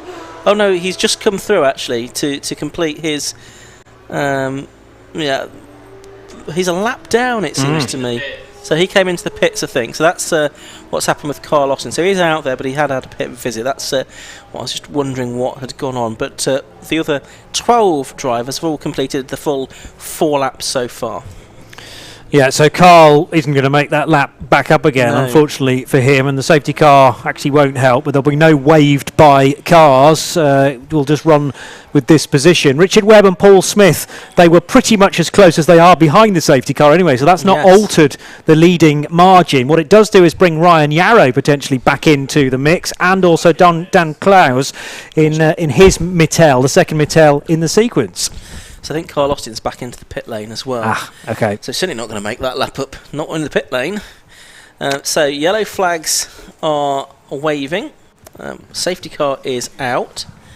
And there is Carl Austin. I think he just wanted to keep dry, basically, appears to be situation. Looks like Thomas Langford down there, the race day coordinator for the 750 Motor Club Sports 1000s, is there. There is Jonathan McGill's car being towed at a jaunty angle behind the recovery vehicle. I'm not quite. I think there is runoff area at Brooklands, isn't there, on the old runway, perimeter road, or whatever part of the airfield it was. So hopefully that's now in a position of safety, and probably have one more lap therefore, I think, behind the safety car. And you can see they're all weaving around now. I don't know how effective this really is in these conditions. No, I think it's more of a case of kind of mentally you think I'm ready and poised to get going again, but all you're doing is dropping the tyre into cold water on the left and right hand side of the track, and wet weather tyres tend to be of the harder compound, slightly more durable, so more difficult to work as well. And you've always got to be careful as you're slowing down for a safety car, that you made the point not to start the weaving too early, because there could easily be a car that is, although you're not supposed to, overlapping you and slowing down accordingly. Thankfully, that recovery didn't turn into what we had at the Nürburgring for the 24 hours a couple of weeks ago, which was actually a BMW being recovered, thinking he was going a lot further than he was backwards, didn't put on the brakes, and actually ran into the 4x4 that was recovering. Oh. So there was contact between the intervention vehicle and the race car. Right. Not advisable. Not good. For McGill, yes, he was testing the very tension of that towing strop, but no contact made. Good. That's what we like. So we're going to have David Watson. Interesting to see how that car does. That MK Indy, it's got sort of 1.3 litres. All the Sports 1000 cars have. You've guessed it, a 1000cc superbike engine to aspirate them. What I've not had a chance to tell you about actually is what's going on in the championship here. I've said that Richard Webb had won all 4 races so far, so you probably don't need a maths degree to work out that he's in the lead of the championship by quite considerable margin. Ryan Yarrow second on 95 points coming into this weekend. Colin Chapman third on 87. Paul Rogers 84. So 2 long-time racers in Sports 1000 RGB there. And Paul Smith 5th on 82 points coming into this weekend. I think we are about to... No, we're not about to go racing again. I'll sit down again then, because the safety car lights are still on at the moment. So at least one more lap behind the safety car, which is probably only going to leave time for about 4 or 5 laps, I would think. Once we are able to get back underway. I'm impressed on our scoring tower that we're getting lap times for the safety car as well, though. Down in 15th position, even though it technically leads the race. Yes. Be interesting to monitor that for the rest of the safety car period. As you say, hopefully it's not going to be for too much longer. 9 minutes and change that we've just had. So we will hopefully get the full quota of 15 minutes. But this is frustrating because, I mean, these are very fast cars. And obviously everyone associated with the championship has turned up wanting to get as many racing laps in as possible. Stronger chance tomorrow, we hope. I would think so. I mean, they are, in dry conditions, very fast cars. I mean, these are giving equivalent performance really to British Touring Car Championship cars, something like that in terms of their lap times, but for an absolute tiny fraction of the cost of doing something like BTCC or sort of some GT cars, which will be lapping in a similar kind of lap time as well. So it's tremendous bang for your buck, Sports 1000. But there are some very sophisticated cars out there now, the Spires and the Mattels, which dominate on this grid. Some very rapid machinery, and this is a championship that really has evolved from its roots over the years as a road-going bike engine sports car championship it was originally. Safety car lights are out, and Richard Webb is wasting no time in getting his race back underway. Already up to speed through Honda, takes the green flag now with just over 5 minutes of the race left to go. Can Paul Smith go with him as he was doing before the safety car came out? Phenomenal speed again through Honda, helped of course that these cars are so aero dependent with that invisible hand pushing the cars down onto the road. They were side by side into Hatchets and now towards Spitfires, but still Richard Webb with the lead. I wonder if Richard Webb might need to be careful with that line through the hairpin, though, because he was certainly using some of the green painted bit on the inside, and if he does that too often, maybe that's something that the officials will want to have a look at. We'll see about that. So Richard Webb, number 88, is that leads. Number 14, Paul Smith in second place. So you've got the Spire leading, the Mattel in second place, and there is a gap back actually, and it's opened up quite quickly, hasn't it, to third place, which we think is still Ryan Yarrow, but we'll try and confirm that in a moment. Interesting braking from Paul Smith there. He had to have 2 applications into Brooklands hairpin, one to sufficiently slow the car, and then I think a little dab to balance it on the approach into that tricky right-hander, which is wanting you really to go left at Brooklands. It's slightly off camber, and as Jonathan McGill demonstrated a little earlier on, it's so easy to make a mistake on the approach. Across the line at top speed is Dan Clues, and Colin Chapman not very far away either. Lead us back to the first corner. Absolutely right. There's David Watson in the number 85 car, the invitation class car, so it's not counting for points. So the next car behind him actually is Michael Roots, who had that disastrous start, stalled on the grid and couldn't get away, but he's fought back to 7th place now, as you'd expect, as one of the quicker drivers in the championship. Michael Roots had a couple of 2nd place finishes already this season, but here's Paul Smith, 5th in the championship, 1 second, 1 4th, 1 6th so far this season for him, only finishing in even numbered positions so far this year. He'd be very keen to finish in an odd numbered position today, and I don't mean 3rd. Richard Webb obviously so comfortable with, on occasion, his car being sideways. He was on the exit of Brooklands there. There's a lot of standing water gathering in amongst the curbs, as another place is gained there by Michael Roots as after that car stalled on the grid. So that was that possibly Paul Rogers that he managed to squeeze by, and up to 7th position. So just under 3 minutes of this race left to go then. Richard Webb is leading by 1.49 seconds now. There he is. Paul Smith, number 14, in 2nd spot. And then it should be Ryan Yarrow in 3rd, the double champion from the last 2 years, Ryan Yarrow. And 4th, Dan Clues, the driver that switched over from F1000. He's still racing in F1000 as well. But watching here, Richard Webb looking to make it 5 wins out of 5 at the start of this season, as we will go past the halfway mark of the season this weekend as well. Rounds 5, 6 and 7 out of 12, I think it is, this season will be taking place this weekend. It was actually David Watson, this car, that lost a bit of ground to Michael Roots. So the MK Indy running in the invitational class. Blistering qualifying pace, a 109.8 produced by David's car, but he had to start from the back of the grid and is now right in the middle in 7th position. There's Michael Roots in the number 2, and behind him now will be the 43 car of Paul Rogers, another Spire GT3S this time. Rich Miles, I thought he might make a bit more progress up from 9th, but of course this is his first sort of competitive session he's had in the car. He's up to 9th place from the back of the grid, didn't get the car finished in time ready for qualifying, so really he's still shaking it down in this race. I was watching number 2 then, Michael Roots is ahead of Colin Chapman now, who says on his commentator sheet that he started racing either 1997 or 1999. He can't remember which, but definitely wasn't 1998. Okay, that clearly makes sense to him. They must have had other commitments during the year of 1998, but it's fascinating you can't put it down between 3 years. Anyway, there'll be a story there, I'm sure. The MK Indy may be coming fighting back again with Colin Chapman just ahead. So this is the dice for 6th position. David Watson's invitational class car. As the checkered flag goes out a little bit early, and it's gone to Richard Webb, therefore, who does a 104.97 on the final lap, so he takes the victory by 1.38 seconds from Paul Smith in 2nd position. Ryan Yarrow takes 3rd. Dan Clues getting across the line now. There you can see him in number 8 in 4th position. 5th place is going to get the way of number 2, Michael Roots.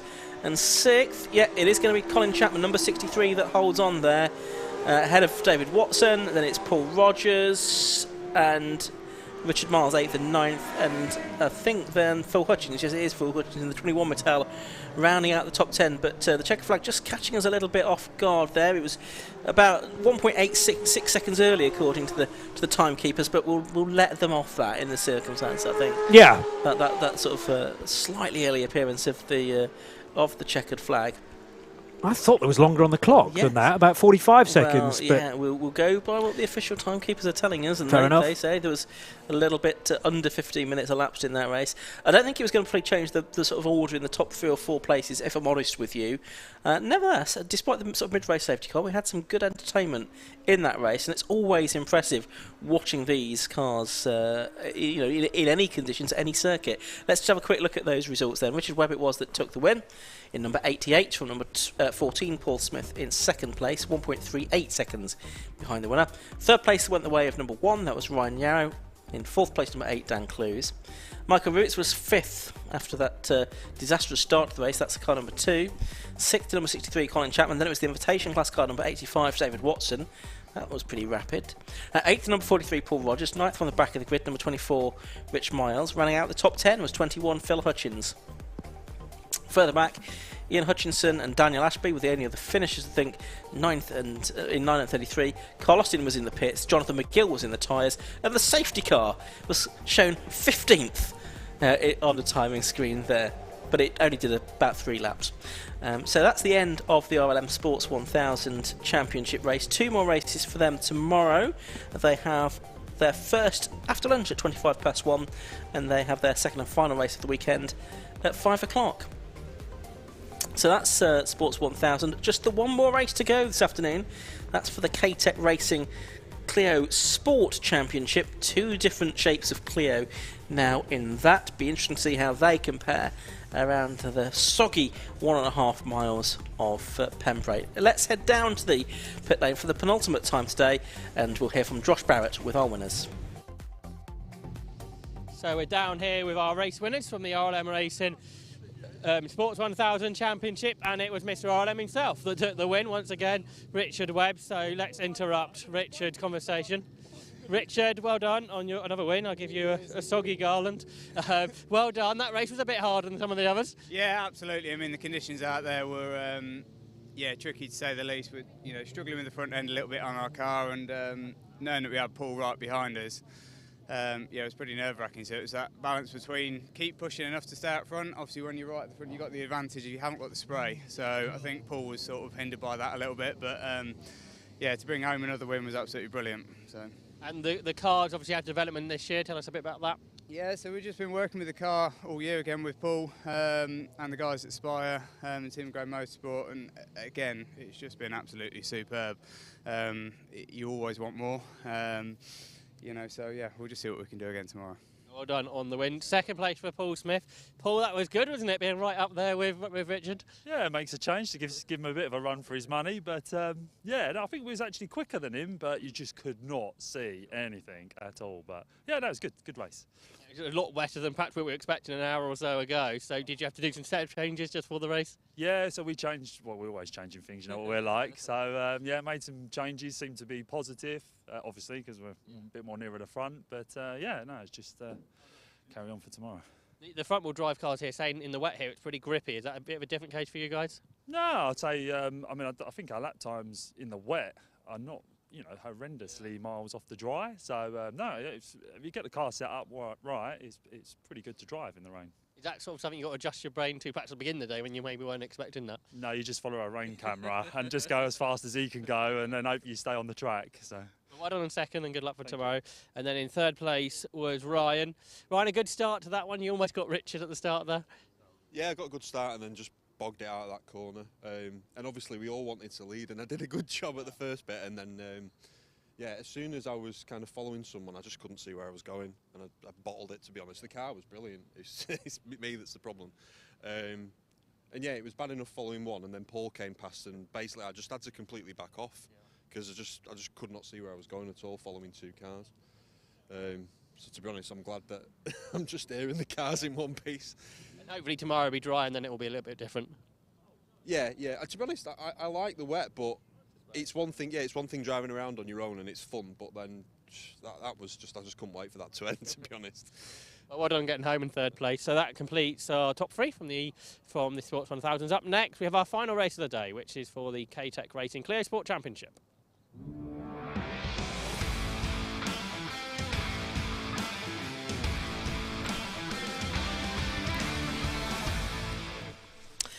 Yep, the 9th and final race of the day for the K-Tech Racing Clio Sport Championship.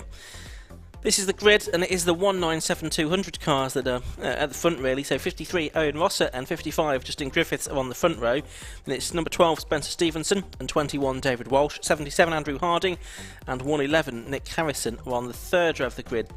I have to go back to row 4 to find the first of the 182s. That's the reigning champion, number 1, Jack Dwayne. Beside him is number 40, Scott Edgar. On row 5, it's number 30, Darren Ransom, and number 15, Alex Hawkins. 33, Nick Brady, and Chris Keir in number 22 on the outside of row 6. Row 7 is 7, Stephen Richardson, and 4, Tim Bentley. The 8th row, 48, Charles Shelburne, and 49, Tom Stevenson-Joyce.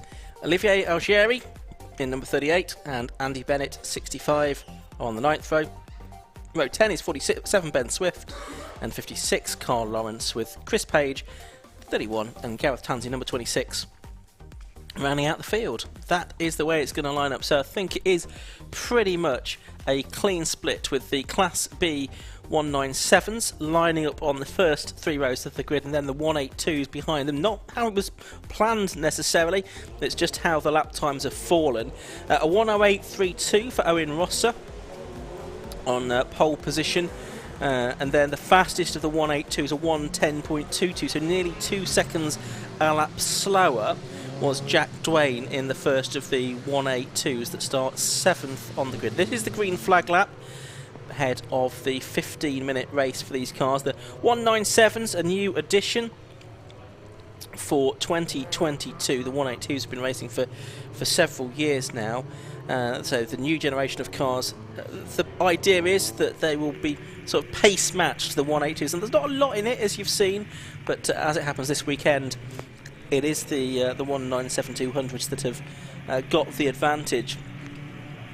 Points are scored within the individual classes rather than on overall finishing positions. And so we've had overall wins so far this season for Scott Edgar and Chris Keir at Croft, and Andrew Harding winning both races at Silverstone on the national circuit. And it was the case at Silverstone that Jack Dwayne won the 182 classes in both races. So points-wise, that means we've got Jack Dwayne leading on 136 points from Scott Edgar, second on 123 points. Then the first of the Class B cars, Nick Harrison, 120 points. Christopher Keir, then fourth overall with 115 points from Class A. And then Tim Bentley on 104 and Nick Brady on 102. So some good racing in prospect here from the K-Tech Racing Clio Sport Championship. A nice, decent sized grid of cars, more than 20 cars on the grid for this 15-minute race. It is still raining, not as heavily as it has been over the course of the last hour or so. Owen Ross is sort of nearly overshooting his grid position as he came back to line up on the grid, but he just about got the car stopped in time, and we are all set for this 15-minute race. Red car of Rosser, number 53 on the front row. White and blue 55 next to him, that's Justin Griffiths, a driver that switched across from the 182s. Then it's Spencer Stevenson, who's come straight into the 197-200s, number 12, that's the black car on the inside of the second row of the grid. And then next to him, it's the David Walsh car, that's a sort of silvery grey, number 21 car, and that's one of a couple that have got the winglets on the back of the grid. First, the 182s, that's the black and blue car of Jack Dwayne, number 1, the ex-Don de Graaf car, and then 40 besides him is Scott Edgar in the white, red and black 182. As the race gets underway then, let's see how these first few corners pan out. Good start from the outside of the front row by number 55. Justin Griffiths. Owen Rosser from pole position has dropped back to third place already. It's number 12 Spencer Stevenson that's gone through, and 21 also making a good start. That's David Walsh as well, trying to go around the outside of Rosser. Oh, there's a spinner including the reigning champion Jack Dwayne, but it's the last of the 197s that started all that. Nick Harrison in his 197 has come to a halt. I think he made contact with Jack Dwayne there, so that's bitter misfortune for Jack Dwayne. There's a red flag and a red light. There is a car that has gone off on the left-hand side of the road. Andrew Harding, I think, 77. That's the one that got a big old biff at the first corner. And Olivier Algieri in the number 38 car is the driver that stopped at Hatchett's on the left-hand side of the circuit. So he must have lost it, I think, on the way into the corner. The former kart racer, Algieri, 19 years of age, had lots of success in karting, but unfortunately not a very good start to this particular race, but it was very messy down there at the hairpin on the first lap, wasn't it? Yeah, Andrew Harding turned in and almost was having his own moment, but then the car behind, which I haven't identified yet, braked far too late and just drilled the Andrew Harding car. Yeah, Jack Dwayne, we think that was. Right, so Jack Dwayne leading Class A in the older cars. You might say he had nowhere to go, but he was never going to make the corner anyway, I didn't think. And in the end, a very banana-shaped Andrew Harding, who pulled off onto the grass on the inside of the circuit to drive us right through Spitfires and Dibeni. He's been brave enough, actually, Andrew, to rejoin the circuit and come around, but it might be just straight to the pit lane because that will be handling horrendously, steering from the rear. You can see it's sort of crabbing Majorly, yeah. And that's potentially a major upset for Jack Dwayne as well. See if he's going to be back into the race in the number 1 car, reigning champion. And he was sort of, I think, keen to show a clean pair of heels at the 197s. That wasn't to be because they've proved a little bit quicker in the wet around this Pembrey layout as they were at Silverstone when they locked out the podium as well. But at Croft at the start of the year, it was a bit more evenly matched. I think they were probably at the overall pace, the 197s, but actually it was 182 cars that came through to win both races at the North Yorkshire circuit. So, red flag hang out. There is that car down the pit lane. It is the 77 car of Harding, and Jack Dwayne is following him down the pit lane. Harding, a driver that switched from the 182s. He's got a big biff in the driver's side, hasn't he? Huge dent in his door, and Jack Dwayne following him into the paddock. Let's hope that's all conducted in good nature. As I say, I don't think the 77 of Andrew Harding was in great shape anyway. I need to see that again to be sure, but it looked like because he caught some standing water, he was having a half spin, and then Jack Dwayne, who started behind him, the same side of the grid. So this is the car in 5th on the grid, followed by the car in 7th, and Dwayne, with quite some force, made me think that he was out of control, almost a bit like Mark Dickin was in the earlier part of the day. And unfortunately, it was Harding standing in his way. But I was wondering whether Andrew was going to get around Hatchett's anyway. But the incident involving Algieri presumably happened in the aftermath then. Yeah, we didn't really see that, did we? We didn't see what happened there. But put Olivier on the grass, and there are a number of rescue units in attendance there, so that's the reason why we won't be able to start the race particularly quickly again, but it will be a full restart, which puts Owain Rosser back on the front row, and he will hope for a much better start. I think that was Scott Edgar we just saw going through shot there. Yes, it was. So he's managed to get involved in all of that, and he's being sent up the pit lane exit and out of the race.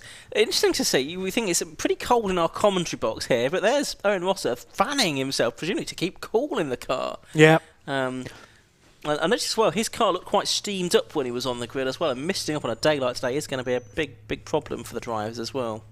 Well, these engines will run pretty hot, and there won't be much insulation in the cockpit. So you're getting all that heat from what are these 1600 cc or 2 litre? 2 litre Clios. So yeah, I mean, there's a lot of heat that even on a first lap, there's a formation lap and a racing lap. So yes, and then you've got a warm body inside a pretty cold car on the external, so steaming up's a problem. And everything's a bit moist, so that's just going to make that worse and worse, isn't it? So there we go. So K-Tech Racing Clio Sport Championship, new name for this season to reflect the fact that we have the new shape of car in there as well. And it's good to have them on the grid, but so they have gone a little bit faster than the 182s that have been the bedrock of the championship for so many years.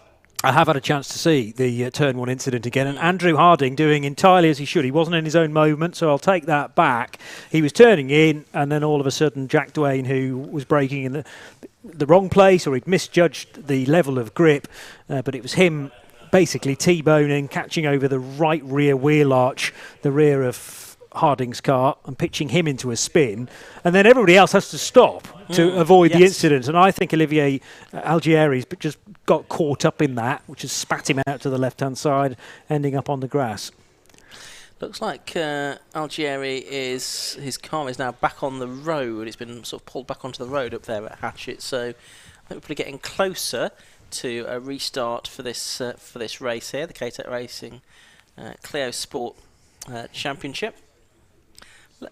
Let's have another look at what happened at the start now. See how these first few corners pan out. Good start from the outside of the front row by number 55. Justin Griffith's own Rosser from pole position has dropped back to third place already. Further back, you'll see the Dwayne car. We can't see that in shot at the moment, but they're arriving at the hairpin now. That is Scott Edgar. There is, and there we go. That's Jack Dwayne. I think he must have been, he was certainly over the curb, but there's Algieri going off to the left.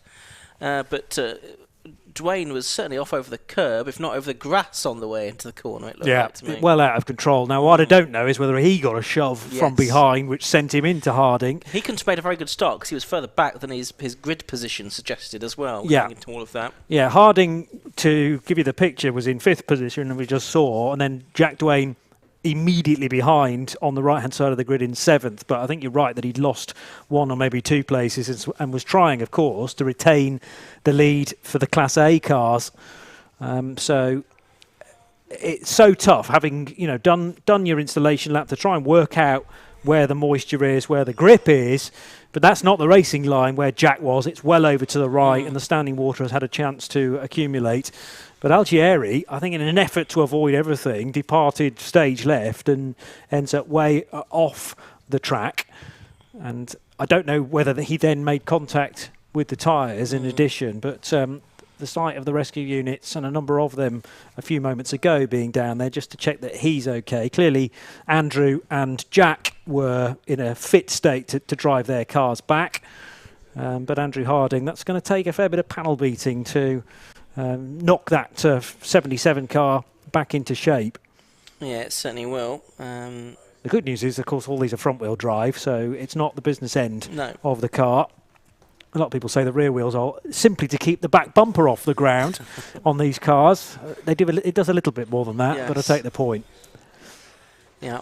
Okay, so we still have this hiatus while we are waiting for the circuit to be cleared, but I don't think we're going to be able to, unfortunately, get the race back underway today because we're running out of time. There's a little bit too much work to be done in order to have time for the race before the end of the sort of allowed time here at Pembrey, the curfew here today. So, unfortunately, the first of the K-Tech Racing Clio Sport Championship races relatively short-lived. It didn't really get much beyond the first corner, and there's not going to be time to restart the race, so that's a sad way to finish proceedings today, Johnny. Oh yeah, horrible that, because nice big grid of cars, 22 of them, and I really fancied that to be a close fight. It was a little too close, unfortunately, into the first corner, but if you love your Clio racing, there will be more of it tomorrow, so make sure you head back to Alpha Live